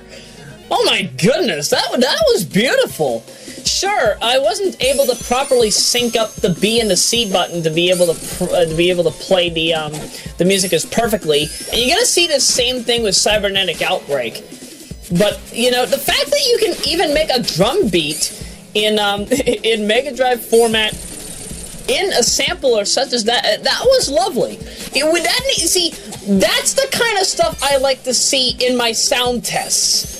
If you have a sound test like that, like even if Megamix had that, you know, I would definitely mess around with the FM music more than I normally do. You know, in comparison to what Next Genesis offers, like for sound tests to have this elsewhere, of course, the difference with Cybernetic Outbreak is that it has the PWM, which is very luxurious. I'm very glad that the samples are on the PWM. So, and most of the music runs on a DAC anyway, especially a certain track that you're going to hear at the very end of this marathon. But what Megamix has in its own defense, Megamix has it has the Tales of Fantasia sound test. Yeah, for those of you that are not familiar with the Tales series, most of you probably started off with, what was the name of it? I honestly forget the first one that came out here in the States that was the most popular. But, oh yeah, Tales of Symphonia, that's what I was thinking of. Tales of Fantasia, however, I think was the first title, at least the first title that I'm familiar with is Fantasia. I grew up with Fantasia. I did not grow up with Symphonia. And I don't know how the heck I ended up getting Fantasia, but yeah, Tales of Fantasia has a similar sound test that resembles that of Megamix. And I think that was the influence for Megamix's sound test in the first place. Yeah, for any of you that are actually a part of Team Megamix, feel free to correct me on that if you guys didn't steal that from Tales of Fantasia. Either way, like, you have the ability to adjust the pitch, you can adjust the tempo, and I think it was one of the only games for its time that had, I think it had proper audio sampling as well, which is, again, something that was reintroduced here in Next Genesis and also in Cybernetic Outbreak. The sampler setting, however, is something that also was presented in NBA Action 94 in a very poorly the very poorly received sequel 95. Let's see, what other titles had it? Let's see, Mickey Mania. There was just so many others. But, you know, I'm already more than halfway into this run, and I haven't talked a single thing about Sonic Adventure 4 Mega Drive Edition. It's simply put Sonic Adventure 4 as if it were in the form of Sonic Adventure combined with Sonic Adventure 4 just in 2D. That's it. There isn't anything else for me to say. Although I won't lie, the super speed segments are really lovely. I really love this approach. That is astounding. Hey Razozen, I beat your record. You beat this in 44, I beat it in 43. Try to beat it in 42, I'm sure you can do it. After all, you're the master of tool-assisted plays. At least for Sonic Hacks, I'm just the guy that does SARTS runs. I can't compete with what you can do. Oh, Dusty Desert, are we gonna fight Egg Cerberus? No. Felix is not fully masterful in this game's development as of yet, so we instead get, whoa, I'm loving this. You got Green Hill and Marvel's bosses put together. You see, this is what I would love to see. You know, if Sonic the Hedgehog at Sage 2010 ever gets a major update, whenever the Red Shed channel finally comes out, wishfully, there's like a special portion of the boss rush where the boss is basically every single boss in Sonic 1 combined. Give or take the Labyrinth boss, of course. That'd be dark and lovely. Solaris? Jeez, Geez, Felix, you're kind of giving us a bit of a run for our money. Oh no, it's not Solaris, it's just the egg capsule boss. Oh. This game has a long way to go. There's absolutely no way that we are going to be seeing anything fully Sonic Adventure 4-esque aside from the super speed segments. And I really have to ask about the super speed segments now that it's on the mind. Why the heck do you guys call it Mach speed segments? It is called super speed in the manual. You do not call it Mach speed. Mach speed is for Beautiful Joe. Unless if you're gonna make Beautiful Joe in Sonic Adventure 4 Several Wills, do not call it a Mach speed segment. Call it a super speed segment. That is exactly what it's supposed to be called, and it really is a shame that nobody calls it what it's supposed to be known as. Then again, you could kind of give me flack for that too, because I am kind of the guy that calls Sonic 06, also 07, Sonic Adventure Time, Sonic Adventure 4, 55707. Barely got my estimate of 06 minutes. Oh jeez. The game's about to crash, that's why I'm mashing the C button, as you might notice. Wait for it. Wait for it. Why won't it happen? Boom! There you go. Yeah, you got GIKMOQ, HJL, NPR. NPR? What's NPR doing in my Sonic hack? Oh, jeez. Oh, man. On to the next title. Please. Please. Next title.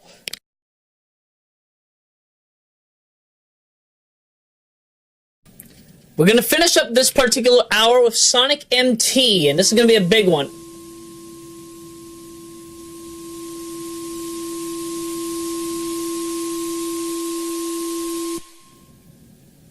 That was scary. Why must you scare me, Green Snake? Oh, man. Yeah, Green Snake has gone through a lot of name changes over time. He was Green Snake, then he was the Retro Snake. Now he's Natsumi. And to be truthful, I love how much he has improved over the past matter of years. Because I did a full run of his ROM hack, Sonic the Hedgehog Green Snake, while it was still very bad and considered the hack of shame. And ever since he made LSD as bad. Any of you remember that from Sonic Hacking Contest XIII Done Quick? Then we had, he made a few mini hacks, he's made a few other things. Now it's Sonic the Hedgehog with microtransactions. Yeah! Yeah, that's exactly what we need. Microtransactions in a Sonic game. Oh my goodness. But it's very lovely. But I never could understand, how the heck does the point system work? Because, I got roughly 400 points there, but I don't know how. Like, what is the points to microtransaction points conversion rate? I really don't know. I can't tell you. But even though this is Sonic 1, even though this is just Sonic 1 with new abilities and microtransactions and everything else, what this basically is intended to be for, and this needed to get the Robotnik trophy, but of course, Marky Jester ended up getting that with the next level. The boss fights in Act 2 are significantly different than what you have probably ever seen in any other Sonic title. And what you're seeing there, that's the lovely way to manipulate the boss's AI. But if you were playing it the normal way, it shakes the ground. It plays kind of like the Megamix boss, but it doesn't have the difficulty of the Megamix boss.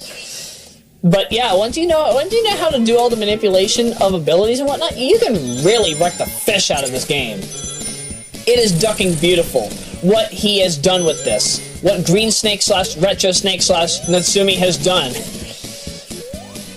I don't know about you, man. You really are lovely. I'm glad that you have changed your quality massively. You see, this is something this is something I can come back to often, if only because it it encourages me to actually do more collecting. You know, if I weren't trying to beat these levels as fast as probable, I probably would have more enjoyment with this in comparison to how much I already am having. This game actually did make me smile. It truly did. However, you know what? Let me just get this out of the way right now, because I'm sure that a lot of people have probably been wondering about this. Now, of course, as you might know, this game got the hidden trophy. You see, Sonic Hacking Contest has a lot of hidden trophies, and the hidden trophies that the contest has, it involves you having to do specific things that are not properly listed by that of the hacking contest. Now, I'm sure that I'm probably butchering up the way that SHC handles matters, and I apologize to the judges about that entirely. But the Shadow Trophy is, I have to consider that a hidden trophy, because that was originally not intended to be a part of Sonic Hacking Contest XIII. It just ended up becoming a part of Sonic Hacking Contest XIII because of how much the fan fiction in this is. Yes, for those of you who are unaware, there's a fan fiction in SonicMT. You have to have basically a Game Genie code or a Pro Action Replay code to modify the game to the point, or if you know how to hack the assembly of this title, and basically go to the coordinate, modify it, and modify the offset so that it has the properly placed information, and you can have unlimited rings. Once you do so, there's DOS for Mega Drive. Basically enter a certain command, and you'll be able to read a fan fiction involving some of the members of the Sonic hacking scene. That ended up getting the Not Safe for Work Shadow Trophy. And, you know, again, the Shadow Trophy was not a part of Sonic Hacking Contest XIII intentionally, but I have to consider it a hidden trophy. And wishfully, you know, like, I know that you folks, I know that the judges already had their respective discussion about this, but if you're gonna have hidden trophies, don't have the hidden trophies properly known. Have it kind of like Survivor, in which, like, in Survivor there are hidden idols, and of course, if you're able to find those hidden idols of immunity, then you'll be able to use them at Tribal Council. In this case, for the hidden trophies of the Sonic Hacking Contest, have them available in, like, the form of hints or something, so that we could then make ROM hacks with said hidden trophy qualities, just so we could get those. Sure, it probably would discourage other submitters of other contestants of the contest. But again, it would be lovely to see who can get hidden trophies during a contest. That's something I would gladly praise if it ever becomes more of a legitimate thing. This mid-boss, actually, you do have to do some things. So, yeah, just bounce. That's all you gotta do. Just bounce as Sonic with the water bubble, and you'll save yourself. Oh, jeez. If you are stuck on the block, if you stay on the block, it will go down, and you'll get burned. It's kind of like a certain segment in Pac-Man World 2 and 3, where if you stay on the platform for too long, you'll see it slowly going down into the liquid, and you get hit. Actually, I don't think Pac-Man World 3 had that. I think it was strictly 2. And I lost a lot of chances in 2 because of that. That really disturbed me. Oh, jeez.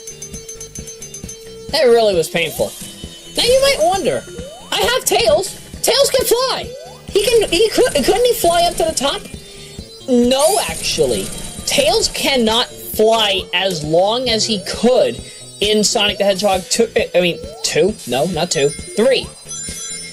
You'll see that Tails gets tired quicker. You see?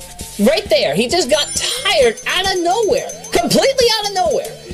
I want to know, why the heck was this done? I think it was probably done just so that you can't cheat your, well, quote-unquote, cheat your way out of every level as Tails, but I still find a way to do it. Because I mean, look how badly Miles is able to he got up there just in time. And it truly does show you how much Miles' gameplay is deferred in comparison to his Sonic 3 counterpart. And actually, in comparison to his Megamix counterpart, because his Megamix counterpart also suffers from the same logic. Because in earlier builds of Sonic Megamix, if you press the A button, actually that's even still a regular norm. But yeah, when you press the A button, it basically has the triple trouble effect, in which after you bounce on a spring, you'll go into a ball. However, if you're playing as Tails, if you're playing the game as Tails, what ends up happening if you have him? He can turn into a ball while in mid-flight. And I think the leaked 3.5 build had this, it did have the luxury of you being able to, whoa, what the heck happened there? You did have the luxury of being able to fly as Tails, go into a ball when he gets tired, and then begin flying again. That was fixed in 4.0 beta, and it has also been subsequently fixed in the leaked quote-unquote 5.0 build, or the late June of 2011 build, as I prefer to call it. And I think the current incarnation of the Hedgehog Megamix, not one Megamix, but the Hedgehog Megamix, I think it's also fixed there too. Correct me if I am wrong on that.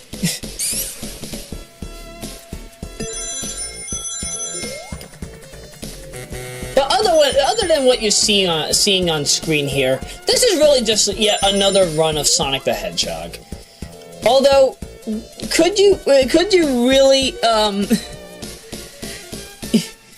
let's see, yeah, could you really question why I'm doing so many runs of Sonic 1? It's because you're able to play it in so many different ways.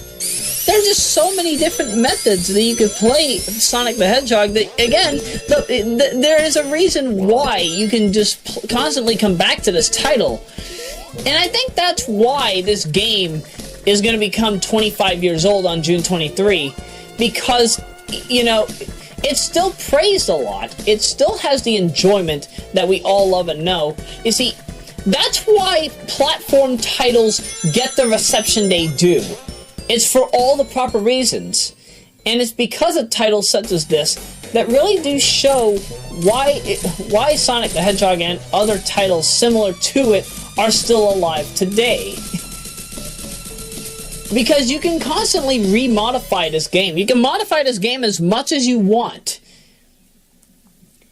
And in the end, you still end up having a fun time. Because it's fast platform gaming at its finest.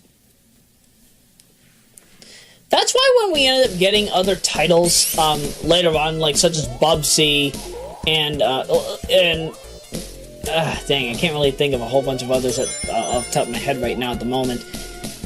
But you know, from Sonic to Alex Kidd, that was a good transition. But then when we did end up getting third-party titles such as Bubsy, that really didn't. And bear in mind, even though Bubsy does get the flack for being the game that possibly could go wrong in every single probable way, I really don't think that that such titles, even though they're platformers, speed platformers, mind you, I really don't feel that each speed platformer deserves to get the flack that it gets. I mean, sure, just because it does something wrong doesn't mean that it's a full-on bad game. Like for example, me, when it comes to the Bubsy series, I can't get enough of Bubsy. I can't get enough of the first game, and I definitely can't get enough of Bubsy 2. The only reason why I don't touch Fractured Furry Tales is because I can't find a Jaguar emulator. Oh, sorry, Jagger. I can't find a Jagger emulator. Or Jagger CD, for that matter. At the same time, I don't touch Bubsy 3D because, well, it's 3D, and of course, if I've learned my lessons from playing Rockman Dash, and bear in mind, I don't mind Rockman Dash, I'm just not a fan of tank controls. And that's okay. That's completely fine. There's nothing wrong with that. It's only a problem, however, if it's not implemented properly. But dang, how the heck did I get to talking about Bubsy through Sonic? Oh right, the concept of it being a platform title that you can constantly go back to. And again, Sonic the Hedgehog is always a game that I will be able to come back to because there's just so much you can find. Heck, almost 25 years that this game has come out, that this game has been out, and I've been playing it since 2001. I've been playing it since 2001. I've noticed since 99, but I've been playing it since 01. 15 ducking years, and I'm still finding new things in this game to do. I'm still finding new stuff in Vanilla Sonic 1 Revision 0. And, you know, the ROM hacks, you see, the reason why I am talking over these ROM hacks is because this is basically my gaming life now. ROM hacking is the new gaming. And I feel that because you can make so many mods of a game, the fun never ends. There's just so much stuff within the mods that you can find that it just shows that you can make something out of an original work. You can reconstruct it as much as you would like to, and in the end, you end up getting more than you asked for. Like this. What you're seeing here is, simply put, Sonic 1, but with an engine. Well, I don't think this runs on the Sonic 3 engine, and if it does, I apologize for butchering up the description. But as you can see, yeah, like look at that. Normally, the Gargoyle's Fireball in Megamix, you'll end up getting hurt. And in other subsequent, like, look at that! I can get rid of the spikes on the Orbinaut! That's something you can't do in any other title that has Sonic 1. Any Sonic 1 ROM hack that I've seen that uses the elemental barriers, I have never seen the ability to knock away that. Oh, and this is a lovely boss fight, too. Oh man. Now, bear in mind, I only did 3 hits. When you switch to Knuckles, you get 2 hits. This is supposed to be an 8-hit fight. I turn it into 5. What gives? What gives? Yeah, and Knuckles gets all the praise, even though Miles and Sonic did all the work. Oh, game. Oh, man. Again, it's little things such as that. Even though this game was primarily made for the bosses, this is what I want in my gaming experience. I want to be able to come back to a game constantly and just relive it. Just relive it, but in new ways and forms. And I feel that's why I've been a part of the Sonic hacking scene for as long as I have. And also the reason for why I've studied ROM hacking as much as I have with, you know, games such as like Super Mario Bros. 1 and 4, as well as NHL 94. It's actually one of the reasons why I am a part of the NHL 94 hacking scene is because you know, being able to reimagine a game that we've been playing for years and being able to constantly do that, it allows for new memories to be made while still keeping the approach to it fresh. That, again, that is something I can and will forever praise about the hacking scene. And I definitely owe a lot to the folks that make these titles. You know, wishfully the ROM hacking scene stays around like this. Wishfully it gets even better going into the second half of 2010X. Wishfully when we get to 2020, when Royameadow Generation 4 begins, that things such as this will still be made and on a normal basis. This is basically what keeps me sane and what keeps me happy. Gaming has turned me into an entirely different person. I'll tell you this, had I not been a gamer all these years, I don't know what the heck I would be in the long run. Yeah, I probably would... I'd probably be one of those gun-loving conservatives that you see on television. But enough about Donald Trump. Oh, jeez.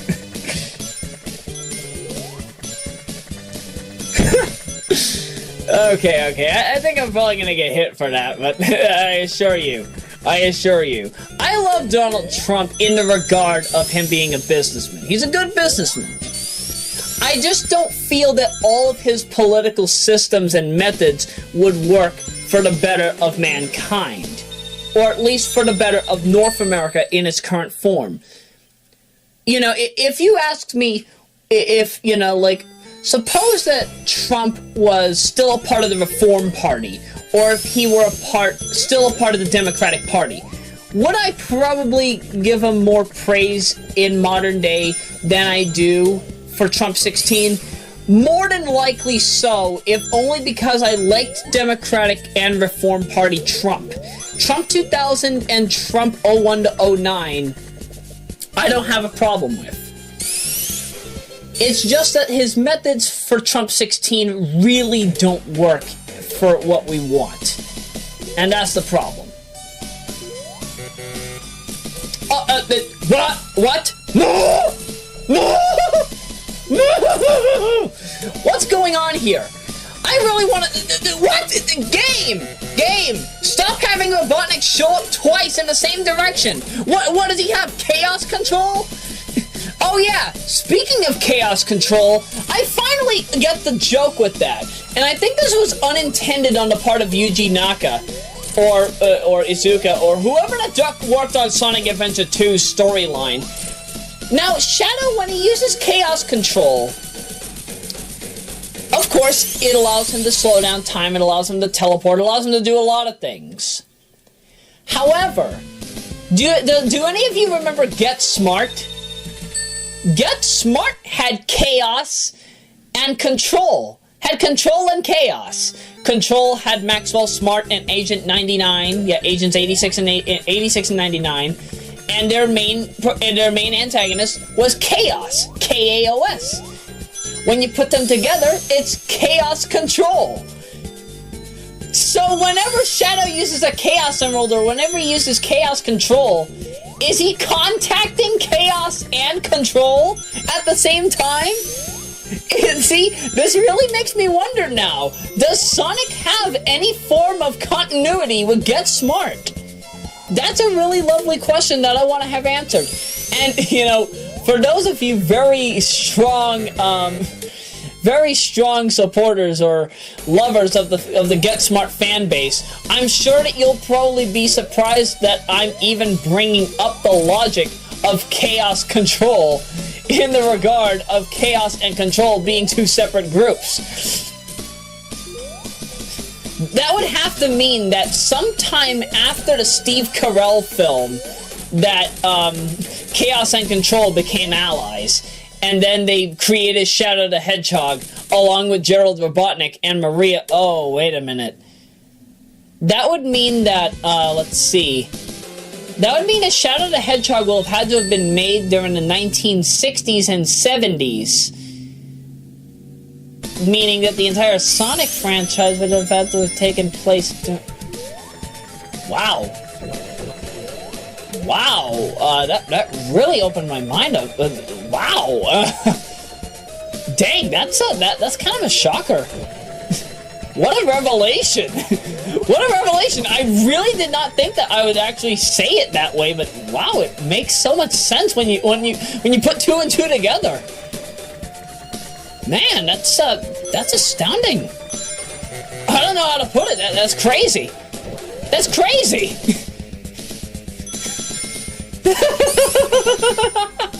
Oh man.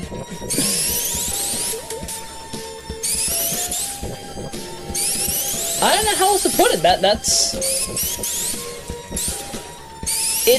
Sure, it's kind of crazy talk when you want to put Get Smart and Sonic the Hedgehog together in such a ridiculous crossover, but now that I'm thinking strongly about it, yeah, that makes sense.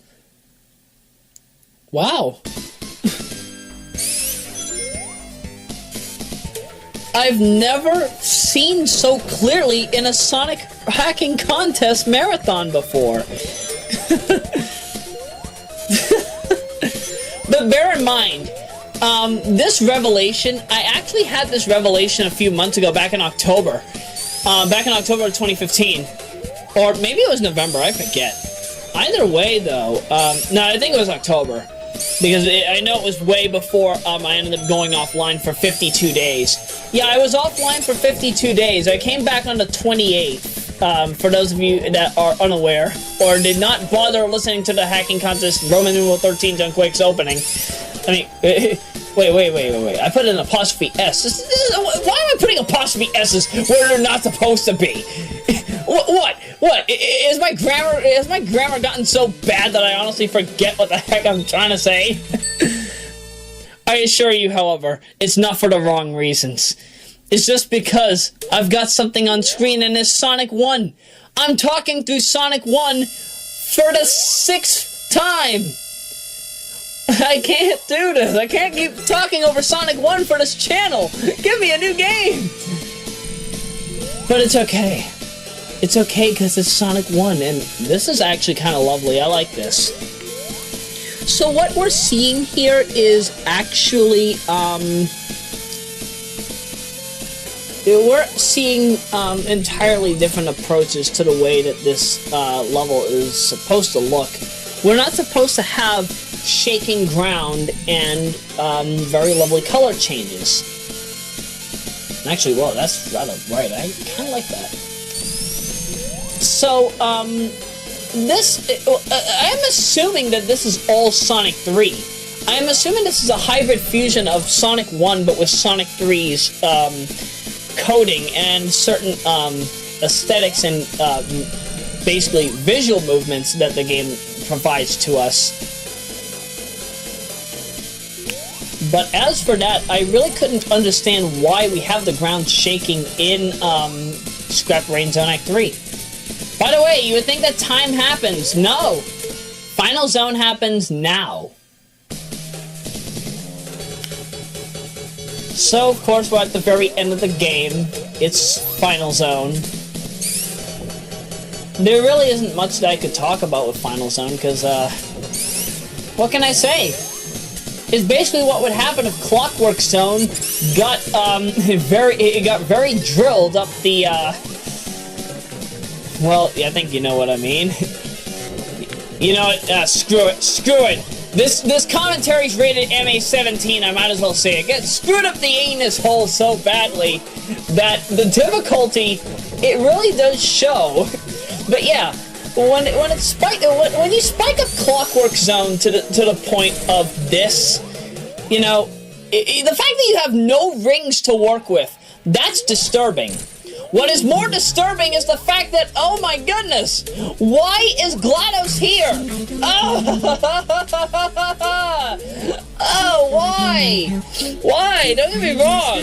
GLaDOS is not a bad character when you look between the lions. Yes, the lions. Not the lines, the lions. Anybody remember that show? Oh, Big Arm! Big Arm from Sonic 3, what are you doing here? Oh my goodness. Oh, by the way, actually, now that it comes to mind, you want to alternate between Sonic and Knuckles for this. Do not do this by any other means. You want to do this by having Miles be completely on the sidelines. Have Sonic for the normal portions where you know he's just moving left to right. But when you see him start to slam down on the ground, immediately switch to Knuckles, because if you don't, Sonic will be stopped for a while, and I think he also takes damage if he gets hit by the earthquake. So again, you have to be extremely careful here. But once you get a few more hits in, time is when the hit counter hit exactly hits 0. So we're almost there. Get ready for it. Get ready for it. Time. 27:12:43. Beautiful. Ducking beautiful. I'll take that any day. I will take that any day. I don't care about the 32-minute estimate. 27:12:43 is okay by me. That I can live with. Sure, it's not task quality, but for a SARTS run, I'll take that at any point. I don't mind. I really don't.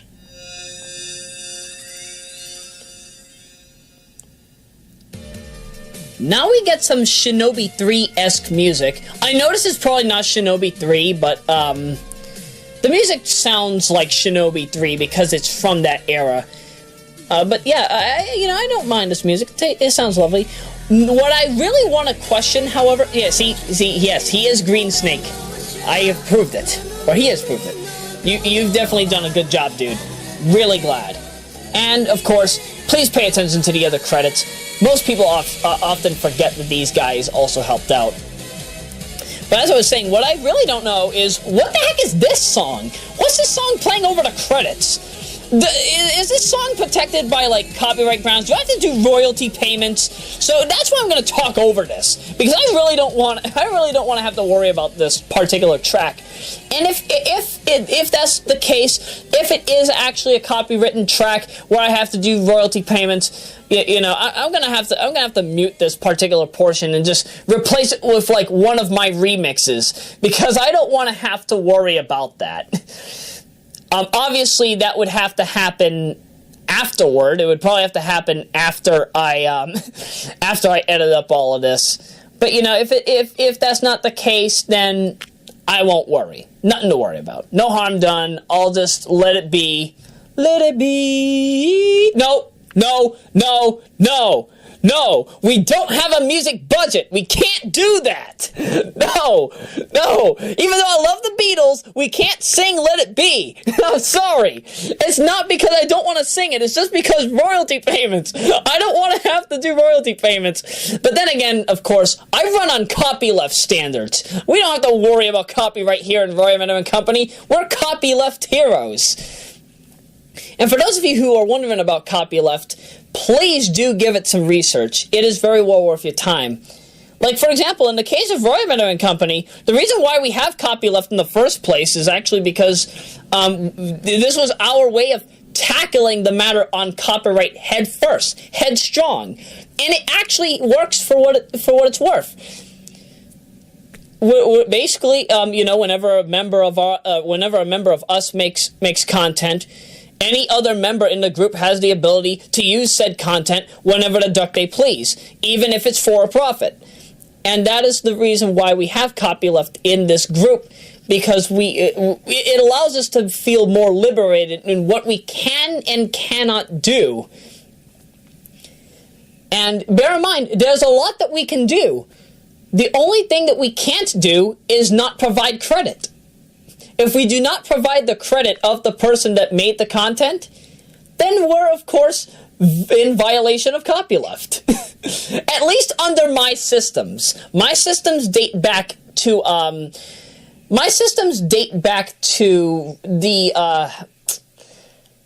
it was a Saturday in 2012. That was when Columns 97 turned 15 years old.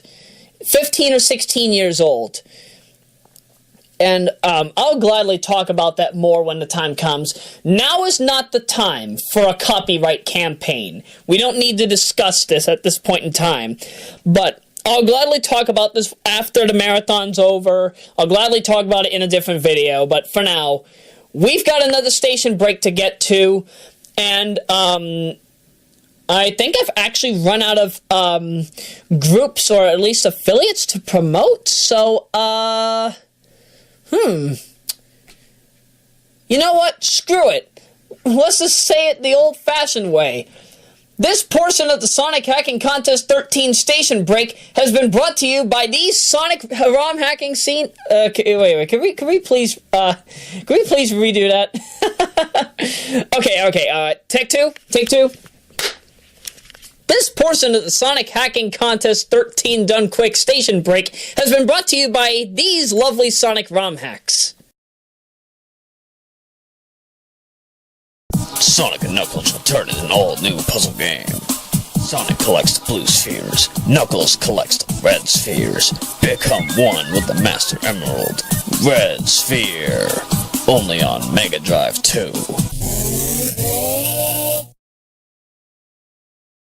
ニックとテルスは出力の戦いで競います。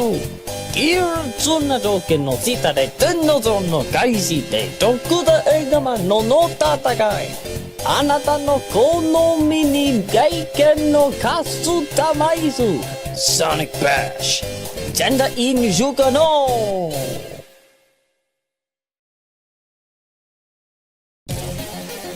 ソニックブーム。6年。スピードの6の戦い。ソニックとキングオービーは完全それを操作する彼らの特別な攻撃とパワーを使用して生産の戦争の一時余分なアクションのためのアクセそんなもの世界中からの挑戦の選手トップに上昇ゴーバチョフの風速ソニックレッツを発火壁メガダーから。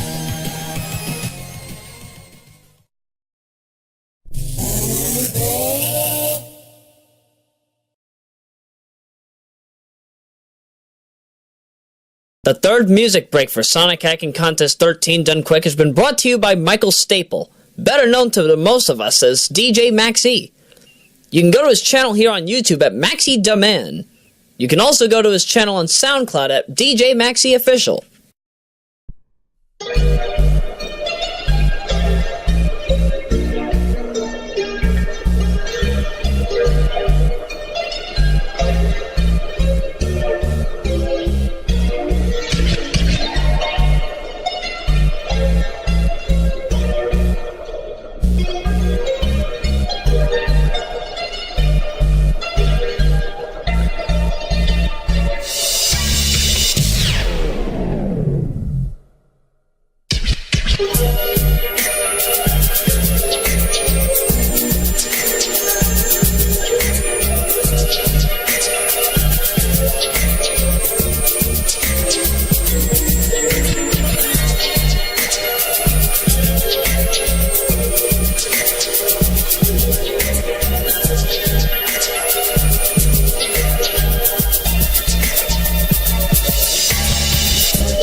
DJ Max E, everybody. This selection has been brought to you from the album known as Sonic the Hedgehog 3 and Knuckles Remaxed. And I'll tell you right now, it is very hard to find this album. I only ended up finding this album through means of some luck, because the only way I was able to find this was through a Japanese streaming website that I used to go to back in 2010 and early 11. I didn't end up getting the files until 2013. So I'm at least fortunate that they were still up. I mean, a lot could have happened between 11 and 13, especially provided, the issues that we were going through at the time, like with Protect IP, SOPA, CISPA, and then in 2014 they tried to do SOPA 2.0, and we all know how that all went. Sure, it did help out with the factor on online piracy, but it really negatively affected the matter regarding usage rights. And, as somebody that really takes the talk on copyright very seriously, hence why I have copyleft and free-to-use systems in Royameadow completely implemented, it's a topic that I just cannot discuss enough, that the freedom of usage is absolutely necessary. Regardless of who it be, regardless of what the content is. But enough about the talk on this. We'll get to the talk on that at a later point in time. For now, let's get on to the next hour. And we're only going to be doing 2 runs for this particular hour. We've got Return to Homeland, and we've got Return to Shadow. Oh jeez, these are going to be... Let's just roll the tape.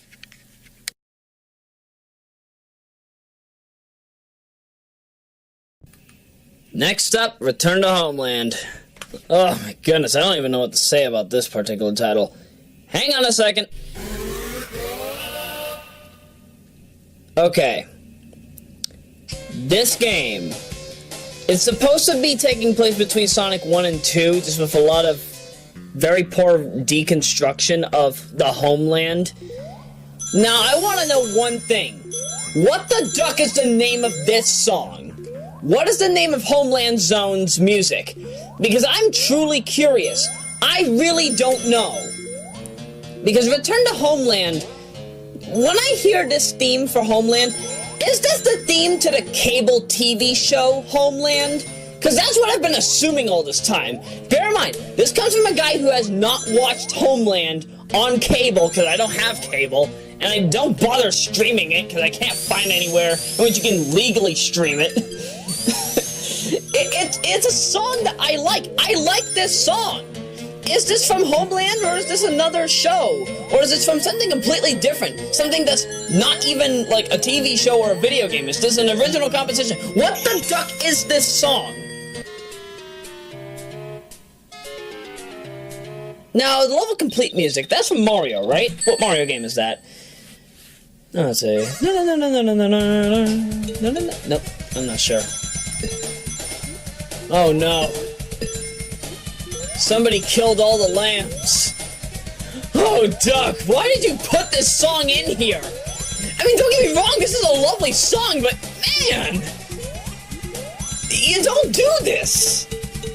You don't do it! You're killing lambs! Why? Why are you terrorizing the lambs? This is not how you are supposed to entertain the people, kids! Oh my goodness! Although, in the defense of Sonic 2 Recreation Part 1, they were also killing lambs in, Red Hot Sonic was killing lambs in West Bay Zone Acts 1 and 2. Oh, jeez. Especially Act 2, what am I saying? Oh, by the way, you folks that were part of the media panel, you said this was so hard. This is all you had to do. All you had to do. Just, go left and right. Just keep jumping. Just keep jumping. Just keep jumping. Roll a little. Run. Boom. That's all. That is all you had to do to beat Act 2. How come any of you that got to Act 2 in the media panel did not do this? How did you feel this was so difficult to do? I can't even explain it. Now, of course, I had to do a 100% run of this because I did Special Stage 1. I thought there were going to be other special stages. Oh man, was I so wrong. I was violently wrong. So I'm just trying to do I'm just doing the special stages that are Special Stages 2 to 6 as casual as probable, all the while still attempting to beat it in a timely manner. What the... Who the heck is honking their truck horn outside my house? Yeah, whoever's honking their horn, it better be a lovely lady.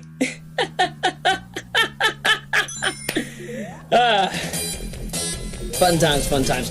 Oh, now you see this boss setup? Yeah, boss is over. I zero cycled it. However, this kind of setup kind of reminds me a bit of harder levels.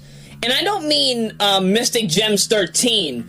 I mean flat out bare bones versions 3 to 6 versions 3 to 6 of harder levels.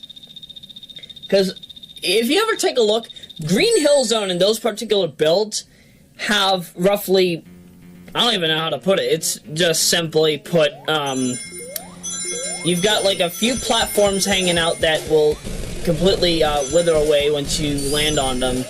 And then you have the moving platforms that you have to last on. So, what a way to make North Island harder than it already is, so to speak. Yeah, imagine if North Island had that particular setup. With the vertical. Yeah, with the upper wrecking ball. Oh, that'd be some scary stuff. You know, for a level called Linear Design Zone, Linear Design Zone, why the duck is it even called Linear Design Zone? I really don't know. It's not linear. You want to know what is linear? You want to know what is one of the best levels ever made for featuring linear design? Now, I don't know if you're familiar with this. It's been around in the Sonic hacking scene for, I'm gonna say, maybe the past 5-6 years. No. Probably the past 6 or 7 years. Not so Super Sonic the Hedgehog 2. Sonic is supersonic, but he can take damage. The first zone that you play is called Straight Line Zone. Straight Line Zone is linear design at its finest. It beats everything that Linear Design Zone intended to deliver to us. And I mean that in all the best ways probable. I can't get enough of Not So Supersonic 2. And you know what? At some point when I start doing my Legacy of Sonic 2 ROM hack lineup commentaries, whenever the duck that happens, you'll definitely see that happening on a normal basis. Because, man, there are so many Sonic 2 ROM hacks that I could do. How many of you remember ASCII Emperor? Yeah, it's a big @ symbol shooting out a whole bunch of numbers and symbols. Ugh! ASCII Emperor. Play it if you have good Gen 3.21. Greatest Sonic 2 boss ever made. Well, right next to King Orby, or as we also call him, Gorbichev. But ASCII Emperor really showed off what boss strategies really can allow you to do with 3 rings. In fact, the best way to survive ASCII Emperor, have 1 ring. Just take one of the 3 rings. Only hold on to the other 2 when you get to the second form of it. You'll thank me later for those of you that actually have the ROM. Oh man, why is that not on the Sonic Retro Wiki? That is a boss fight that needs to be immortalized in the form of a lovely brown or dark sandish background with white text. Cannot lie about that enough. Well, actually, no. Wait, what am I saying? I can't be truthful about that enough. Oh man, that always happens to me. Why am I always saying the opposite of what I want to say? Doesn't that ever happen to you folks? Doesn't that ever, have you ever had an instance where you've wanted to say something, but you end up saying the complete opposite of what you were trying to say? It happens often with me, and I'm sure it happens often with a lot of other people. I know I'm probably not the only person. It's kind of like when somebody says, oh, everything I say is a lie. Oh, except that. And that. And that. And that. And that. And that. It's kind of like that kind of logic. You say something accidentally, but you mean the complete opposite of what you say. But I will tell you this, not everything I say is the truth, and not everything I say is a lie. Duck this zone! Yes, I will gladly say duck this zone. Yeah, that's right, I don't swear. I don't swear. But I will gladly say duck this zone. If only because duck this zone, which is basically a very ducking hard version of Spring Yard Zone, it's actually not that bad.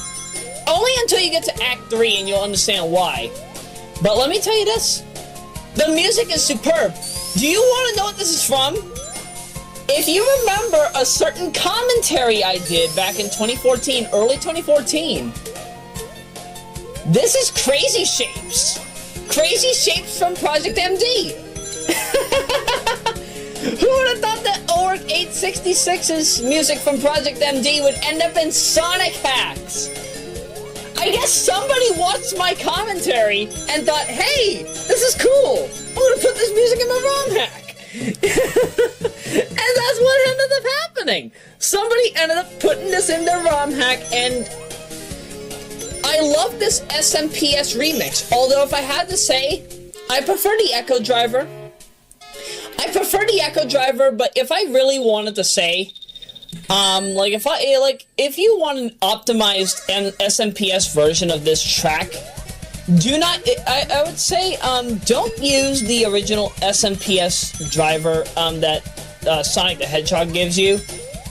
Don't even use the Ducking Gems driver to Spinball, and I think, there are a plentiful lot that use, Spinball's driver. Dang, I'm trying to think. Oh, right! An upcoming driver that we'll be talking about later on, you folks already know what the heck it is, JST, Gesture Stream Technology, in which the DAC can be heard crystal clearly. Yeah, simply put, what I would duck and do is I would basically take the music, run it on the SMPS, basically take the SMPS, and then who knows, probably pump it on a Z80. Because, I forget who did it. There's somebody that is in the public domain section of Good Gen 3.21. There's somebody that had went out of their way to basically put all the music on the Z80 rather than on the Motorola 68000. Now, bear in mind, and I'm going to be talking a little more about this once we get to the next level, but for those of you that aren't familiar with the way that JST works, now JST is something that Marky Jester was working on roughly about a year ago, back in 2014.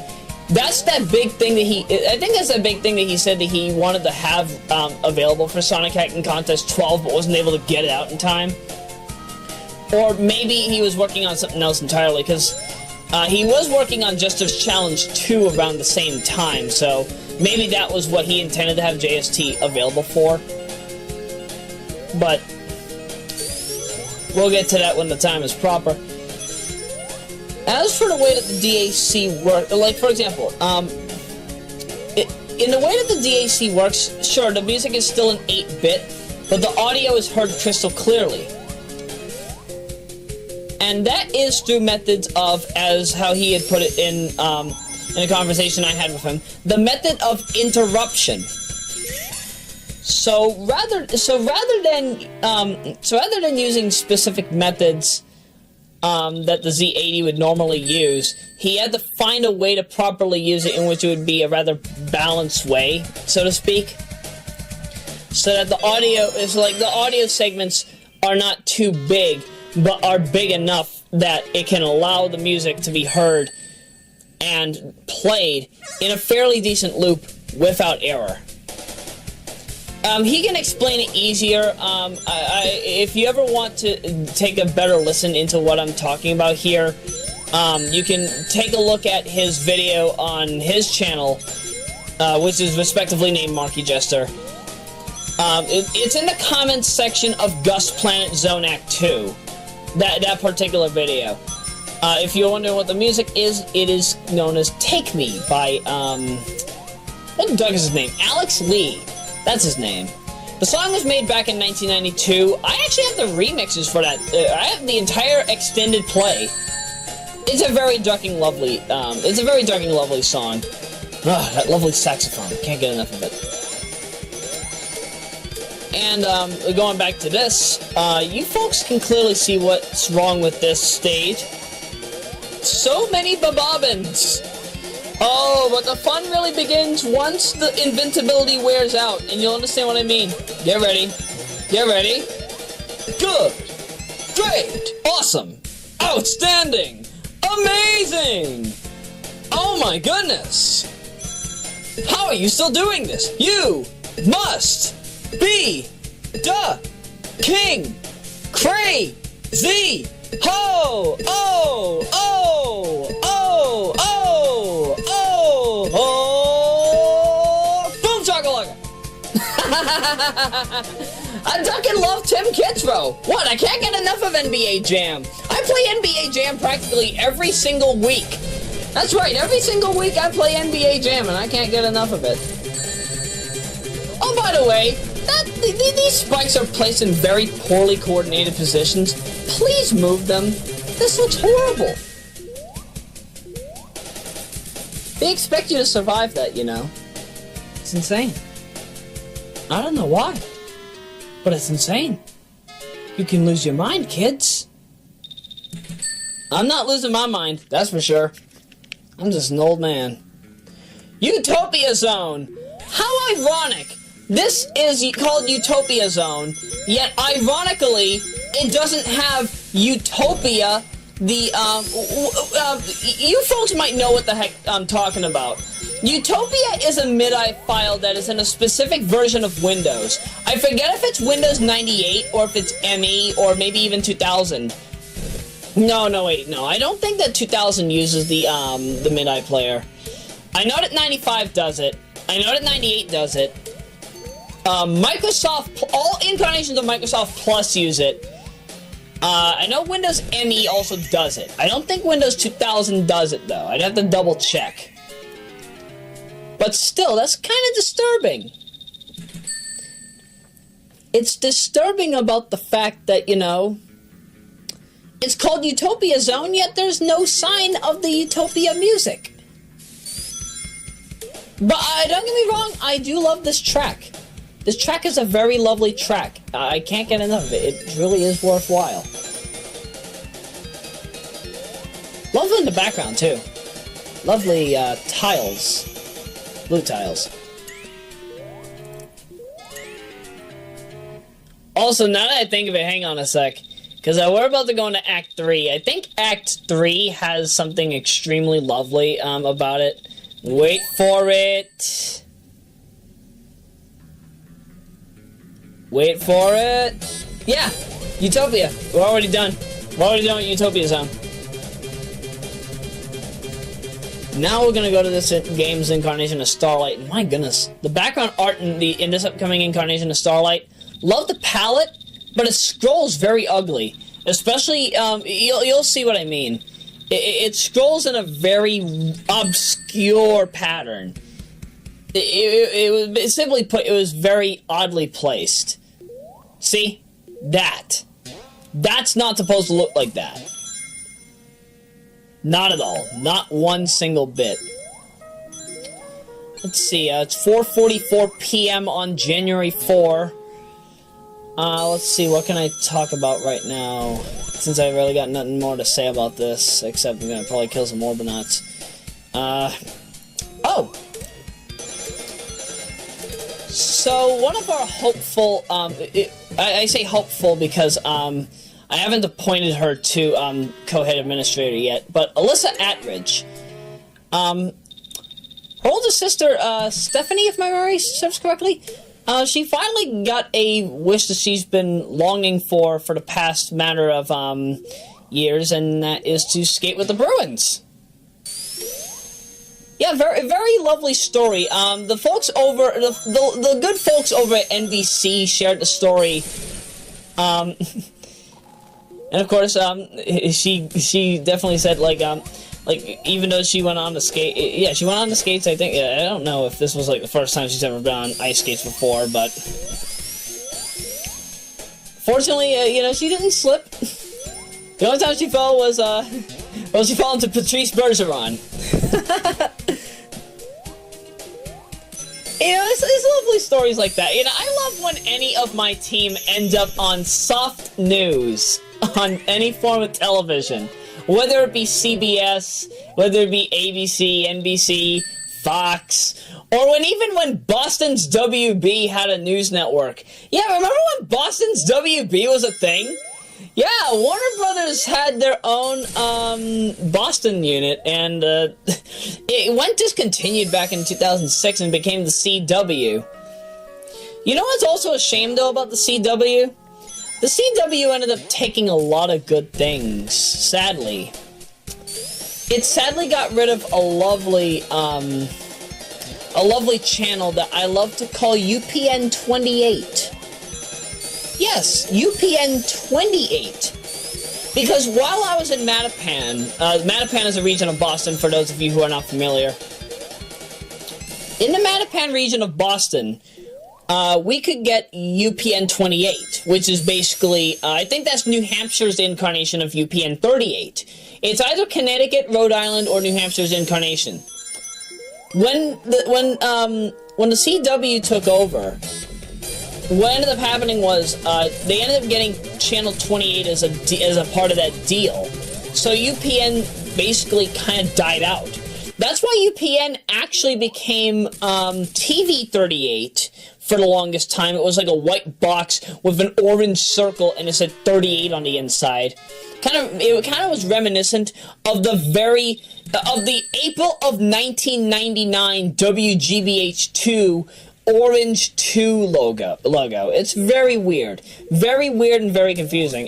Be careful of the invisible blocks, by the way. Really loving the wall design that this guy used here. Was very well worth it. But digressing. Duck, what am I trying to say? Come on, Mr. Roya, you can figure it out. Oh, right. So TV38 ended up getting bought out by My Network TV, and so as a result, we ended up getting a lot of syndicated shows. And one of those, actually, no, two of those ended up being the widescreen incarnations of Friends and 2.5 Men, shows that TBS normally would have. And so as a result of the merger with My Network TV, UPN 38, then TV 38, became My TV 38. And it's been that way for all this time. A nice way to skip the level, Sonic. And to be truthful, you know, My Network TV 38 is not bad. I really do like it. Although, if I had to say, you know, UPN had SmackDown for the longest time.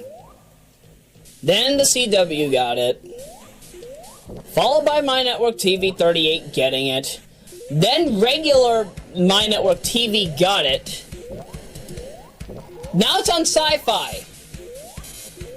Why is a science fiction television network running fake wrestling? Or at least supposedly fake wrestling. It truly does make me wonder. And bear in mind,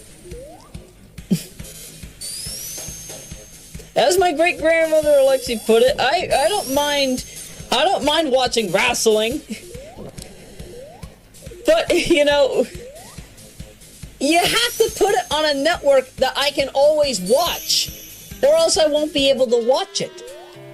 I miss my Friday night wrestling. I miss my Monday Night Raw. I miss ECW. Wait, did they get rid of ECW? Could have sworn they did. Yeah, they basically got rid of everything good about WWE when they basically put everything on cable strictly.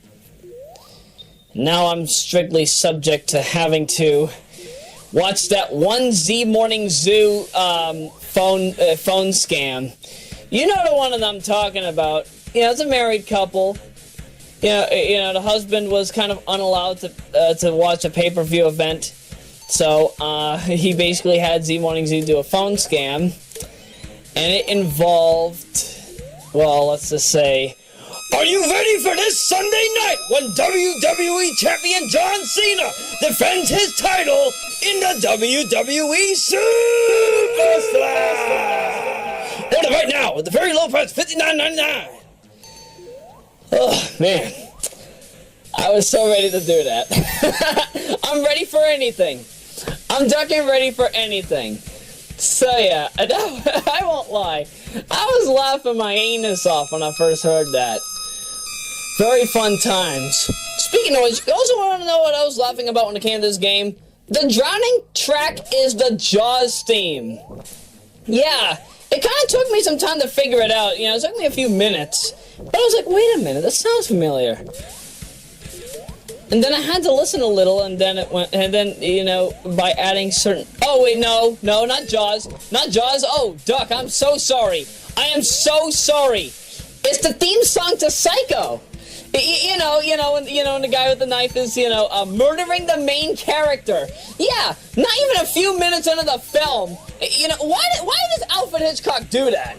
Alfred Hitchcock will deliberately murder off the main character just to give us the plot. And to be truthful, I actually like that. I like Psycho for that. But still, it's ducking scary, man. Yeah, same Ikanamba zone. It's just final zone, just beat the boss and you're all set. Time is when Sonic hits a button. What the duck just happened there?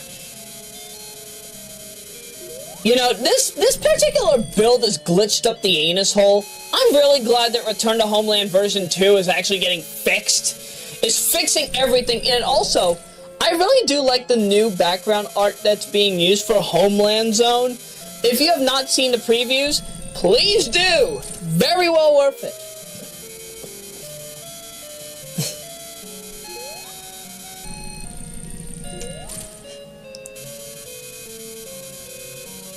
I'm sorry, I'm just trying to think right now. My goodness, I'm really surprised that I can imitate the guy that, I'm really surprised I can imitate the guy that basically, seriously. And his name is John Cena! I mean, seriously. I don't intentionally mean to imitate these guys. Well, then again, I've been doing voice acting for years. I've been doing voice acting for roughly as long as I've been doing art. So that's over 16 years' time. 254602. I guess it's just in my natural mindset. I guess it's just in my genes, my genetics, my blood, my body, everything. Oh, jeez. I don't know. I guess I can't get enough of being playing multiple roles, and yet I'm doing commentary over speedruns. This comes from the guy that runs a variety group of over 12,700 members. But then again, it's not like this doesn't come without its own benefits. Because, you know, what I know and do, everything that I've learned and am able to do in modern day, it's all because I did my homework. All I did was just study up. And, of course, I, took the Simon Neville route. For those of you who don't know Simon Neville, he's a new character in The Young and the Restless, played by a certain lovely guy that we've known for all these years. I think he was in All My Children. And, by using impractical methods, that's basically what got me on the spot while I was in Boston. And that's why my popularity in Lynn is still ever so noticeable as it is. My ability, if I had to say, I don't mean to compare myself to Marky Jester in this regard, but I would probably say I'm probably the Marky Jester of my area in the regard of what I do, because there aren't a lot of people around here that do what I do. Because, I do voice acting, I do art, I do music, I do game covers, I develop games, I ROM hack games. I record videos in almost every probable way. I do animation. I can do journalism like nobody's business when I'm really up to it. I can give you astrology readings. I can talk about the planets. I can even give you an entire tour of the city of Lynn. Or at least of the entire portion of East Lynn. I haven't really been around West Lynn or Kings Lynn that much, so, yeah, I'm probably gonna need some extra help from some of you folks. But people call me a philosopher. People call me a philosopher, and I think that's why I guess that I'm able to do everything that I do, because, again, I study. I know I get number. The world is my oyster, basically. That's how I could put it. And with the world being my oyster, it's time to go to the world of the Return of Shadow.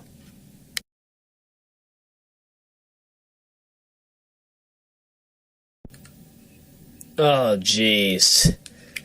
Oh, that's the name of the group that made this. Yeah, Team OGs. Oh, jeez. Oh, jeez. Yep, I was not lying. Okay, Return to Shadow. Oh, Doug, what could I really say about Return to Shadow? I really don't know. I really haven't a clue. Coming to you from January 7. I will not lie, this 4-way race is debatably the craziest that I had to do for this marathon. Although I would say this is probably right up there with Recreation. At least in terms of difficulty. Provided the fact they're both Sonic 2. But if I had to say, you know, even though this is mostly, again, for the most part, this is pretty much just a whole bunch of copy and pasting of different backgrounds from different games, even though it does have select different backgrounds that are custom made, like the one you see here. It's a decent title. I do enjoy what I see out of Return of Shadow. But I feel that, well, obviously this is not the final version, as far as I'm aware. There's a whole bunch of extra zones and levels select that haven't even been made yet. So, you know, wishfully this comes back for 2016, because this game definitely needs extra polishing up, but it's not bad. That's what I'm saying. It gets the job done in the way in which you can do whatever the duck you want to, whether it be as Sonic, Miles, Knuckles, or Shadow. And it's still a fun experience in the long run. It's not too difficult, but, well, it's only difficult if you make it hard. Because every character has a decent ability set that allows them to get through easily. Like, Sonic has the super peel out, he has the regular spin dash, he has a diving stomp that turns into a spin dash, which can really help you getting in speed if you know how to manipulate it properly. Miles' ability set is more similar to that of Sonic Battle, in which his aerial B attack allows him to do a flip kick. Knuckles has his ability set from Sonic Adventure 2, which, thank you, Jonic Ross. I am so glad you put that in. Do you know how long I have been waiting for that? Oh my goodness. Kudos to you, man. I am very fortunate. You must have... Did you read my post on SSRG way back when? Because I remember that, like, one of my earliest posts on SSRG, and bear in mind, I'm still a trialist on there. During, like, my early trialist phase back in February of 2012, I forget exactly when I had made this post, but I was basically asking, like, hey, what would happen if, like, Knuckles had his abilities from Sonic Adventure 1 and 2?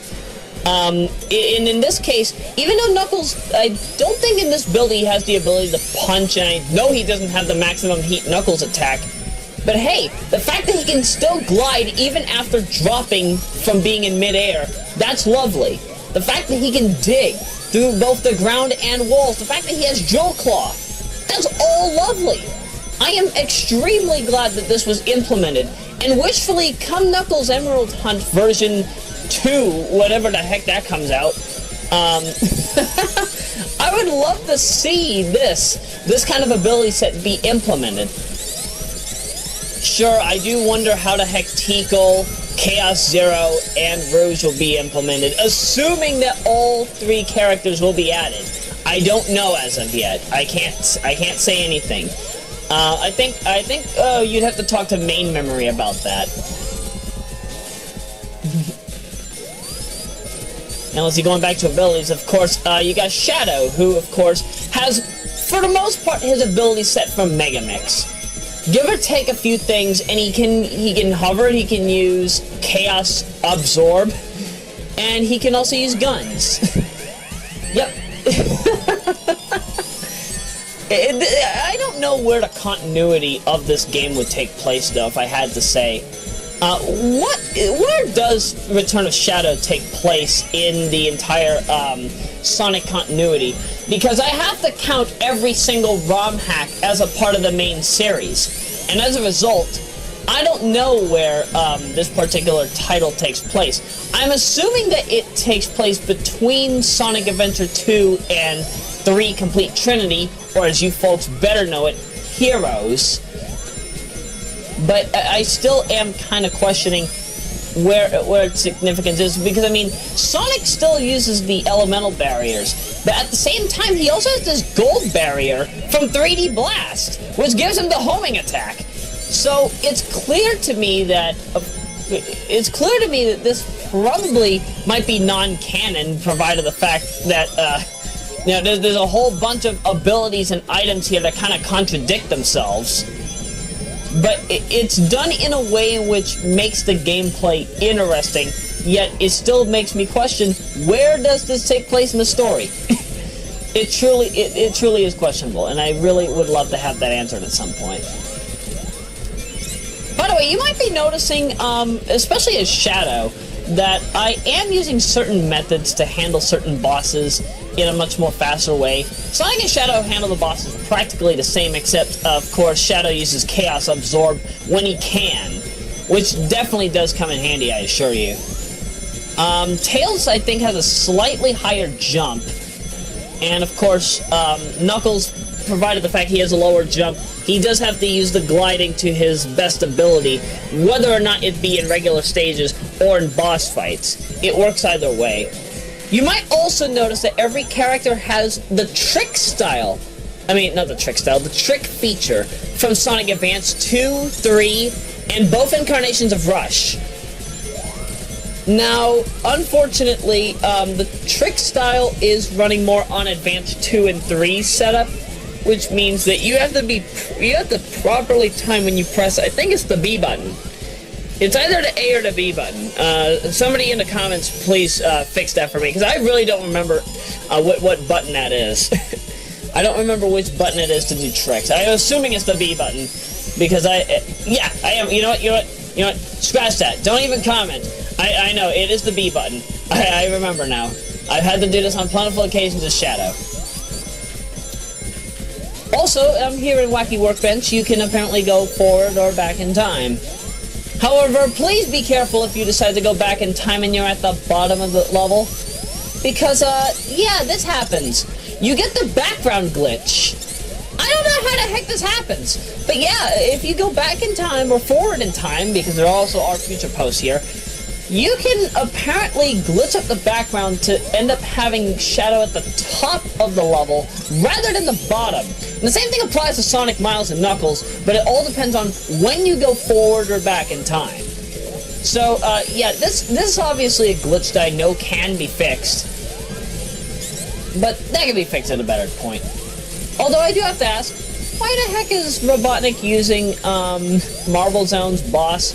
I know that this is all. I know that all these boss fights in this particular build are placeholders.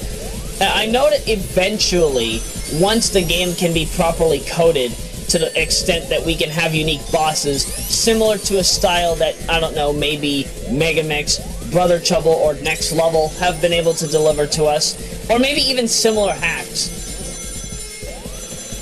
But I'm sure that's something we'd have to wait for a long while. This game started development back in 2011, so I would not be surprised if this game were to take, like, for optimal quality and performance, another 5 to 10 years. No, scratch that. Another 7 to 10 years just to get everything optimal and in a working fashion that is that makes everybody happy. I would not be surprised about that. Okay, Dystopia Zone. Now, Dystopia Zone is actually using a background that we're very familiar with. You folks might recognize this from the Egg Blaster DLC. Yeah! Yeah, what the heck is a ROM hack featuring Egg Blaster DLC's background using... I mean, this shows that, of course, again, I'm assuming that some of these backgrounds are shared universally across the entire hacking scene. But the fact that one hacking contest has two ROM hacks that share the same exact background, and bear in mind, this is a decent art edit, mind you, but still, I'm quite surprised. Yeah, because I haven't seen a lot of art hacks, at least for the Sonic hacking contest across 11 to 13, that show multiple copies of the same level being used in different. Oh wait, hang on. I'm trying to think to myself. Right, Robotnik's Revenge 2. Yeah, that's another ROM hack I didn't decide to put in this marathon, but it's only because I'm glad I just thought of that. Robotnik's Revenge 2. The only reason why that's not in the lineup is only because, and I stress only because, it's mostly a whole bunch of test levels.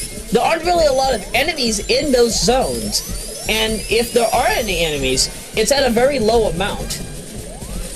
I mean, heck, the launch base counterpart that's in Robotnik's Revenge 2 is, for the most part, just a major layout edit, but I do like the art approach. It's decent for what it's attempting or basically delivering to us.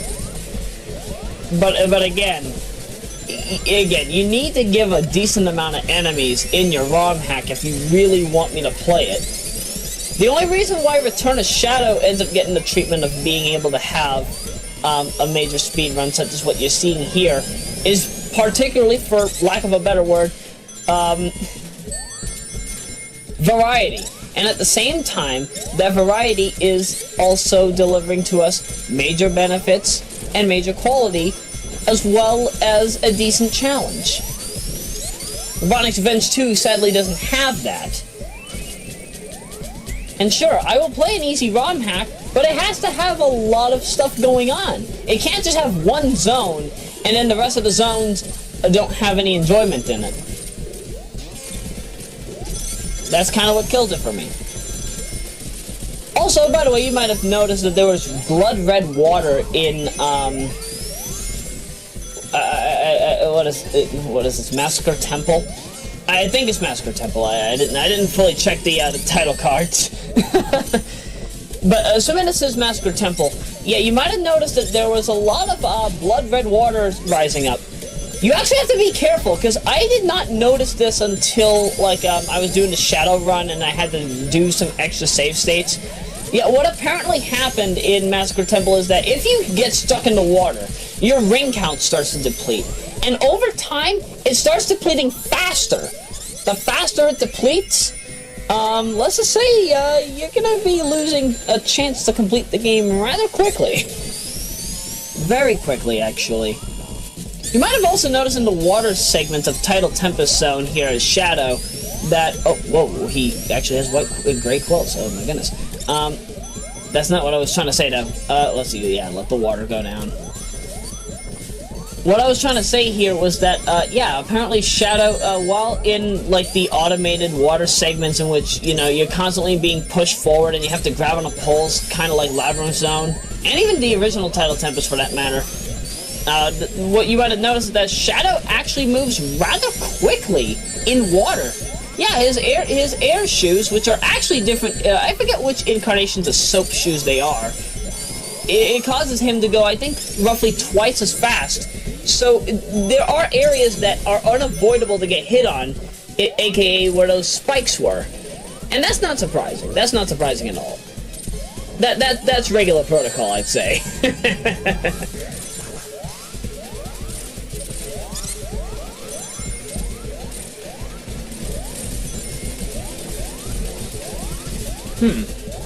That boss fight was very familiar. Where have I seen it before? Ah yes, the boss fight for Knuckles. It's Sonic 2 Recreation, just without the luxury of the pillar spikes. The big difference with this particular incarnation of it, though, is that, I think I said this in the Sonic 2 Recreation commentary as well.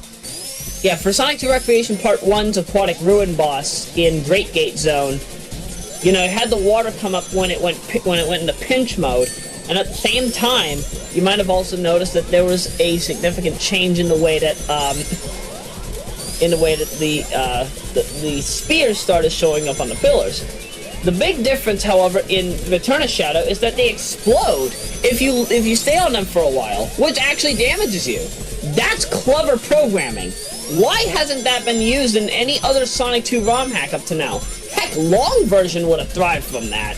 Heck, and I recorded long version for this channel twice. You know what? One of these days I'm gonna live stream long version. I wonder how many people will watch.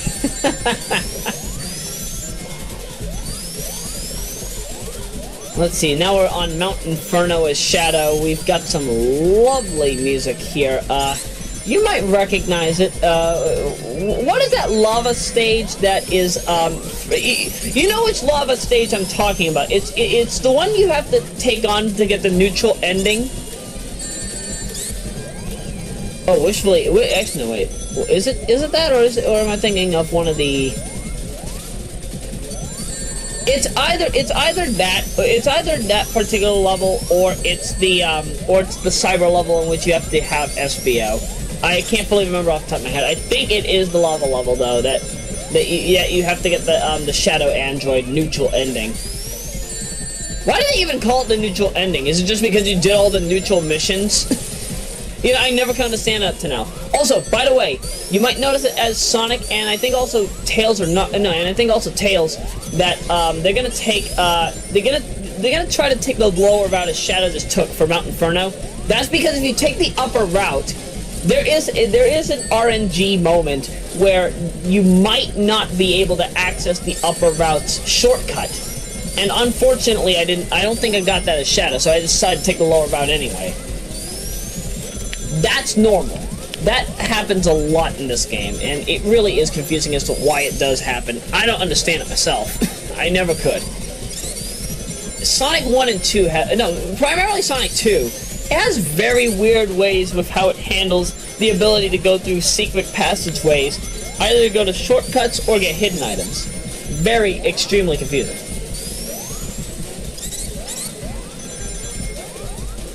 For those of you who might wonder, why the heck am I putting Knuckles in this particular race, even though he suffers from the fact that he has different layouts? Yeah, I don't know if any of you have noticed, but the only reason why Knuckles is dead last in this race is because he has different layouts. He's supposed to have a different run, but the reason why I put Knuckles here in the first place is because the majority of the levels that you see as Knuckles, it's all the same levels. He has the same exact order as anybody else in the game. He plays roughly at the same speed as Sonic, Miles, and Shadow. There's no reason that I would not put him in. The big difference, however, as stated before, some of his levels take longer than Sonic, Miles, and Shadow, which again makes many people question, why would I put this in, provided the fact that he has a different gameplay style, provided the fact that he does have different routes, provided the fact that he does have to climb and dig through areas that the others normally would not have to. And again, that's proper understanding. I'm sure that not a lot of people would have thought that off the top of their head unless I mentioned it. But hey, it's worth noting down because hey, it's not every day that you get to point out, hey, one of these characters' games is different than the other. That's kind of unfair. Actually, what is kind of unfair is, why the heck does Shadow have a bad feature for this particular level? Yeah, Lakeside Garden has a bad feature design, and this is the only instance where it happens. I don't think you can get a good feature in Tidal Tempest or Wacky Workbench. Correct me if I am wrong on that. And from what I know about this, like if you play as Sonic or Tails, you'll notice that the level's more happy-go-lucky. It looks more like an actual Marble Garden zone. You know, that's all lovely. That's all fine and dandy. I like that. Also, as Shadow, I completely forgot to mention this, be careful using the gun. Because the gun, if you use it on certain bosses, it will result in you not... you'll have to put in extra hits. It's very painful if you have to do that. That actually does cut your time down a little. No, it increases your time a little bit, so you have to be extremely careful. Yep, Lakeside Garden. Now watch what I do here, Sonic. Dive down there. Yep. Immediate skip to the end of the level. Yeah. Oh, man. Oh man, I cannot believe that just happened. You can only do that as Sonic 2. You can't do that as Miles, Knuckles, or Shadow. Oh man, that's dark and painful. That is dark and painful. Now you can really see who is ahead of who at this point in the race. Although, I will tell you this, Sonic and Tails, like in Recreation Part 1, if you play Sonic 2 Recreation Part 1, as you have seen, Sonic and Miles practically get through the game at the same time. So, of course, they're able to get through the race, roughly, like, Miles could have ended up in first place, or Sonic could have ended up in first place. It could have gone either way. And in the case of this game, that's the same too. But provided the fact that glitch happened, Sonic could always get Sonic could always beat Tails in the regard of this race. As you can tell, Shadow is probably going to win this race, maybe by a little bit, maybe by a little more. It all depends on how we handle the Sandopolis clone. And that's going to be a very lovely instance. Oh hey! Speaking of lovely instances, Bernie Sanders is online. I mean, on TV. He's on TV and he's online. He's everywhere. Again, I can't get enough of Bernie Sanders. Debatably one of the best politicians of our time.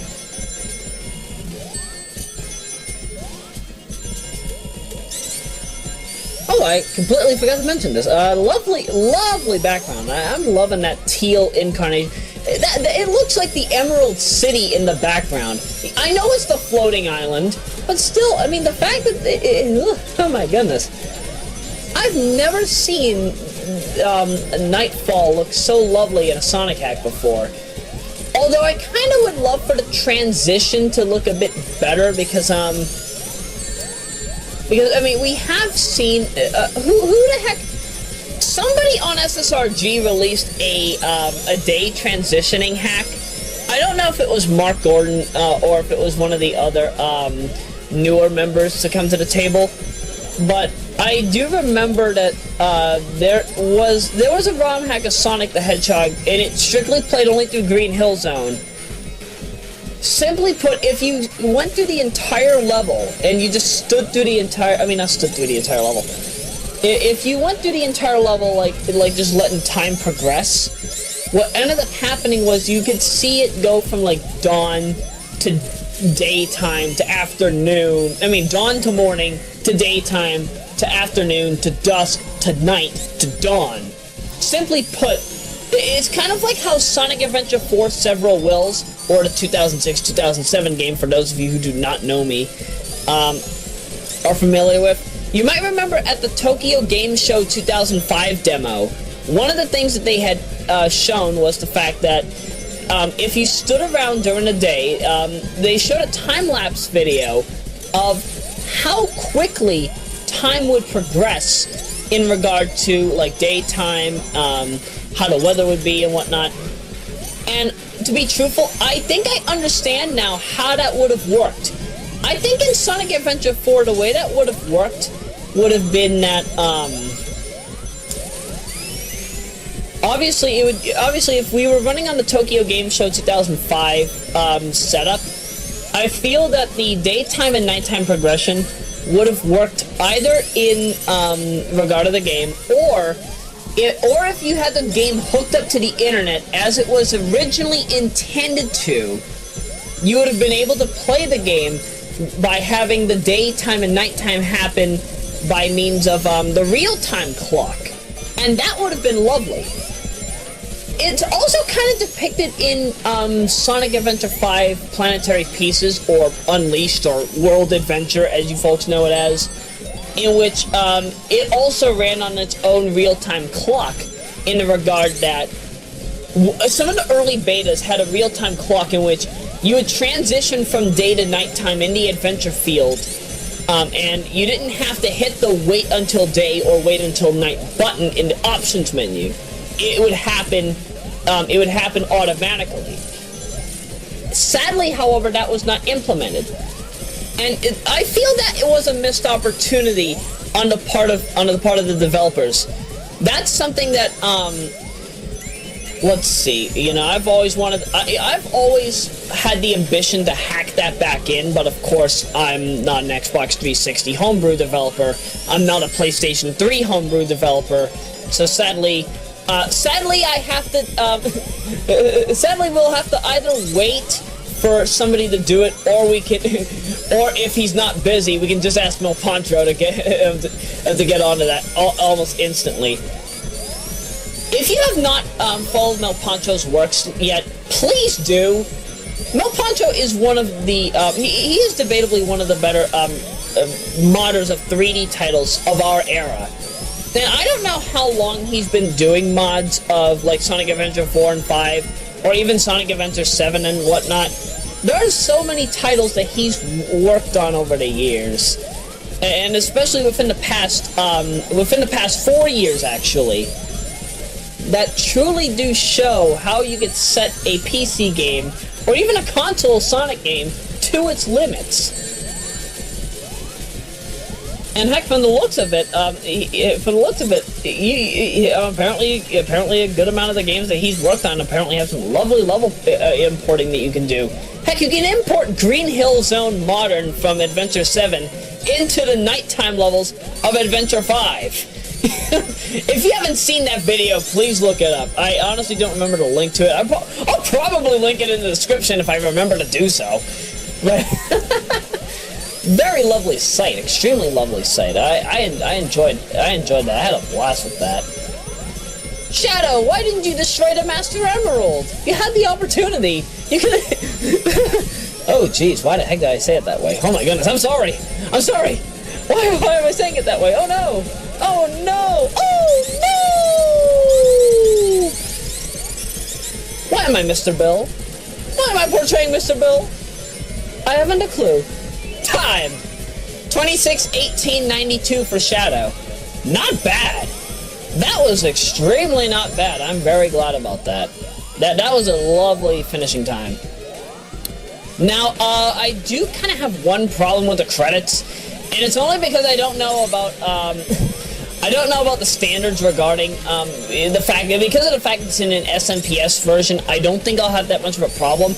What I am worried about, however, is the regard of the fact that the credits theme is due to Fire and Flames. Now, I remember reading up somewhere back in 2011 or 12 that I think, well, I don't know if YouTube ever actually went out of their way to ban Through the Fire and Flames at a certain time because there was so much of Through the Fire and Flames. But wishfully, that's not the case. Wishfully, because it's in SMPS format, it'll probably be allowed to be heard without error. If not, expect to see advertisements on this video. And I apologize in advance if that is the case. Again, if it were up to me, I would have put custom music in this that is not protected on any copyright ground. Because you know me, I just do original works. I don't necessarily have to have music from say a copyright group. But then again, it's pretty much copyright under mostly either US or UK standards. Of course, however, because of my copyleft standards, we run on international. And of course, we have more liberties running on international standards in comparison. So, you can really tell where I kind of stand in the regard of, well, copyright. time for Sonic. Alright, 28, 24, 23. That's not bad. That's not bad at all. Again, if he did not make it through, Lakeside Garden with the glitch, chances are he and Tails would be neck and neck right now. Or maybe Tails would be slightly ahead. Then it would have all come down to how they completed this Hydra City Hidden Palace hybrid fusion. You know, for the longest time, though, I was looking at the very top of the background. I did not know up to now that there are Sonic statues. There are Sonic statues in the background of Hydra City.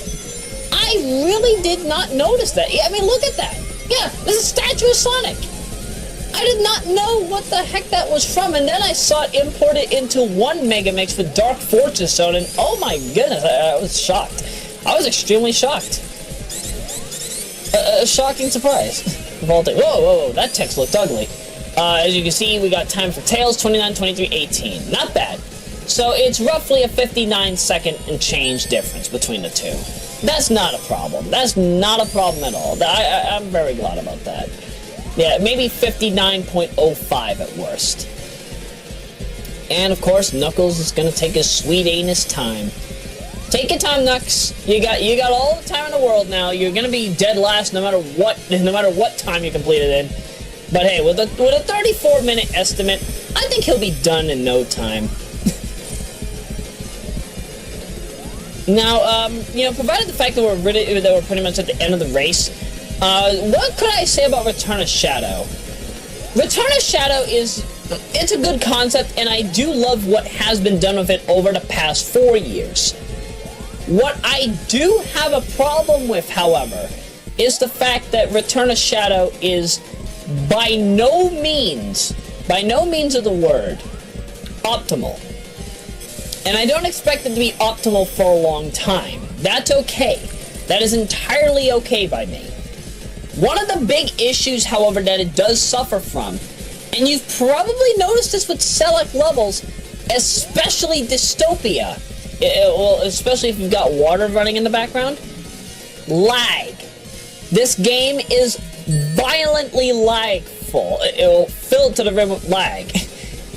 And it doesn't matter which emulator you play this on. Whether you're playing it on Gens Rerecording, whether you're playing it on Genesis Plus GX, whether or not you're playing it on Gens GS Revision 7, whether you're playing it on Kega Fusion, Generator, Pegan for PlayStation 2, and even Regen, if I haven't said it already, and even Exodus, if it is available, or even Exodus 2. There is a lot of lag, and that definitely needs to be fixed. Because, oh, hey, that's actually lovely. Apparently Knuckles has water in his own incarnation of Ancient City with a green Master Emerald that he just destroyed. Well, at least Knuckles can get the Master Emerald now. He can find it in Knuckles' Emerald Hunt. Oh, that's right. That's what leads us into Emerald Hunt. This. But I digress. Okay, again, the game does have a lot of game-breaking bugs and glitches that I'm at least glad that I could point out in this marathon. That's actually one of the reasons why I started this marathon in the first place, so that, if I could find any game-breaking glitches, I can show off how to beat the game in a lovely way, all the while showing you what needs to be improved in an optimal incarnation of the game through bug fixes. And hey, that's fine by me. I'm at least glad that I can do that. So 32:09:67, that is the final time for Nux, and that concludes the Return of Shadow race. I'm very glad with the way that this turned out, although I do feel that this run could have been massively improved. Because, again, I was kind of doing this right off the bat, because, again, this was all a day one run. Because, I did not fully play Return of Shadow when it first had the 4-level demo. Sure, I got a little used to the way that Sonic, Miles, Knuckles, and Shadow play, but what I experience now is better than what I experienced when I tried out the demo. Absolutely, but in a certain regard with Shadow, absolutely not. Absolutely not. You made Shadow... The way that you made Shadow in this build, he is too underpowered. And I mean that in the regard of certain methods. Like, if you see my Bayside Atoll Zone Act 1 speedrun that I beat in 35 seconds, you will notice that as Shadow, certain things like, for example, the ability, the aerial B button hover, that allowed Shadow to be completely invincible while he was hovering. The fact that you can take damage from that now really made the game far too painful. And that's actually what kind of killed my run for Shadow in the long run. Had that stayed in, I would have beaten this maybe in 25 minutes, maybe in 23 if I was extremely lucky. Other than that, though, Shadow's run is decent, but other things such as like the fact that if you're fighting Robotnik and Shadow's gun unfortunately results in you having to give Robotnik extra hits, that's not good. That's not good if you prolong the fight because of bugs such as that. All of that needs to be fixed whenever the next build comes out. And if this game is completed, at least please rework some of the bugs so that this particular title can at least feel more of a stable experience. Because again, the game is good, the game is decent, but it still has these unstable issues that really need to be handled. So wishfully that advice will be taken, and if it's already been taken and done and over with, I apologize in advance for having to mention this, because again, it was not something I expected to talk about, but had to be talked about anyway. And with that, we will be ending this particular hour. Okay. I'm very glad with the way that this is going. We will actually be taking a break from the main lineup to deliver to you 3 ROM hacks that came after the hacking contest that were missed opportunities and really could have done something with the main way that this contest had gone. Oh man, I really do feel bad that these particular titles did not make the cut. Oh, you'll definitely be in for a treat, folks. But we'll be back in 15 minutes.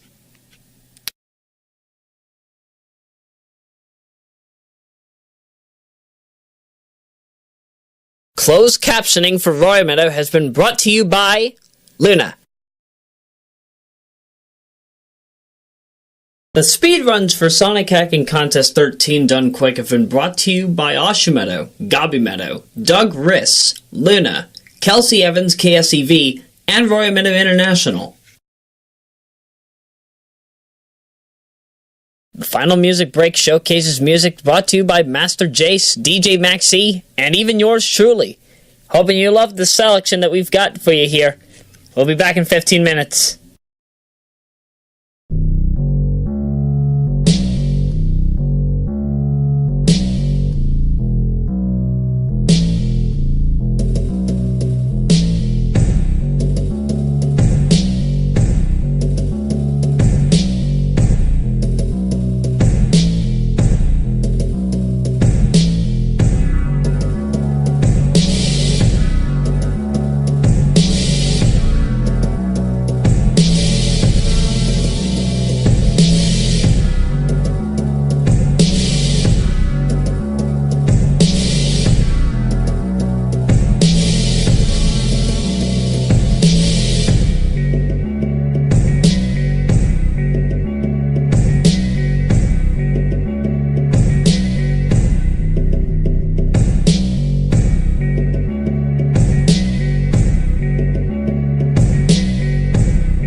Such an astoundingly lovely and beautiful performance by DJ Maxi, Master Jace, and yours truly. And to be truthful, I've got to give special thanks to DJ Maxi, the Legend of Renegade, and Master Jace for at least the creation of their tracks, because I'll tell you, I can't get enough of these guys. These guys are debatably some of the best in their personal genre, whether it be remixes in the case of DJ Maxi, whether it be chiptune in the case of The Legend of Renegade, whether it be beats in the case of Master Jace. All three of them have a lovely approach to the way that they handle instrumental music, especially music from video games. And, you know, in a time where music truly has not been presented as optimally as we would definitely love for it to be, we have folks such as these three that will always be able to deliver, and always in the best of forms. I feel that they are indeed the future and the face of our modern gaming music era. And to be truthful, I feel that they need to show up in like more public gaming music appearances. Who knows? Maybe one of these days I can just, I don't know, gather them all up, bring them to like this big old stadium in Foxborough, and have them all play their remixes all down on that football field. I wonder how much that would sell. I wonder if that would be a sold out event. I might plan that someday. Maybe not now. Maybe not tomorrow. But maybe, who knows? Who knows? That could probably be a thing. Either way, in the event you ever want to listen to any of the music that you've heard today, all the music is available down in the description, in order of appearance. Except for my tracks. I still have yet to upload my tracks to the main channel. At least at the time of this recording. This point of the recording is on January 12th, just to clarify. And of course, as stated before, if you ever want to look at their channels, if you ever want to see their other works, then, you know, it's also down there in the description too. And that's definitely something I'm very glad to do. I'm very glad that they could all have their music and their channels all promoted on this marathon. I don't know how many people might end up watching this marathon. It might be 113 like it was for Sonic Hacking Contest XIII Done Quick. It might be thousands. I don't expect this to go viral. But who knows? Anything can happen now. It's 2016 after all. And I think that will take us into our last hour and change of the marathon. So let's get ready, shall we?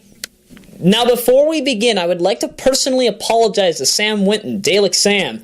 Oh my goodness, I cannot believe that I accidentally miscredited you for the wrong music in Sonic Boom. I apologize wholeheartedly. I didn't know that the Rockman X remixes were actually done by Dustin. Totally did not think that.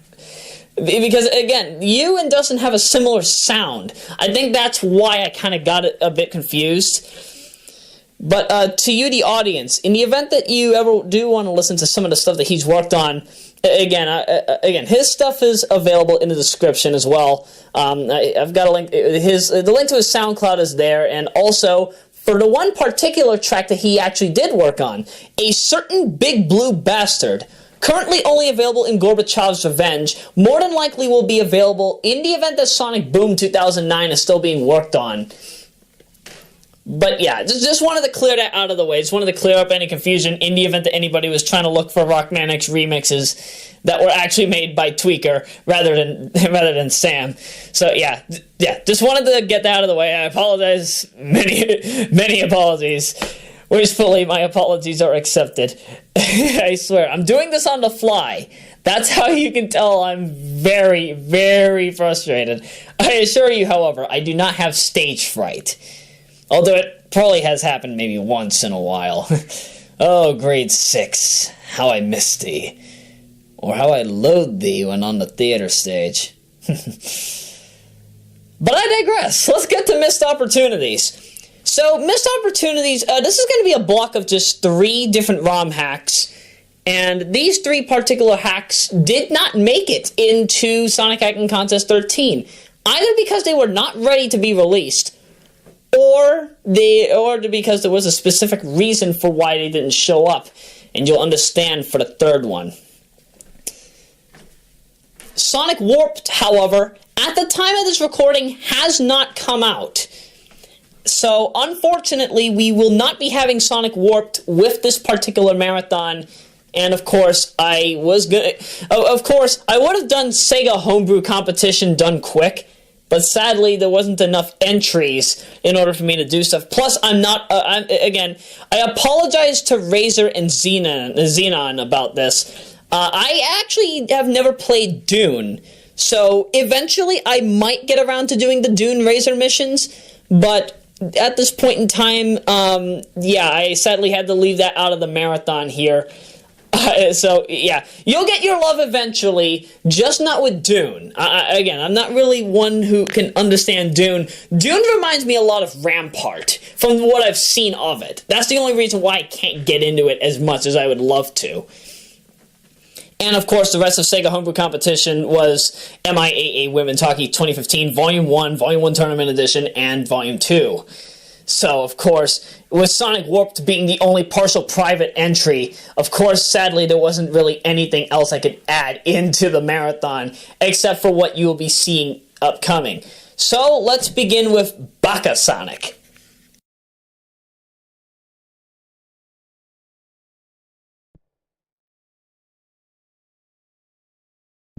So, BakaSonic 15 is sadly an incomplete work. It's only a 2-zone demo, although the 3rd zone, I guess, was kind of in development. And, I feel that BakaSonic definitely was one of the better titles of 2014. And to look at it now, it definitely is significantly improved. Especially now that it has a spin dash. That was the one major complaint. Actually, no, I had 2 major complaints with the original BakaSonic. The 2014 incarnation of BakaSonic had a much lower speed cap for Mr. Needle Mouse. So, unfortunately, it was hard for me to do certain speedrun tactics with it. And so, yeah, I'm very glad that the speed cap is a bit more lenient. The spin dash is very welcoming. And at the same time, there are significant changes with the way that the layout is done, and that is something I definitely approve of massively. You'll see it especially in Acts 2 and 3. This game has, for the most part, mostly what feels like an original soundtrack, even though most of the music is ripped from other titles. And man, I don't know. The graphics, for what they're worth, the graphics do feel very lovely. They do feel as if they are circa 1988 to 1990. So yet, this is another title that feels more like a launch title rather than an actual new game. And that's something I strongly approve of as well. Can't get enough of that. If you're wondering why I'm not pressing start, it's only because I wanted to listen to I love the title screen music. This is rather lovely. However, I'll tell you, if you want to just, sit around and just listen to the music, do that on your own time. Definitely well worth it. Also to note, the level select is the level select is available right off the bat. So if you just want to select the level out of the 6 or the test levels that you want to take a run at, feel free. They're all right there available for you. Could I really say much of anything else though? Well, whoa! I really love that very horror-esque Marky Jester style text. This is what I ducking love about BakaSonic's heads-up display. First off, thank you, Bakayoti, for finally being somebody to put Japanese text for the Sonic name icon. Thank you! I've been waiting for this for years! Why is this only becoming a reality now? That's what I want to know. At the same time, you might notice that the upper portion of the heads-up display is more similar, I think, was it Sonic 2 SMTP that did it? I know one of them had a similar heads-up display, but it wasn't centered like this. What I love about this is that it is centered in the regard that you can have it, you can do anamorphic widescreen in the regard of this. Simply put, by stretching it out, it actually looks like true anamorphic widescreen. Kind of more like Sonic 2 Recreation Part 1, which also had a similar heads-up display style, and I appreciate it. I appreciate it wholeheartedly. So thank you for giving this. Thank you for delivering that. Very well appreciated, very well worth the time. Can't get enough of it. At the same time, you might notice that some of the instruments that you're hearing here actually don't sound as if they're from the sound driver used from Sonic 1. They sound more like the Sonic Spinball Gems driver instruments. And to be truthful, I prefer some of the instruments in the Gems driver in comparison to the one used in Sonic the Hedgehog. What is the one used in Sonic the Hedgehog? Is it SMPS? I always forget if SMPS is the name of the driver or if it's something entirely different. However, personally, if I had to say, I prefer there are certain other sound drivers that I prefer, but what I would love is a sound driver that has every single instrument that the Yamaha DX27 can produce. Because isn't the DX27 the template that was used for the the template that was used for the YM2612 or 2608's setup? I only say 2608 because that was the that was the sound chip that I think was using the DX27. The 2612 is what's using the Mega Drive. They are roughly the same thing, except I think the 2608 had a little more liberty in what you could do in comparison. But before I continue on that, whoa, lovely boss fight, but I can manipulate the AI. Yeah, we get to fight Jonik Ross. Yeah, yeah. Of all people, we get to fight Jonik Ross, and he kind of fights in a style similar. It's very reminiscent of the Revenge of Shinobi. However, when you know how to manipulate the RNG with the AI, it's very easy to take him out. And boom, got him. Sadly, however, that's the only boss fight that we have, and I've got to admit, I really do love the music that was used for that boss fight. Again, this game has a beautiful soundtrack. I don't think I've heard such a lovely soundtrack in a long while. And again, when it comes to soundtrack, music is everything to me, and especially in the regard of the YM2612, and even other sound chips that Yamaha has produced, such as the YM2151, the 2413, and even the 3438. When used properly, you can deliver some of the greatest music of all time. And to be truthful, I think some of the greatest music of all time has been used with the with certain sound chips, such as the 2151, the 2413, the 2608/2612, and the 3438. However, of course, if you are a music lover of the 80s, or at least if you love 80s music, then more than likely you probably prefer the 2151 over the 2608/2612, and that kind of applies to me as well.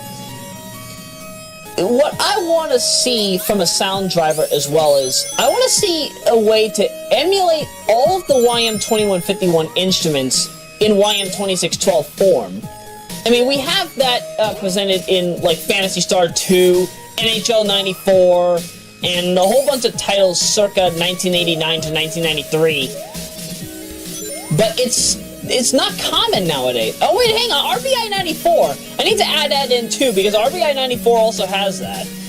Oh, if you ever listen to Strings 3 on the DX7, you'll know exactly what I'm talking about. It's also somewhat used. It's definitely very well emulated on the 2612.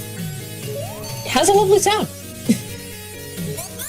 Now, as for BakaSonic's difficulty, might as well go back to this. BakaSonic's difficulty, at least in the terms of this demo, it's not bad. But my goodness, Bakayote, you made some really strategic platform placements. I didn't even think to even stand on those sides. The artwork is superb. I haven't seen something like this in years. And I mean years. I mean, this kind of artwork, this is what I want to see out of a Sonic ROM hack in modern day. Because, again, this really does remind me of the early 90s. But at the same time, this is not something that we see often. I mean, these graphics have a feel that you can't feel with most other people, or with much of anything else. Oh my goodness, lovely, lovely purple. Oh man, you see, this kind of purple, again, actually no, this isn't even purple. This is plum. This is plum. As I stated earlier in the Sonic Zoom portion of the marathon, this is what my hair color would be. The platform that Sonic's on right now. That is what my hair color would be in the event that I ever had it dyed. It would be this. It would be lovely dark plum with shades of dark pink. Sure, it sounds weird, but coming from a guy who has always been eccentric in style and design, I think it's reasonable to admit that. Very reasonable. And oh hey, apparently BakaSonic made it through the spikes without, well, actually made it through the passageway without even getting hit. Lovely. And also because, of course, I'm sure that it probably couldn't have been coded correctly. Bakayote ends up manipulating the design of the layout to his advantage through use of the springs, and I like the way that he does it. Again, these kind of layouts are not something you see every day in a Sonic game. It's something that you have to witness, or at least play yourself to actually, recognize. Because, I mean, this is very cherishable. Very, very cherishable. Oh, hey, a ring! Don't go in the ring! Even though it has a lovely special stage track, you sadly cannot do much. It's just the Sonic 1 special stages. That's it. Oh hey! Mortal Kombat 2 statues! What the duck are you doing in this game? In the meanwhile, what the heck is this song? All I'm hearing is pure energy being spoken over the DAC. Yeah, pure energy. Pure energy. Pure energy. What the duck is pure energy? Oh, jeez. This level is actually incomplete, so we suffer from a little bit of Brother Trouble version 1.5 logic here. And boom! Technically, that's the end of the game there, because it's just going to take us to, what was that? Midnight Highway Zone, or whatever the duck it is. Moonlight Highway, we're going to see the name of it again. Moonlight Terrace, right. We're technically not done because I still need to show off the test level. And you're gonna see that there. Alright, there we go. Fatal Foundry Zone. Yeah, Marble Zone has been turned entirely into what I presume was supposed to be like a factory. But, yeah, it's incomplete. The fact that I was even able to get through this little, spike, thing here, you can actually get out of that. But my goodness, that was kind of a shocker. I honestly had not expected it. That was surprising. No, I did not mean to go back in there. What am I doing here? Oh, right, I wanted to show off Scrap Brain Zone Act 3. Because, even though it's not complete, it still has a layout. This is kind of confusing. I'm quite surprised that it even still exists. But yeah, whoa. Whoa. Sorry, BakaSonic, you gotta be a bit more careful. Oh yeah, well, as I was saying earlier, the sprite design was also influenced by Mr. Needlemouse, which, to be truthful, I do feel that this works well, but at the same time, we now have another competitor for Panna the Hedgehog. Yeah, Panna the Hedgehog would like to have a word with you. Oh, sorry, Panna would like to have a word with you. I wonder if the design of BakaSonic also kind of came from Pana as well, because Pana has a similar style. Either way, though, that was BakaSonic. It's a shame that this project got, for the most part, cancelled, but for what it's worth, I enjoyed what I got out of this. I enjoyed what I got out of it, and wishfully, in the event that the project ever gets picked up by somebody, who knows, maybe something major could come of it. But for now, I guess we'll sadly have to leave this title on the back burner for years, unless if somebody decides to pick up the pieces and make it an entirely new title, all the while making it as beautiful as probable. But on to the next level. Sorry, I did not mean the next level by Marky Jester. I meant the next level. Yeah, it's a single level. It's Egg Factory, everybody.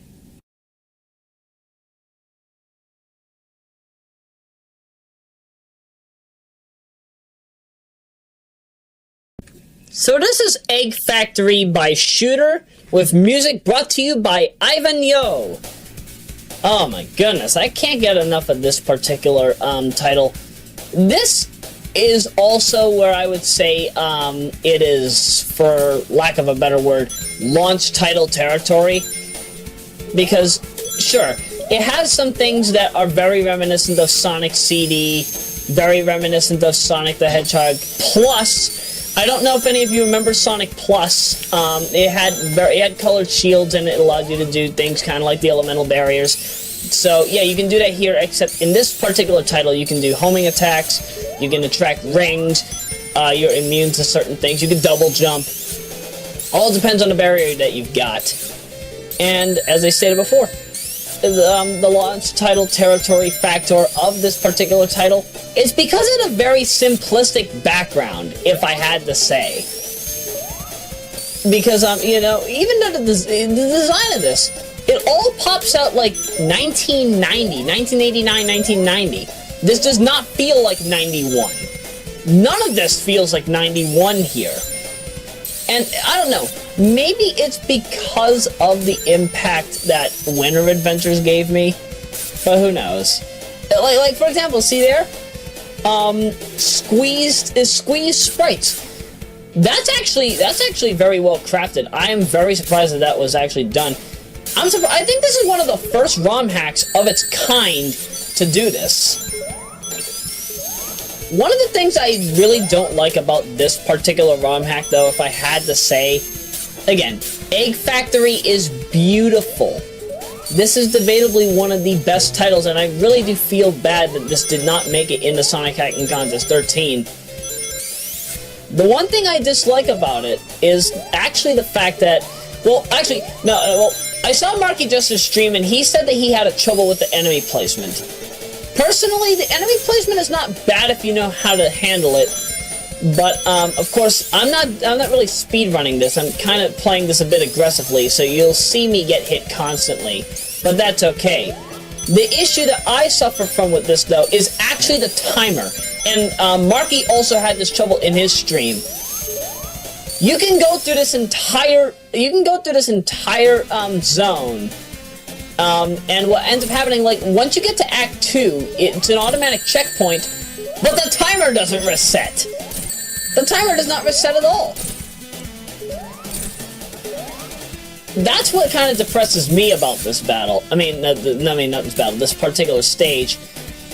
But, you know, it's not too bad, I guess. It's okay. It's okay. At least it allows us to force ourselves to get used to the strategy of how to beat every level. But again, if not for the regular portions of the level, you're playing this game for either the music or the boss fights.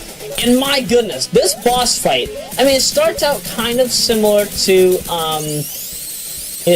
Sonic 1 and also 1 Megamix's boss for Sunny Shore Zone. I always forget the name. Sunny Shore Zone. I keep forgetting it's not Sunset Hill anymore. But, you know, once we get into Act 2... Oh, by the way, we got the white barrier, which gave us the double jump. once we get to the second set of bosses, because in reality, this really is just a big boss rush game. This is just a big old boss rush stage. I don't know how else to put it. This probably, and I stress probably, could have taken away the it could have taken away the Robotnik/Eggman trophy for Marky, because Marky ended up getting the Robotnik/Eggman trophy for the next level, and that was because of the boss that was in Gus Planet's Zone Act 3, because it was not something that we ever saw before in a Sonic hack up to then. But Egg Factory really does kind of meet up with that kind of credential. I would say this, SonicMT, and Sonic Mildness, all three of those games combined have a similar boss structure. And that is what we see here in Egg Factory. To be truthful, I feel that Egg Factory takes what we enjoyed from SonicMT with the complexity and difficulty of Mildness and gave it a feel that resembles the next level if it were implemented in 1990 or 1989. And you'll see exactly what I'm talking about once we get to the second boss. Oh man, oh man, oh man. Also, by the way, I'm very glad that that Shooter put in the floating star background from Death Egg Zone in Sonic 2. I was wondering whatever happened to this. Really was wondering. So yeah, Robotnik sadly cannot breathe in space. But yes, laser! And he chases you wherever you go. So in my mind I was like, duck it, I don't need rings, I'm just gonna get hit as much as probable. You actually have to wait roughly 2 to 3 seconds in order to avoid the laser movement. But then you have this. Yeah, oh my goodness, I ducking love that. That is beautiful. That is really ducking beautiful. Where was this in Sonic Hacking Contest XIII? Again, this four-part boss fight. This four-part boss fight could have won the Eggman/Robotnik trophy instantly. Because this is lovely. You know, I wonder how many lines of code this took. This probably took countless hours. I don't know how else to put it. So, let's see. Sonic is going back to normal gravity. And this portion of the boss is very reminiscent of Angel Island Zone Act 2, actually. Because, you know, he's shooting bullets. You know what? This is actually kind of how I thought that the way that the gun in the rapid fire gun in Mushroom Hill Zone Act 2 of Sonic and Knuckles was supposed to work. I'm surprised it didn't work that way. And lastly, we got Robotnik dropping bombs. This is his last resort. All you have to do, just walk left and right. Just let him drop the bombs. You have to make sure that he drops them on the tower, however. It can be any of the 3 or 4 towers that are in this room. So long as you do that, it always delivers a hit. And, boom! That's it. That's the run. That's the run. But bear in mind, these are not speed runs. The missed opportunities section is entirely just for display. So, that was Egg Factory. My goodness. Wishfully, this ends up being turned into something more, because if this is just going to be it, if this is all that this is to offer, if this is all that this has to offer, then, you know, man, that's more of a missed opportunity. But still, again, this could have gotten the Eggman trophy had it been in the hacking contest, or it would have at least gotten something. But still, this was very satisfactory. This actually is right up there with the next level in terms of quality, so I'm very glad that this exists. I'm very glad that Egg Factory exists. My goodness. Thank you, Shooter, and thank you, Ivan Yo, for the lovely music. I have this currently stored on Virtual DJ to listen at any point in time.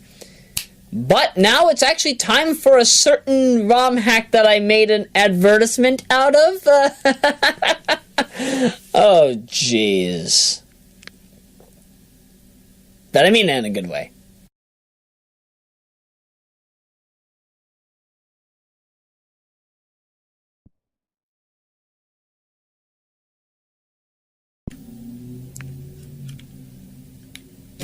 Gorbachev's Revenge. I don't know what to really say about this, except... Oh, man.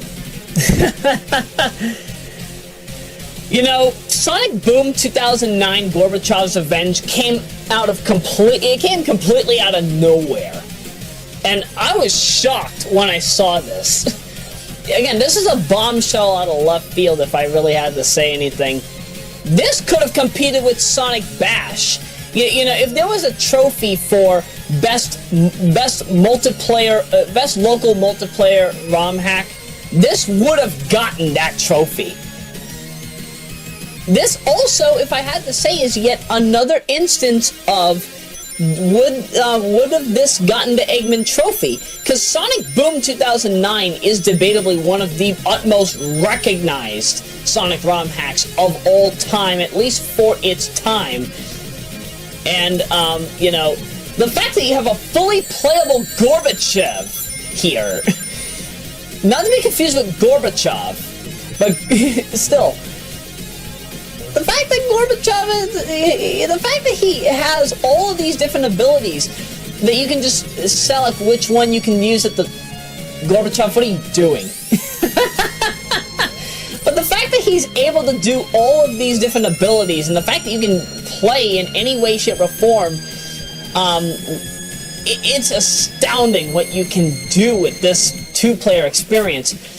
If you wonder why the gameplay feels a bit off, or why it just feels a bit, you know, lazy, so to speak, it's actually because I am actually using only myself. I'm only playing with myself here. I don't have anybody else to play alongside with for Gorbachev's Revenge. So, just to clarify, I'm not gonna do, like 45 minutes of this particular, run. All it's gonna be is just, roughly 13 minutes and change of all 6 levels that are playable. And, constantly trying to see if I can do commands as Gorbichev while trying to play as Boom Sonic. One of the things I love, however, about Boom 2009 Sonic in this game, well, of course, you can choose how many rings you want to start off with. You can select how many hits you want with Gorbichev. Now, in the original 2009 Sonic Boom, however, the biggest issue that you had to suffer from was the fact that whatever special abilities you used, not including the double jump, that cost rings. In this incarnation of Sonic Boom, you don't have that problem. Please, to the folks working at Sega, I think that's the name of the group that's working on this, involving Kiyu and a whole bunch of other people, please, by all means of the word, keep in the move cost option so that we can turn it on or off. I really don't want to have to use rings in order to use special abilities. I mean, heck, Megamix did not allow that. Megamix did not allow that, and for good reason.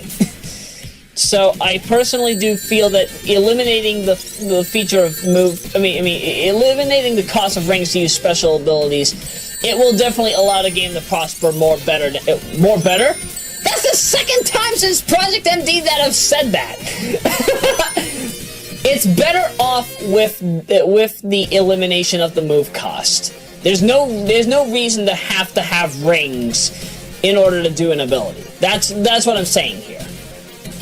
But I'm sure that can be understood. That's a reasonable compromise. That's nothing I have to worry about. Either way. Now, I forget how many abilities Gorbichev actually has at his disposal. I think he has roughly, I really don't know how I got that hit in. I think it was a hitbox manipulation. But yeah, I think that Gorbichev, has like 8 to 10 different abilities you can use. And sadly, however, one of the things I kind of do feel bad about is that this game does not have 6-button support. What I mean by that is that it does not allow you to have 6 different abilities for Gorbichev at once. And that's something I would have personally preferred. I would have wanted him to have 6 different abilities that he could use at once. Because, you know, if you have, like, change pattern, shield, and, any ability that doesn't shoot the orbs, it can really make it, it can really make this a very, very weird fight. And, oh yeah, I think aim orb sphere is entirely different. Yeah, but if you have change pattern, shield, and another ability, I think disperse orbs is actually the other ability. When you do that, you sadly do not have the luxury of having as aggressive of a fight with King Orby as you truly would love to. That is more of a passive fight if you have change pattern, disperse orbs, and a shield. But of course, yeah, of course I would know about this. I've been playing Gorbachev's Revenge, at least in single player, since I have been, since I've been doing this, well, since I've been covering this title, and since I made the advertisement. If any of you ever want to watch Gorbachev's Revenge with, like, true 2-player action, I forget the name of the guy. I think it's, like, I'm trying to think right now. I think it's, like, IOJNE, IOJNEKS, or no, KNS. It basically SNK Enjoy backwards. I think he duped it out with Selby in in Gorbachev's Revenge, and then Red Hot Sonic duped it out with Super Egg. Actually, speaking of which, I wonder who actually won the matchup for both. It's been a while since I've watched both of the Raws. But we need to have a Gorbachev's Revenge tournament one of these days. I would gladly conduct that. I would gladly have that streaming on the Twitch channel that I've got. Oh, sorry, that we've got. That would be fun. That would definitely be fun. I don't expect a lot of people to watch it, but sure, it would definitely be something to enjoy. Literally. Pun intended. Pun intended. And, my goodness, the fact that I'm trying to use both controllers right now, it's really hard to do this. I'm having a hard time. I'm really having a hard time trying to control both Sonic and King Orby at once. Why the heck isn't there any kind of, like, input script for this? I could have done this so much better, but again, there really was no better way. This was the only way I could do so without having to call up anybody to play Gorbachev's Revenge with me. Then again, I think Gorbachev's Revenge would sound more like a ducking tactical warfare game. It sounds like something that would take place in the 80s, like 1984, 1986, and involving Gorbachev trying to attack all the entire portions of the world with nuclear weapons. That's what Gorbachev's Revenge sounds like. And what? No! Sonic, what do you want to? Oh. Yeah, you guys need to fix this. I'm desperately trying to move as Sonic, and nothing's happening. I was desperately trying to move as Sonic, nothing happened. Yeah, apparently I had to just, like, I'm trying to jump, I'm pressing the C button, I'm pressing all the directional pad buttons, I'm pressing mode, I'm pressing X, Y, and Z, nothing's happening, Sonic's just standing in place, he's stationary walking. Oh my goodness, this is insanity. This is the purest of insanity. I truly cannot believe this glitch of all things happened. I did not expect that. Then again, we are also talking about the same game in which, you see, Gorbachev has the ability to also move through walls, as we're going to see in the next arena. And he can apparently knock Sonic through the wall, and Sonic will fall outside the level, which more than likely will kill him instantly. I'm quite surprised that can happen. That's kind of scary when it does, but still. It's not too bad. It's fairly decent. it's fairly decent to know that these things happen so that they can fix these glitches whenever they decide to come out with the final version of Sonic Boom. What I would like to know, however, is will Gorbachev's Revenge be a part of the final version of Sonic Boom 2009? If so, please let me know, because I would definitely love to do a full commentary of this with the multiplayer available so that we don't have to do the bugged version of Gorbachev's Revenge. Excuse-moi. Also, I really don't know why this happens, but, why is it that the level colors, change? The level palette changes at random, I think. Or maybe there is some kind of a scripted list of events in which cause it to turn green or which cause it to turn red. I'm surprised it doesn't turn blue. Oh, that would have been lovely. That would have been very lovely. But, Gorbachev, why are you coming down? He's just moving downward. Bear in mind, I have not even moved Gorbachev one single bit. Oh, there we go. I guess he kind of suffers from Sonic versus camera logic. Yeah, in the 2013 Sonic Hacking Contest, if any of you remember, Green Snake, or Natsumi as he goes by now, came out with the ducking Sonic versus camera hack, and simply put, you can play as Sonic or you can play as the camera. I'll tell you this right now, though. If you play Sonic vs. Camera, good ducking luck doing that in single player. Ugh, man, I lost my mind trying to do that. It's near impossible.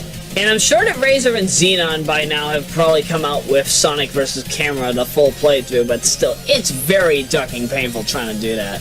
Very ducking painful.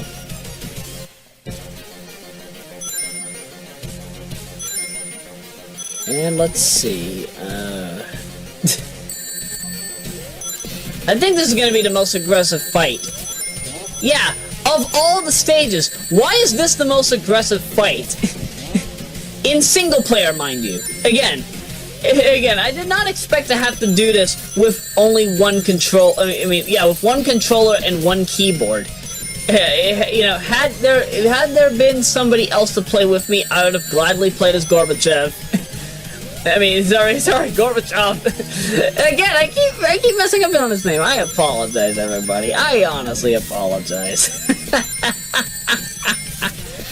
Oh my goodness, Gorbachev, you've become so aggressive.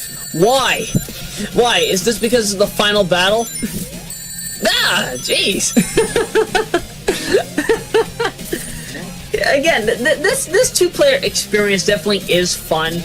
But again, if I had to compare this compared to Sonic Bash, I would say this is probably just up there with Sonic Bash's level of fun.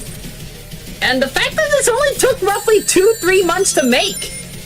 My goodness. I don't know how many months it took for Red Hot Sonic to work on Sonic Bash.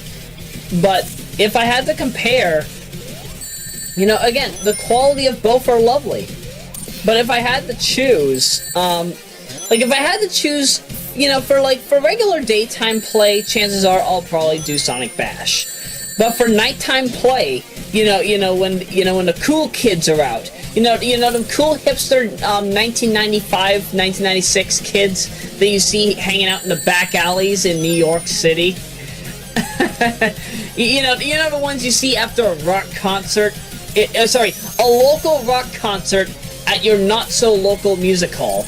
Oh, jeez. Yeah, those are the kind of people that play Gorbachev's Revenge.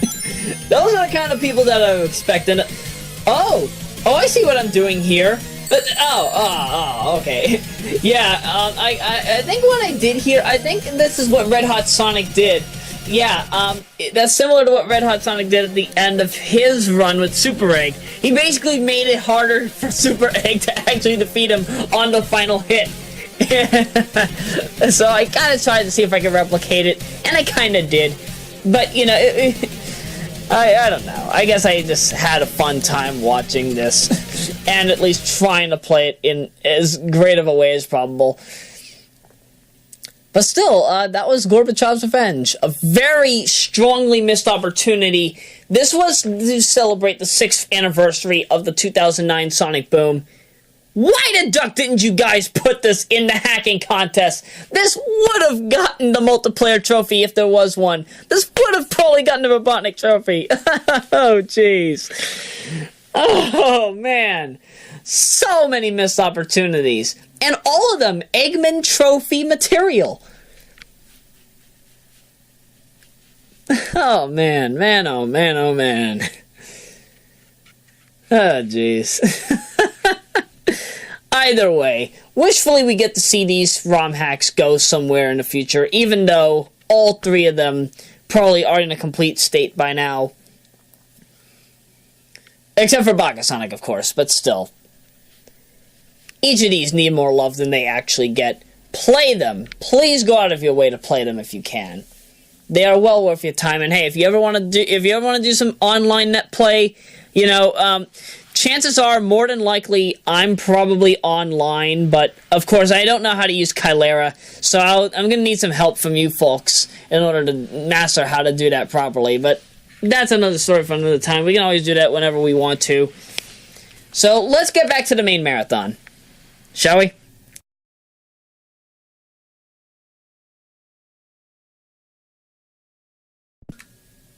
Debatably my most favored Sonic 3 ROM hack of all time, Resort Island.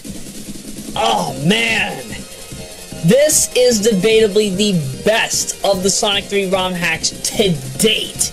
I don't care about the difficulty, the music, and the art approach. One of the best Sonic 3 ROM, no, it is the best Sonic 3 ROM hack of this particular generation of Sonic ROM hacking. I mean, look at this! Look at this, this is beautiful! This is beautiful. This is what to expect out of a Sonic 3 disassembly. Although, I'll tell you this right now, there's somebody else working on an even more beautiful Sonic 3 ROM hack. I don't even know if it's in relation with, Resort Island, but, oh man. I don't care. It's all beautiful. It's all beautiful. I mean, Duck, that's the Sonic 1 Labyrinth background in the background of where Knuckles is. Oh, jeez. Now, a bit of a lovely thing here. You will see these 3 characters traverse through the stages extremely differently, because of course Sonic will be manipulating the use of the elemental barriers to the best of his extent. Miles will be flying everywhere, and Knuckles, of course, has his own hidden routes. Although at the same time, Knuckles' level order is the same, the difference being that his Fury Fortress Zone is actually Sky Sanctuary Act 2, not Act 1. So, chances are, I'm gonna spoil it a little bit, there is a chance that he could, keyword being could, make it at least into 2nd place. But you'll see how it all goes down. You'll see how it all goes down. Of course, what I'm doing there is Sonic is, I'm intentionally getting hit. I had over 100 rings. The reason why I intentionally got hit was so that Sonic could at least have a little time shaving off of his record so that he doesn't have to worry too much. I don't know why I didn't think of doing that as Tails. Maybe because as Tails you're expected to play more passively because he doesn't have the insta shield. That's reasonable. That's fair and reasonable. Also, who says you need to have an air bubble as Knuckles? Yeah, what you're gonna see right here is that normally by this point you would have gotten the air bubble as Knuckles, but you're gonna see we're gonna let Knuckles almost drown. And boom shakalaka! Hello everybody, I'm Tim Kittrow, Mr. Boom Shakalaka, talking over Sonic the Hedgehog 3. Complete madness, isn't it? I can't be Tim Kittrow, I'm sorry. Although, again, I can't get enough of his boom shakalaka. Too beautiful, too beautiful. Now, actually, there is a glitch that, no, not a glitch. There's a fatal error that I have to talk about in regard to Resort Island, and I'm glad that this is coming to mind now. Now, please bear this in mind. If you're playing this on PGen for PlayStation 2, which is the PlayStation 2 port of Generator, once you get to the halfway point, if you're on the lower route as Sonic, Miles, or Knuckles, doesn't matter which character you're playing as, you have to go on the higher route to prevent this fatal error from happening. But if you get to a certain point, and you're going to see exactly where I'm going to say it, once you pass by, right there is Sonic, that I just said, that crashes the emulator. That particular portion of, what is this, Aquapolis? Is that what this is called?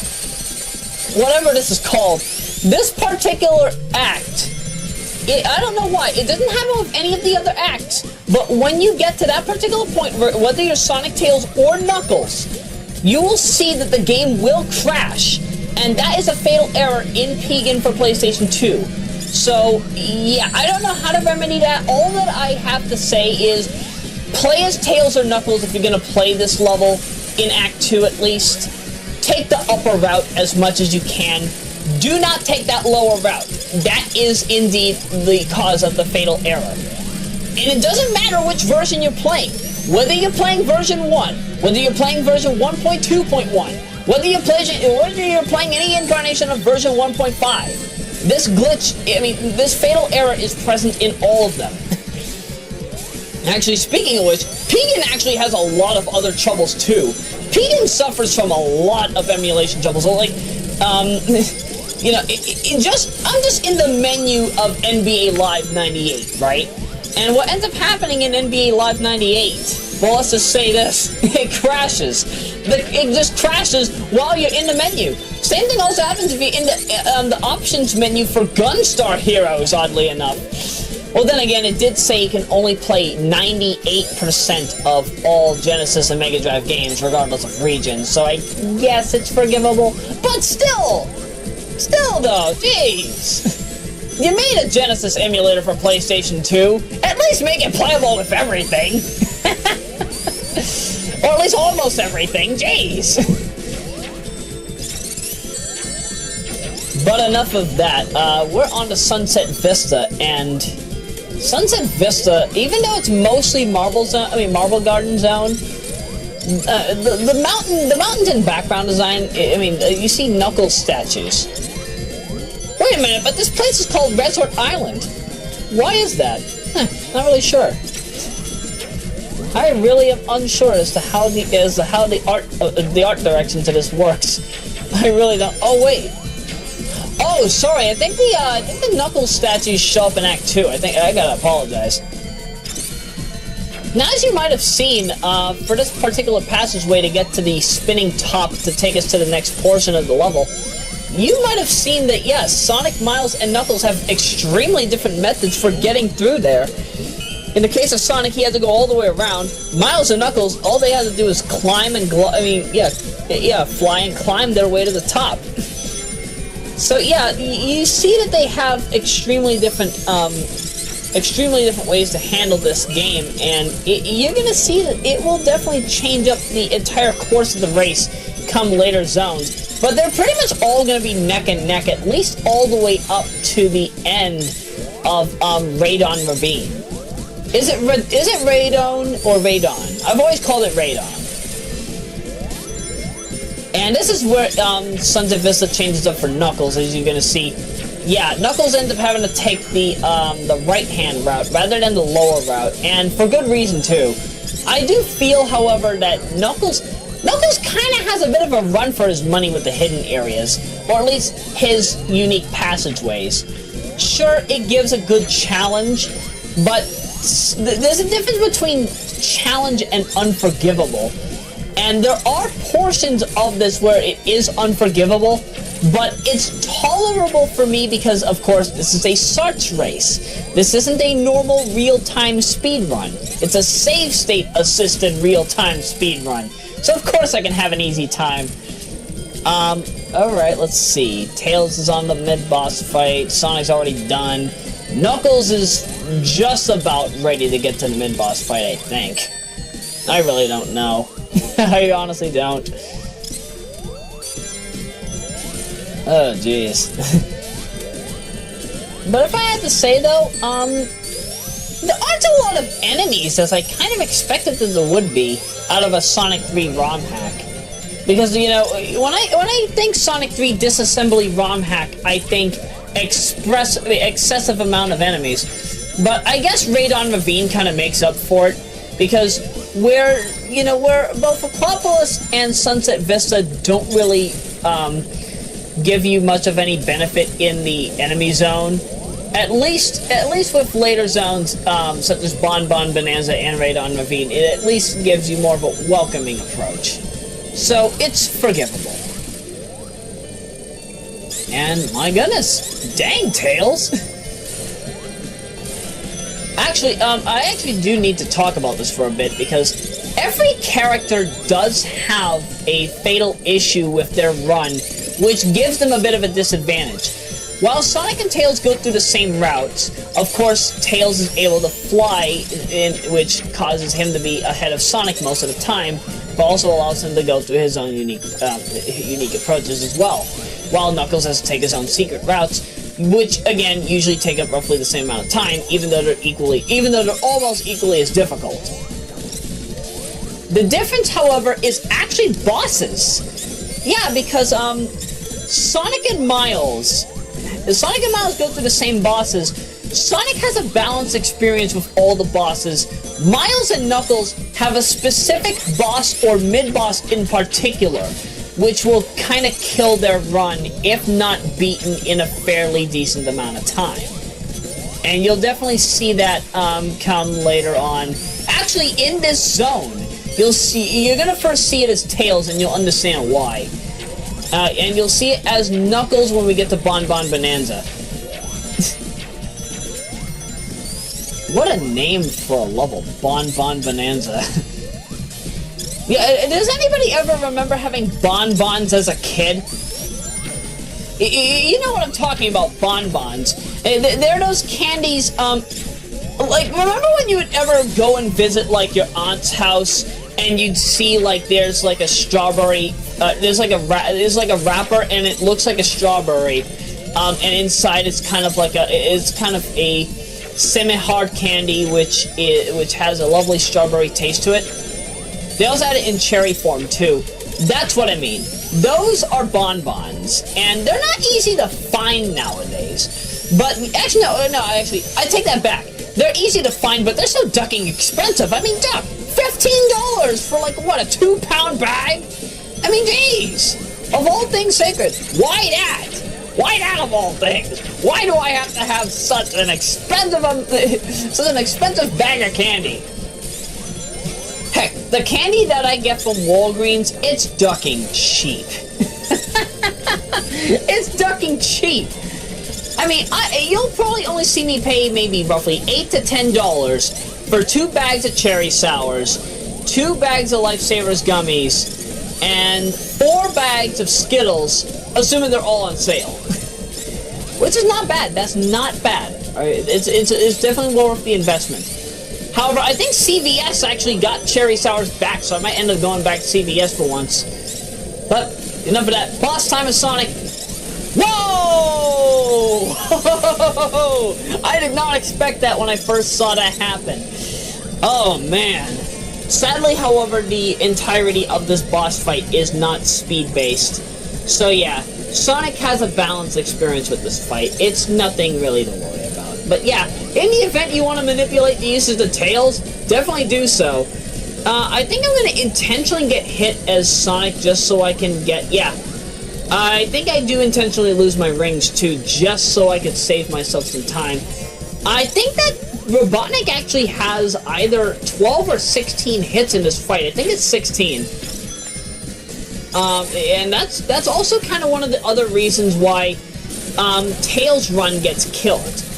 Knuckles' run for this boss fight is equally the same as it was for the original battle, although I think, I forget if he also has to deal with the 16-hit scenario. But yeah, the big issue with... No! Oh, Sonic didn't get hit after all. What? Tails just phased through Robotnik? What gives? What gives, game? Jeez! But yeah, as you can see, yeah, you really can't do much as Tails here, so Sonic's gonna take the lead. And, my goodness, the fact that you have a city in the back... This is debatably the best overhaul of Ice Cap Zone to date. I mean, you've got the city in the background, you got a lovely moon that looks very reminiscent of something I've probably seen somewhere. I forget the name of the game where all these candy designs come from, but my goodness. If Sweet Mountain Zone was what you had in mind when you were making Bon Bon Bonanza, you definitely did a superb job with this. I ducking love this design. It's beautiful. I can't get enough of it. Oh, and Knuckles is already on Bon Bon Bonanza too. Yeah, so he's gonna take the upper route. You'll see that Sonic will actually also take the... Good thing that this just showed up. Yeah, those spiky balls that Knuckles just got hit by. That Knuckles just got hit by. Be careful touching those if you are flashing. They suffer from the spike bug that Sonic 1 had. Or at least Sonic the Hedgehog Revision 0. Ugh, that really irked me when I first saw that. That was scary. That was scary. So yeah, I'm very glad that I was able to mention that now rather than later, because I'm sure that a lot of people probably had that on their mind. They were like, why is this happening? Why am I getting hit while I'm flashing? That's not supposed to happen. Also, another thing that I feel that Knuckles does have to his advantage, at least in Bon Bon Bonanza, he has the ability to glide through the, he has the ability to glide through the ducking, Orbonaut spikes, which really serves extremely well. That really was very welcome, very strongly welcome. And let's see, where the heck is Tails? I don't even see where in the level he is. I think he's probably at the halfway point. Knuckles, I think... Oh my goodness. Yeah, again, if you know how to do glide manipulation as Knuckles, you can really have a fun time with this. Also, for Act 2, you might notice that there's going to be a different strategy. Miles and Knuckles are both going to take the upper route because it's easier to handle, whereas Sonic will take the lower route. And, of course, he has to go through water, which, of course, is kind of bad, but it's not too bad, I guess. Not too bad, it's tolerable. Now, of course, if any of you are familiar with the Ice Cap Zone mid-boss that Knuckles has to fight, well, I'm doing this with no rings. That's the first fatal flaw that I have with Knuckles here. The second fatal issue that Knuckles suffers from in this scenario is that he can only hit once every cycle. So as you're gonna see, Knuckles is gonna 6-cycle this boss, which is fine by me. It's fine by me because Knuckles still is able to rebound from this by the time we get to Radon Ravine. So there's really not much to worry about here. Tails is already on to Act 2, so yeah, you're gonna see. I think Tails, because he took the upper route, I think he'll get to the boss fight in far less than how much Sonic had to take. I think he gets to it in maybe a minute 8 or 18 at worst. But I think that's about it. And oh jeez. Okay, I just heard something crash outside my house. We've been having a really bad wind issue here, here in Lynn, Massachusetts. I don't know what's been going on. I guess some foundation on like some of the houses and the roofs are broken. So sadly, yeah, we are kind of forced to have to basically remain indoors until that's handled. Wishfully, that's handled soon because.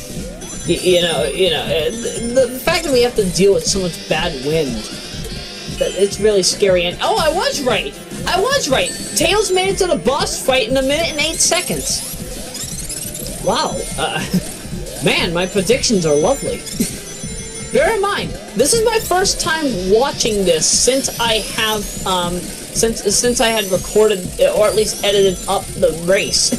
So, even though I know who ends up winning because I decided to skim through it just to make sure everything worked properly, you know, this is my first time actually watching the race from front to back.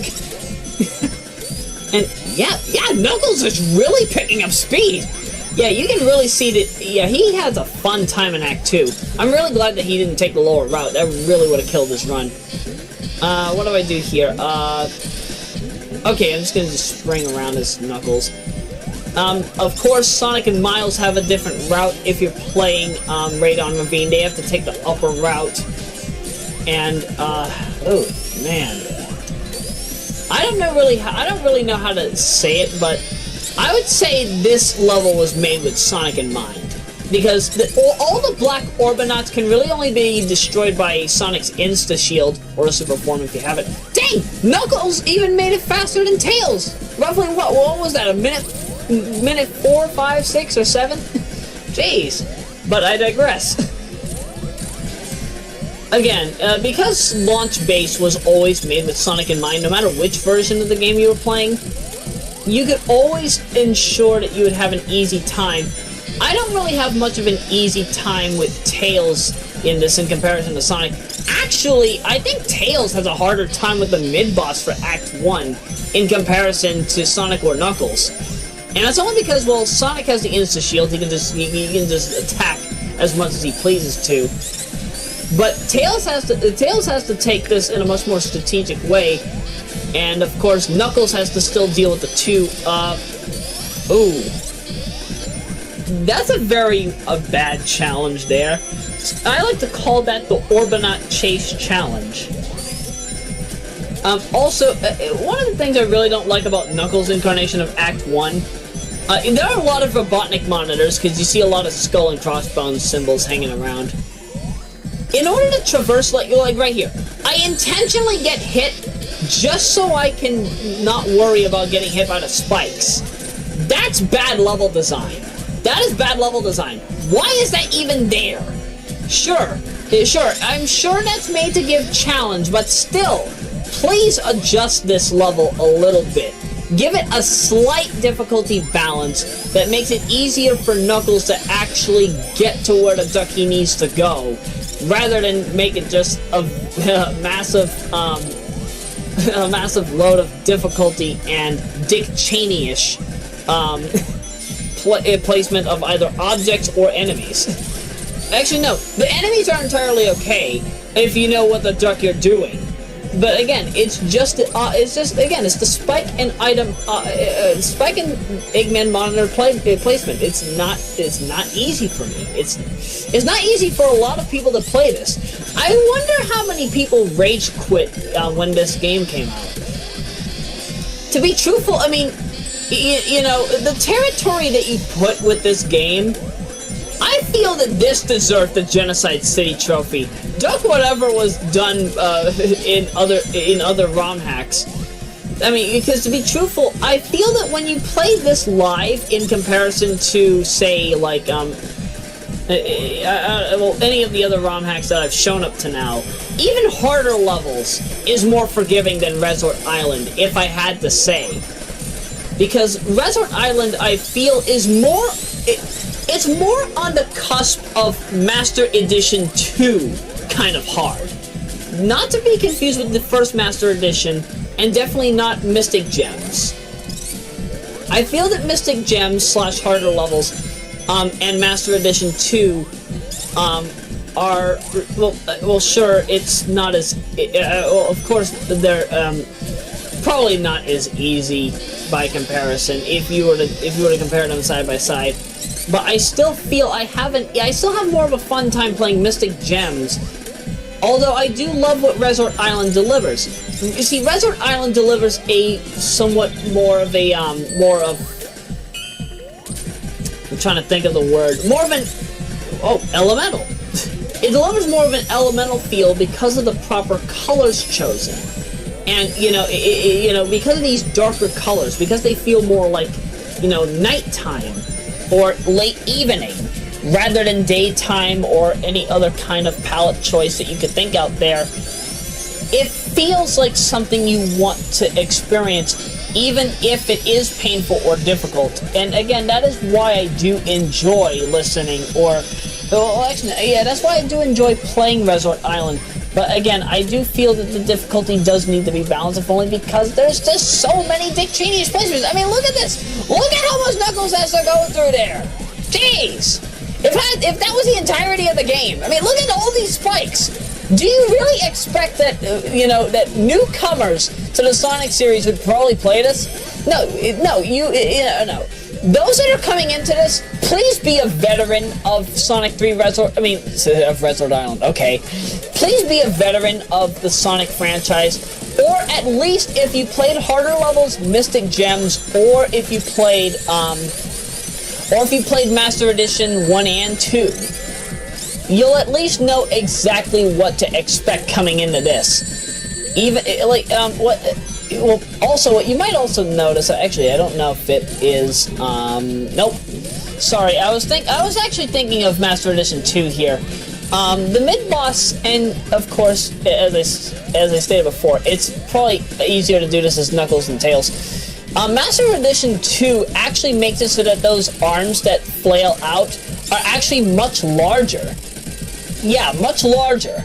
So, you have to know how to evade much easily. Much easier. You have to know exactly how to evade much easier. My goodness, Sonic is just having a field day with Act 2. I mean, he is already 2 minutes ahead of Tails. So, we all know who's gonna get first place, right? Yep. There's no way that Sonic will lose first place. That's for sure. I'm sure of it. There can't be any other way. Oh, Sonic's about to drown. Is he about to drown? No, he doesn't. Oh, did I get the speed sneakers? I don't know if I did. This game suffers from the speed sneaker glitch, where, no. I think Sonic's gonna get that later on.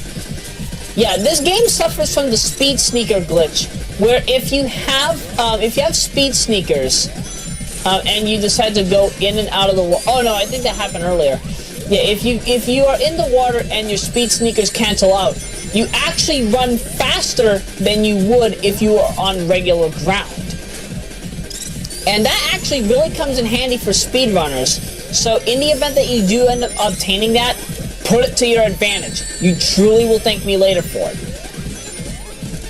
Now, what I am doing here, you might have also seen this in Act 1, is that there is a battery puzzle. There are 6 batteries that control 6 doors, or maybe it's 4. It's either 4 or 6 in this particular portion. Either way, you have to destroy all the batteries. Successfully do that. Yeah, I think it's 6. Successfully destroy all 6 batteries, and you will you'll unlock the door to the boss fight. In this case, however, these batteries were very strategically put. So wishfully, if you are playing this for the first time, you know exactly where everything on the map is. I would say if you wanted to have a better time with that, play as Tails. Because at least with Tails, you know where everything is, or at least you can learn where everything is, so that you don't end up missing out on any kind of fun or any kind of coordinates. Who would have thought I'd be doing puzzle games in a Sonic the Hedgehog title? Either way, though, it works for what it's worth. So I'm at least glad that the approach that was taken in the way that it was. It's worth it. It was well worth it. And my goodness, let's see. Did I say that I love the art of this game? Again, I don't care about the difficulty of this game. Even though I feel that some of the layouts are Dick Cheney-ishly done, I do feel, however, that, the music choices are good. They're not optimal, but they're extremely good for what they're worth, especially with the way that the instruments were used in this case. The art is superb. I don't think I've seen this kind of art before in a Sonic ROM hack. At least the new stuff. I can care less about the old stuff. And, okay. Sonic and Knuckles are just about neck and neck with each other, and Tails is still in the need of trying to keep up. Don't worry. Don't worry, he'll pick up. But again, if I had to give this game a rating, if I had to give Resort Island a rating, I would probably have to give it... I would have to give it an X. I would have to give it an X. My upper ratings above that are XA and UH. X is above PA, SA, GA, A, B, C, D, E, and F. Oh, and I forgot about the S rank. S is before SA, just to clarify. Yeah, again, there is so much that this game does that, again, the quality level is definitely present. I just feel that it does need difficulty balances in order for it to attract newcomers. So maybe a difficulty setting could be in store, maybe? I mean, come on, we've seen that with other games before. We've seen that with, what have we seen that with?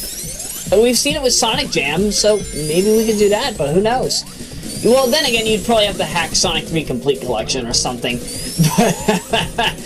Yeah, I don't think people would want to hack Sonic 3 Complete Collection. Well, then again, Complete Collection mostly is, for lack of a better word, a major bug fix of Sonic 3. Oh, jeez, I'm choking on air again. I need water. I don't have any water. Duck! I have to wait till the end of the run. Oh my goodness, why?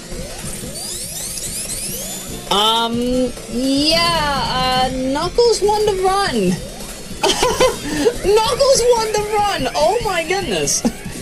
Yeah, Sonic's not gonna make it in time to beat Mecha Sonic's third form. So, this is it. When Knuckles gets all 8 hits in, this is time, yeah. Oh man, so yeah, Knuckles completely out of nowhere blindsided the rest of the players. So time is time. 30:02:47. Bravo, Knuckles! Bravo! You actually won something. Yay! I am very happy for Knuckles. This is definitely... Oh, actually, wait a minute. What am I saying? He also beat Mystic Gems. So, yeah. I'll take that any day. I will gladly take that any day. That was so well worth it. So well worth it. Can't get enough of this run. That was beautiful. That was a beautiful performance. Although, this is any percent, so sadly, wait a minute. Whoa. Where's Resort Island? Is the sprite for it not done yet? You know, I bet Resort Island, even though it's gonna probably be a floating island, it'll probably look ducking beautiful when the final product of Resort Island comes out. I don't expect Resort Island to come out until 2017 at the latest. Because I know that this, well actually at the earliest, because I know that this game is still a massive project. I know it won't be done for a long while. I mean, heck, the fact that roughly half of the game is already complete, that just shows something. Maybe we'll have heavily modified bosses, kind of more Megamix or Winter Adventure style, but we'll see that when the time comes. I don't expect anything to happen, at least for a short while. Who knows when that will be, though. And as you might notice, Miles is really giving Sonic a run. Well, he's trying to give Sonic a run for his money, because he's able to make it through Fury Fortress faster than Sonic. But it all depends on when Sonic gets to the Mecha Sonic third form boss fight, which he does right here.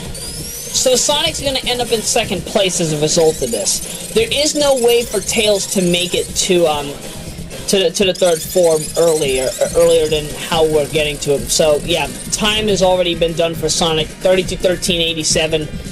That's okay. That's okay. There wouldn't have been any other way that Tails could have gotten second or third place anyway. I mean, second place anyway, because his run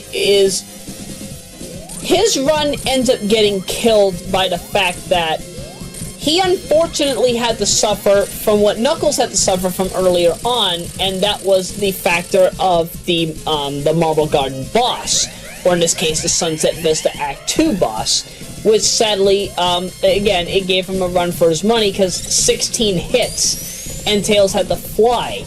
He had to constantly fly. That was painful. That was painful. So, yeah, again, if you want to play this game, if you're going to do a character race, just have it be between Sonic and Tails, or Tails and Knuckles. Or, oh, well, not Tails and Knuckles, because again, Knuckles can beat the game faster than Sonic by roughly, let's see, I need to count here. I want to say 1 minute and 50.60 seconds. A minute and 50.60. Don't take my word for that. It might be a little more or less. I'm probably counting off. Yeah, I'm definitely counting wrong. Yeah, I think it's maybe 2 minutes and 11. Yeah, 2:11.40. That is the difference between Sonic and Knuckles' time in this. And as you can see, Tails gonna get time there. 33:58.65. Ugh, man. I'm at least glad that they could all beat this in less than 35 minutes. And hey, Tails was able to beat the game by the time that the credits for Knuckles was over. So, yeah, my goodness. A race against the credits clock, huh? Either way, lovely performance by all three of you characters. And that's the final character race for this marathon. The last two are just going to be single player. So, what are we coming up to? Well, let's finish things up with... Well, wait a minute. We're not finishing things up just yet. We're going to finish up the countdown with number 2. The next level.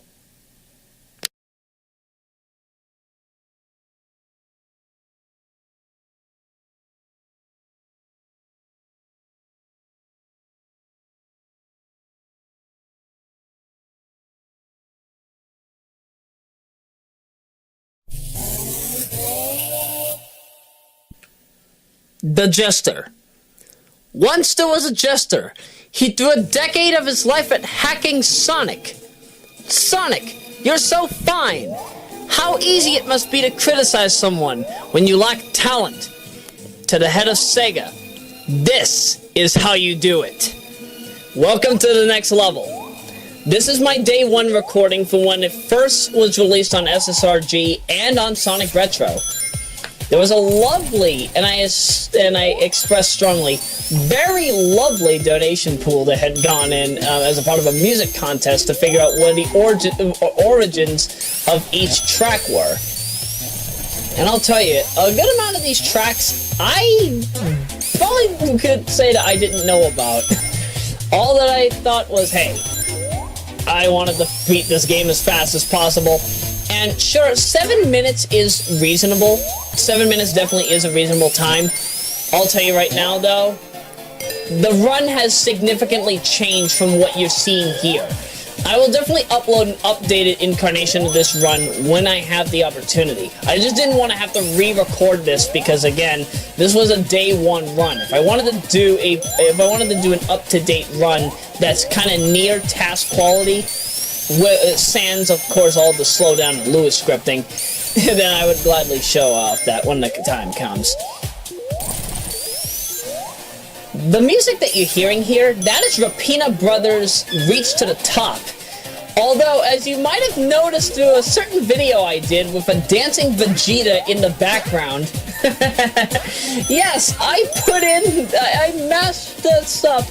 I mashed up this with Speed Dust Factory 2007. I am surprised that Speed Dust Factory 2007 even works with this.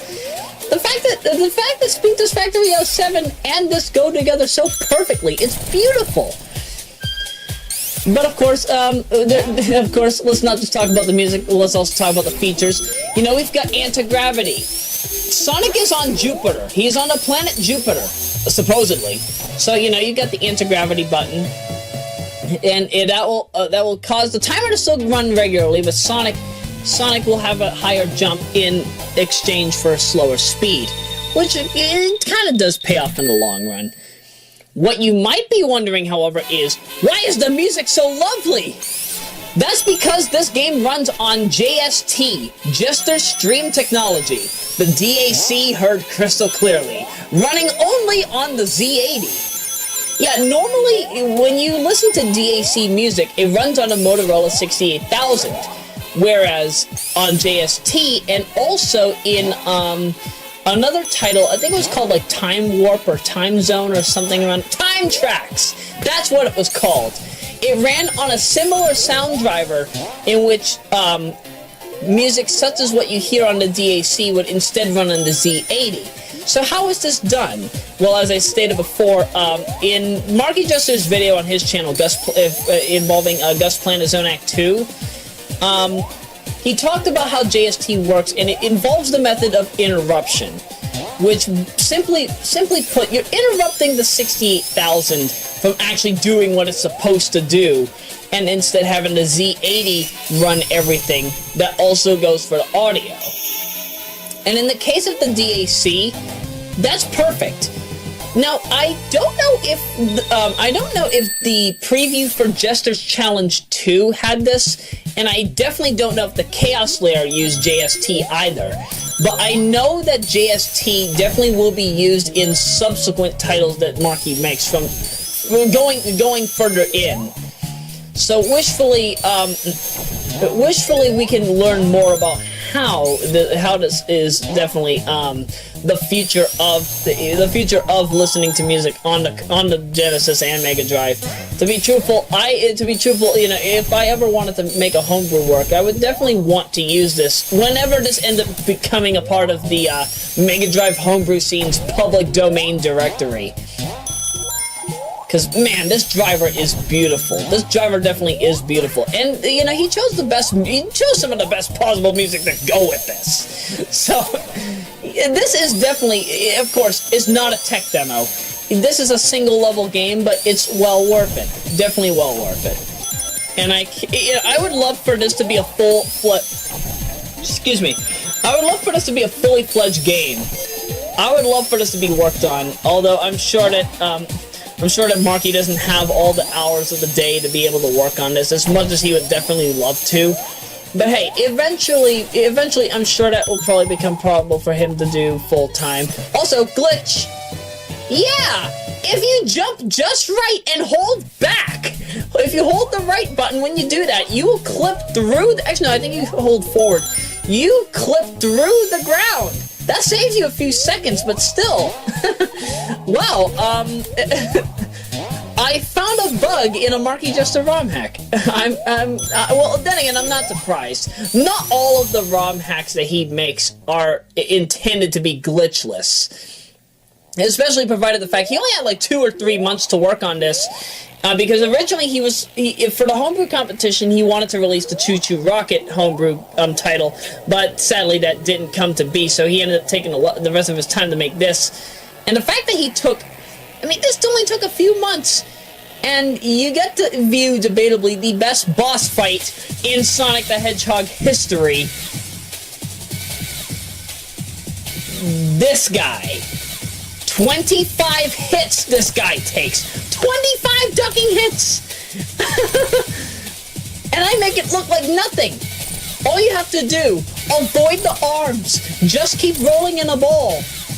Also, if you're playing this on the DualShock 2 or 3, or even DualShock 4 if you have that, please set your control to analog mode so that you can use the analog stick, the L3 pad, just so that you can have Sonic be able to move around freely. Because the directional pad, I tried doing this with the directional pad and it gave me blisters.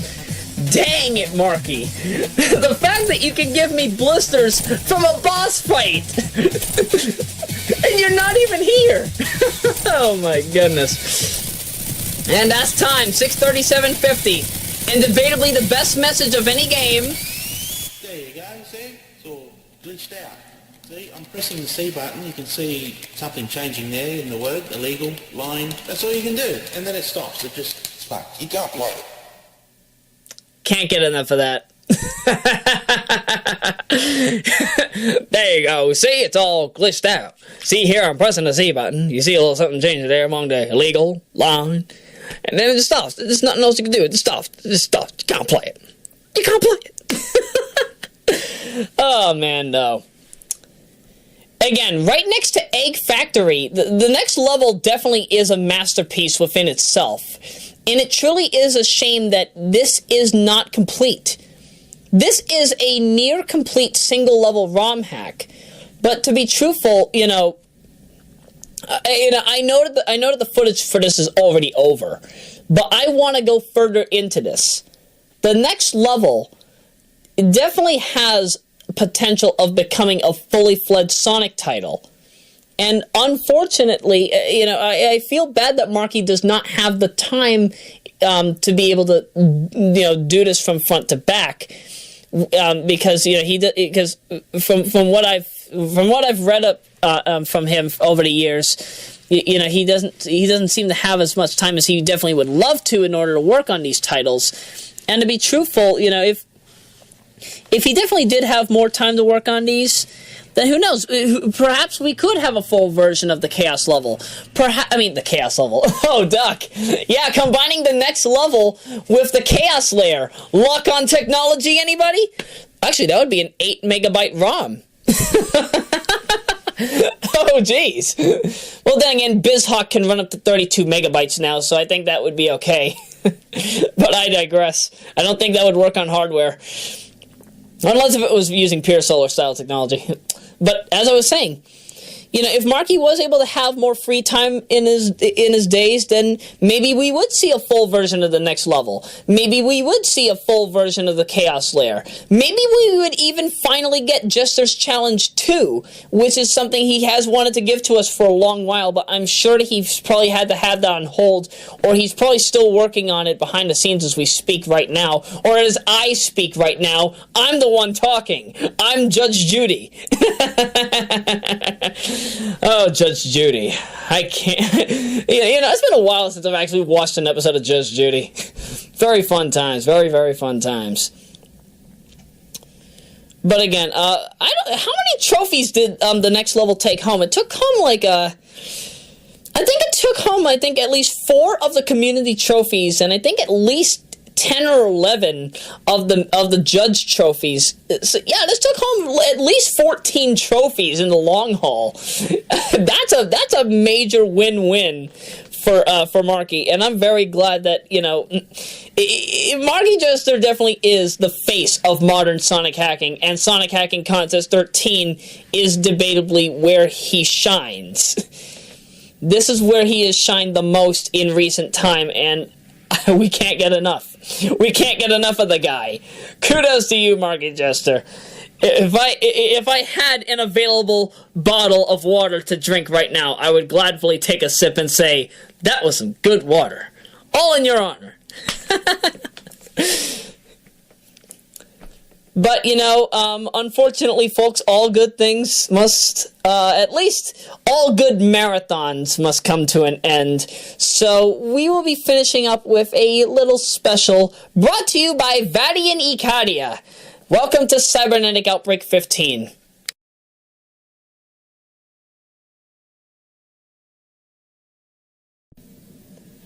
What was originally anticipated to be the greatest hack of Sonic Hacking Contest XIII ended up becoming a flop in the case of the judges and the good majority of the media panel.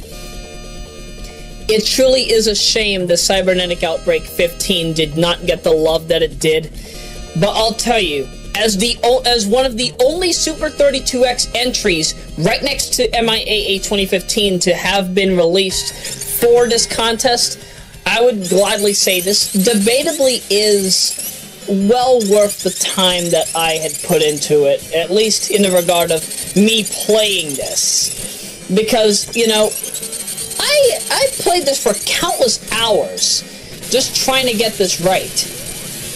And I had a fun time. I honestly had a fun time playing Cybernetic Outbreak. This was not painful one single bit. This was debatably the greatest experience I had. Although I'm okay. The raw froze on me. But yeah, I enjoyed the experience that I had. Sure, it's painful, but it's worth the challenge. Alright, we got Silver Sonic here. Now, you might see a certain little thing. Of course, Insta-Shield's your friend here. That is definitely one of the major things you have to know about this entire game. Or at least for a little, bear in mind, this is supposed to be the final level of the game. But watch what I do once we get to the, what is this, the third or fourth cycle? Watch here, yeah. If you properly time the Insta-Shield, you can attack Silver Sonic constantly. This even defeats the, I think I actually defeated the task record for this particular game. And just because I did that, that's a shocker. I did not expect that one single bit. Also, one ducking thing I love about, well, who did the artwork for this? Vodapega? Yeah, Vodapega. Ducking love the dude. Yeah, you can apparently see Sonic playing on a Game Gear. Yeah, he's playing a Game Gear while there's a worm bouncing up and down in front of him. And bear in mind, this is all while waiting for BakaSonic's enhanced form. Of course, if you are not familiar with the plot for this is supposed to be the real Sonic 4. Now, the one problem I did have with this particular title, and I'm sure that a lot of the judges agreed with me on this too, the factor that we all suffered from when this game came out to the contest was the fact that it's just a 4-boss demo. So wait, this is what Vadi and Ikaria meant by the game being only available in 4 parts? Oh, that's kind of fair and reasonable, but still. I thought that this was going to be 4 different entries involving 4 different sets of levels involving 4 different final bosses, with the ability to also play as Miles and Knuckles. And that's sadly not what we got here. We have a Sonic alone 4-boss final round challenge. Of course, with the lack of Metal Sonic Kai, which was shown at the in previews. Not in preview builds, but in previews. The technical aspect, however, of this game is significantly noticeable, and I'm glad that it's present. In this case, we have a very notable change, and that is the transition again from Mega Drive to Super 32X. And in the case of the Super 32X version of Cybernetic Outbreak, the biggest difference is that this is not simply just a Sonic 3 or an S3K disassembly hack anymore. This is a Chaotix. This is an S3K Chaotix hybrid. Also, one of the other notable things about this, because it is 2 games in one, or at least 2 games combined to be one, it truly shows how much Vadi and Ikaria knows regarding the Super 32X's code, and that's why I have been studying the Super 32X for a little bit, because I actually want to do 32X programming to completely overhaul NHL 94 through means of MIAA 2015. But that's another story for another time. We'll get to that when the time comes. Again, the folks over at the NHL 94 forum still need to have some kinks worked out. They still need a disassembly and a source code to work with, but we'll find out when the time comes. We'll all be very patient with them. Also, yeah, there's a bit of RNG manipulation you can do there. If you let BakaSonic Mark II wait a little bit, when you start moving, then he'll end up doing his action. He'll end up doing his attack. If you are extremely lucky and you do it frame perfect, you can always get him to de-transform to go back to the Master Emerald. And that's what I did here. That is actually what kills the run for the Tassers out there, because the Tassers did not have this luxury. I, however, had this luxury, and boom! Yeah, that's it! That's the game! That's the battle! However, you have to wait for him to turn green, and then I will say it. for the final point in this marathon. Time! 5:41.85. Good run. Now it's time for music.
Where have I heard that final remix of Sticker Brush Symphony before? Oh, wait a minute! Here it is!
And that, ladies and gentle people, is the definitive end of Sonic Hacking Contest XIII Done Quick. I am extremely grateful and happy that I have been able to complete this project full force with all the new splash screens and speedrun templates, and music and games that you've seen here today. There's just so much in the Sonic hacking community. there is a lot of potential. And, I feel that this potential will endlessly be around. I can't get enough of it, and I'm sure that you folks probably can't get enough of it either. There is just so much that the scene has delivered up to now that I don't know where we could go. We could go to limitless points. And wishfully, that is what happens in the upcoming hacking contest, Sonic Hacking Contest XIV Online. I don't think at the time of this recording, this is, January 19? At the time of the end of this recording is January 19 of 2016, and Sonic Hacking Contest XIV Online has not been announced. So, again, wishfully, what we will have this year is a lot of not just 3D hacks, but also more ROM hacks of the original titles in a much more complex way than what we've viewed up to now.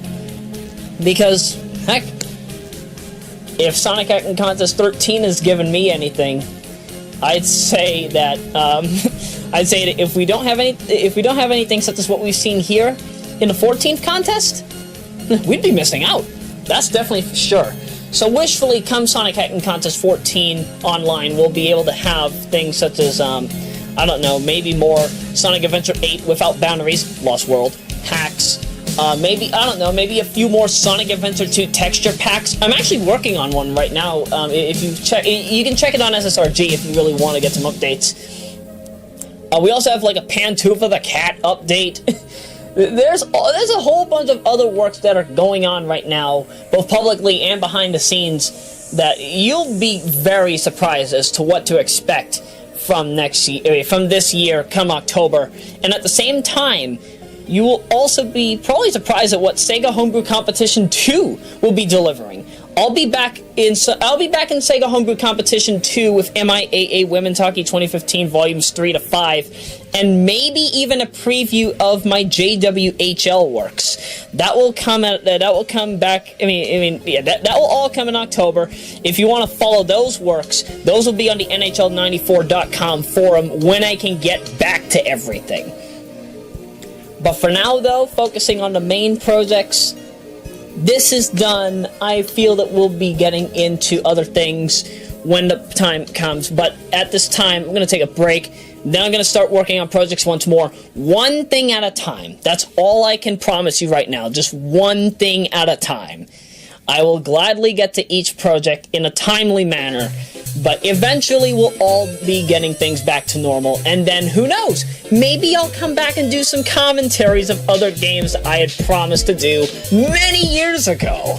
That is something I definitely have to get out of the way soon. So wishfully we can get to that in all due time, but for now I will be taking a break. That's a guarantee, at least at this point in time. Special thanks! I have to thank my head and co-head administrators. I cannot thank them enough for the success and acclaim that I personally have. But at the same time, they are my personal motivation for even doing any of this whatsoever. So, Ashley, Gabriel, Chuck, Amanda, Doug, Luna, Kelsey, Carolyn, Shadia, Amber, Terry, Dan, Troy, Kayla, and anybody else in the team that has been a part of me for all of these years, whether it have been during 1999 to 07 during my time in Boston, or September 4 of 07 to now since my time in Lynn. I can't thank you folks enough for having been around me for the long haul. All of you have been extremely great people, and even though I don't often see any of you whatsoever during the times, I'm at least fortunate that, I keep you folks in my thoughts. I'm very glad that you folks are my motivation for still working on these things, especially a large 7+, maybe even an 8+ hour marathon by the time of this recording's finalization. I can't thank you folks enough. Can't get enough of you. Wishfully, you folks come back and we can all work on some major projects together. I've got a lot of stuff on the back burner that I would love for us to get to. Please talk with me about this at some point. I will be glad to discuss this at any probable point in time. That be a guarantee. At the same time, I would like to thank the Sonic hacking community because you folks go out of your way to do some ridiculous stuff. You folks go on for hours and hours on end. I'm sure that some of you folks have probably put countless hours into works that have, we've had works over the years, Megamix, S Factor, Extended Edition, Mega Edition Extended Mix, and a whole bunch of others that I can't think off the top of my head. And it's crazy to know how much time you folks put into this stuff. I mean, heck, Megamix is already in its, let's see. I think we're roughly, over 11 years and change with Megamix. S Factor has been in the works for almost 10 years, actually. Cybernetic Outbreak, of course, has its 10th anniversary this year. The fact that you folks are still dedicated to these works, even if you're on and off with it, that's still good. That is still extremely good. I don't care how long it takes. That's why I appreciate your release date of when it's finished. Because when it's finished, everybody will want to play it. Everybody will still want to enjoy it and look at what you have delivered over this time. It is you folks that make these kind of marathons probable. Keep making these ROM hacks. I cannot get enough of you folks. All of you are great people, no matter what goes on throughout the times. All of your hacks, whether they be for better or worse, I'll still play them, because they're still good. And that is why I still enjoy watching you folks. It's still lovely to watch every single one of you, no matter where you are in your own lives, no matter where your projects go.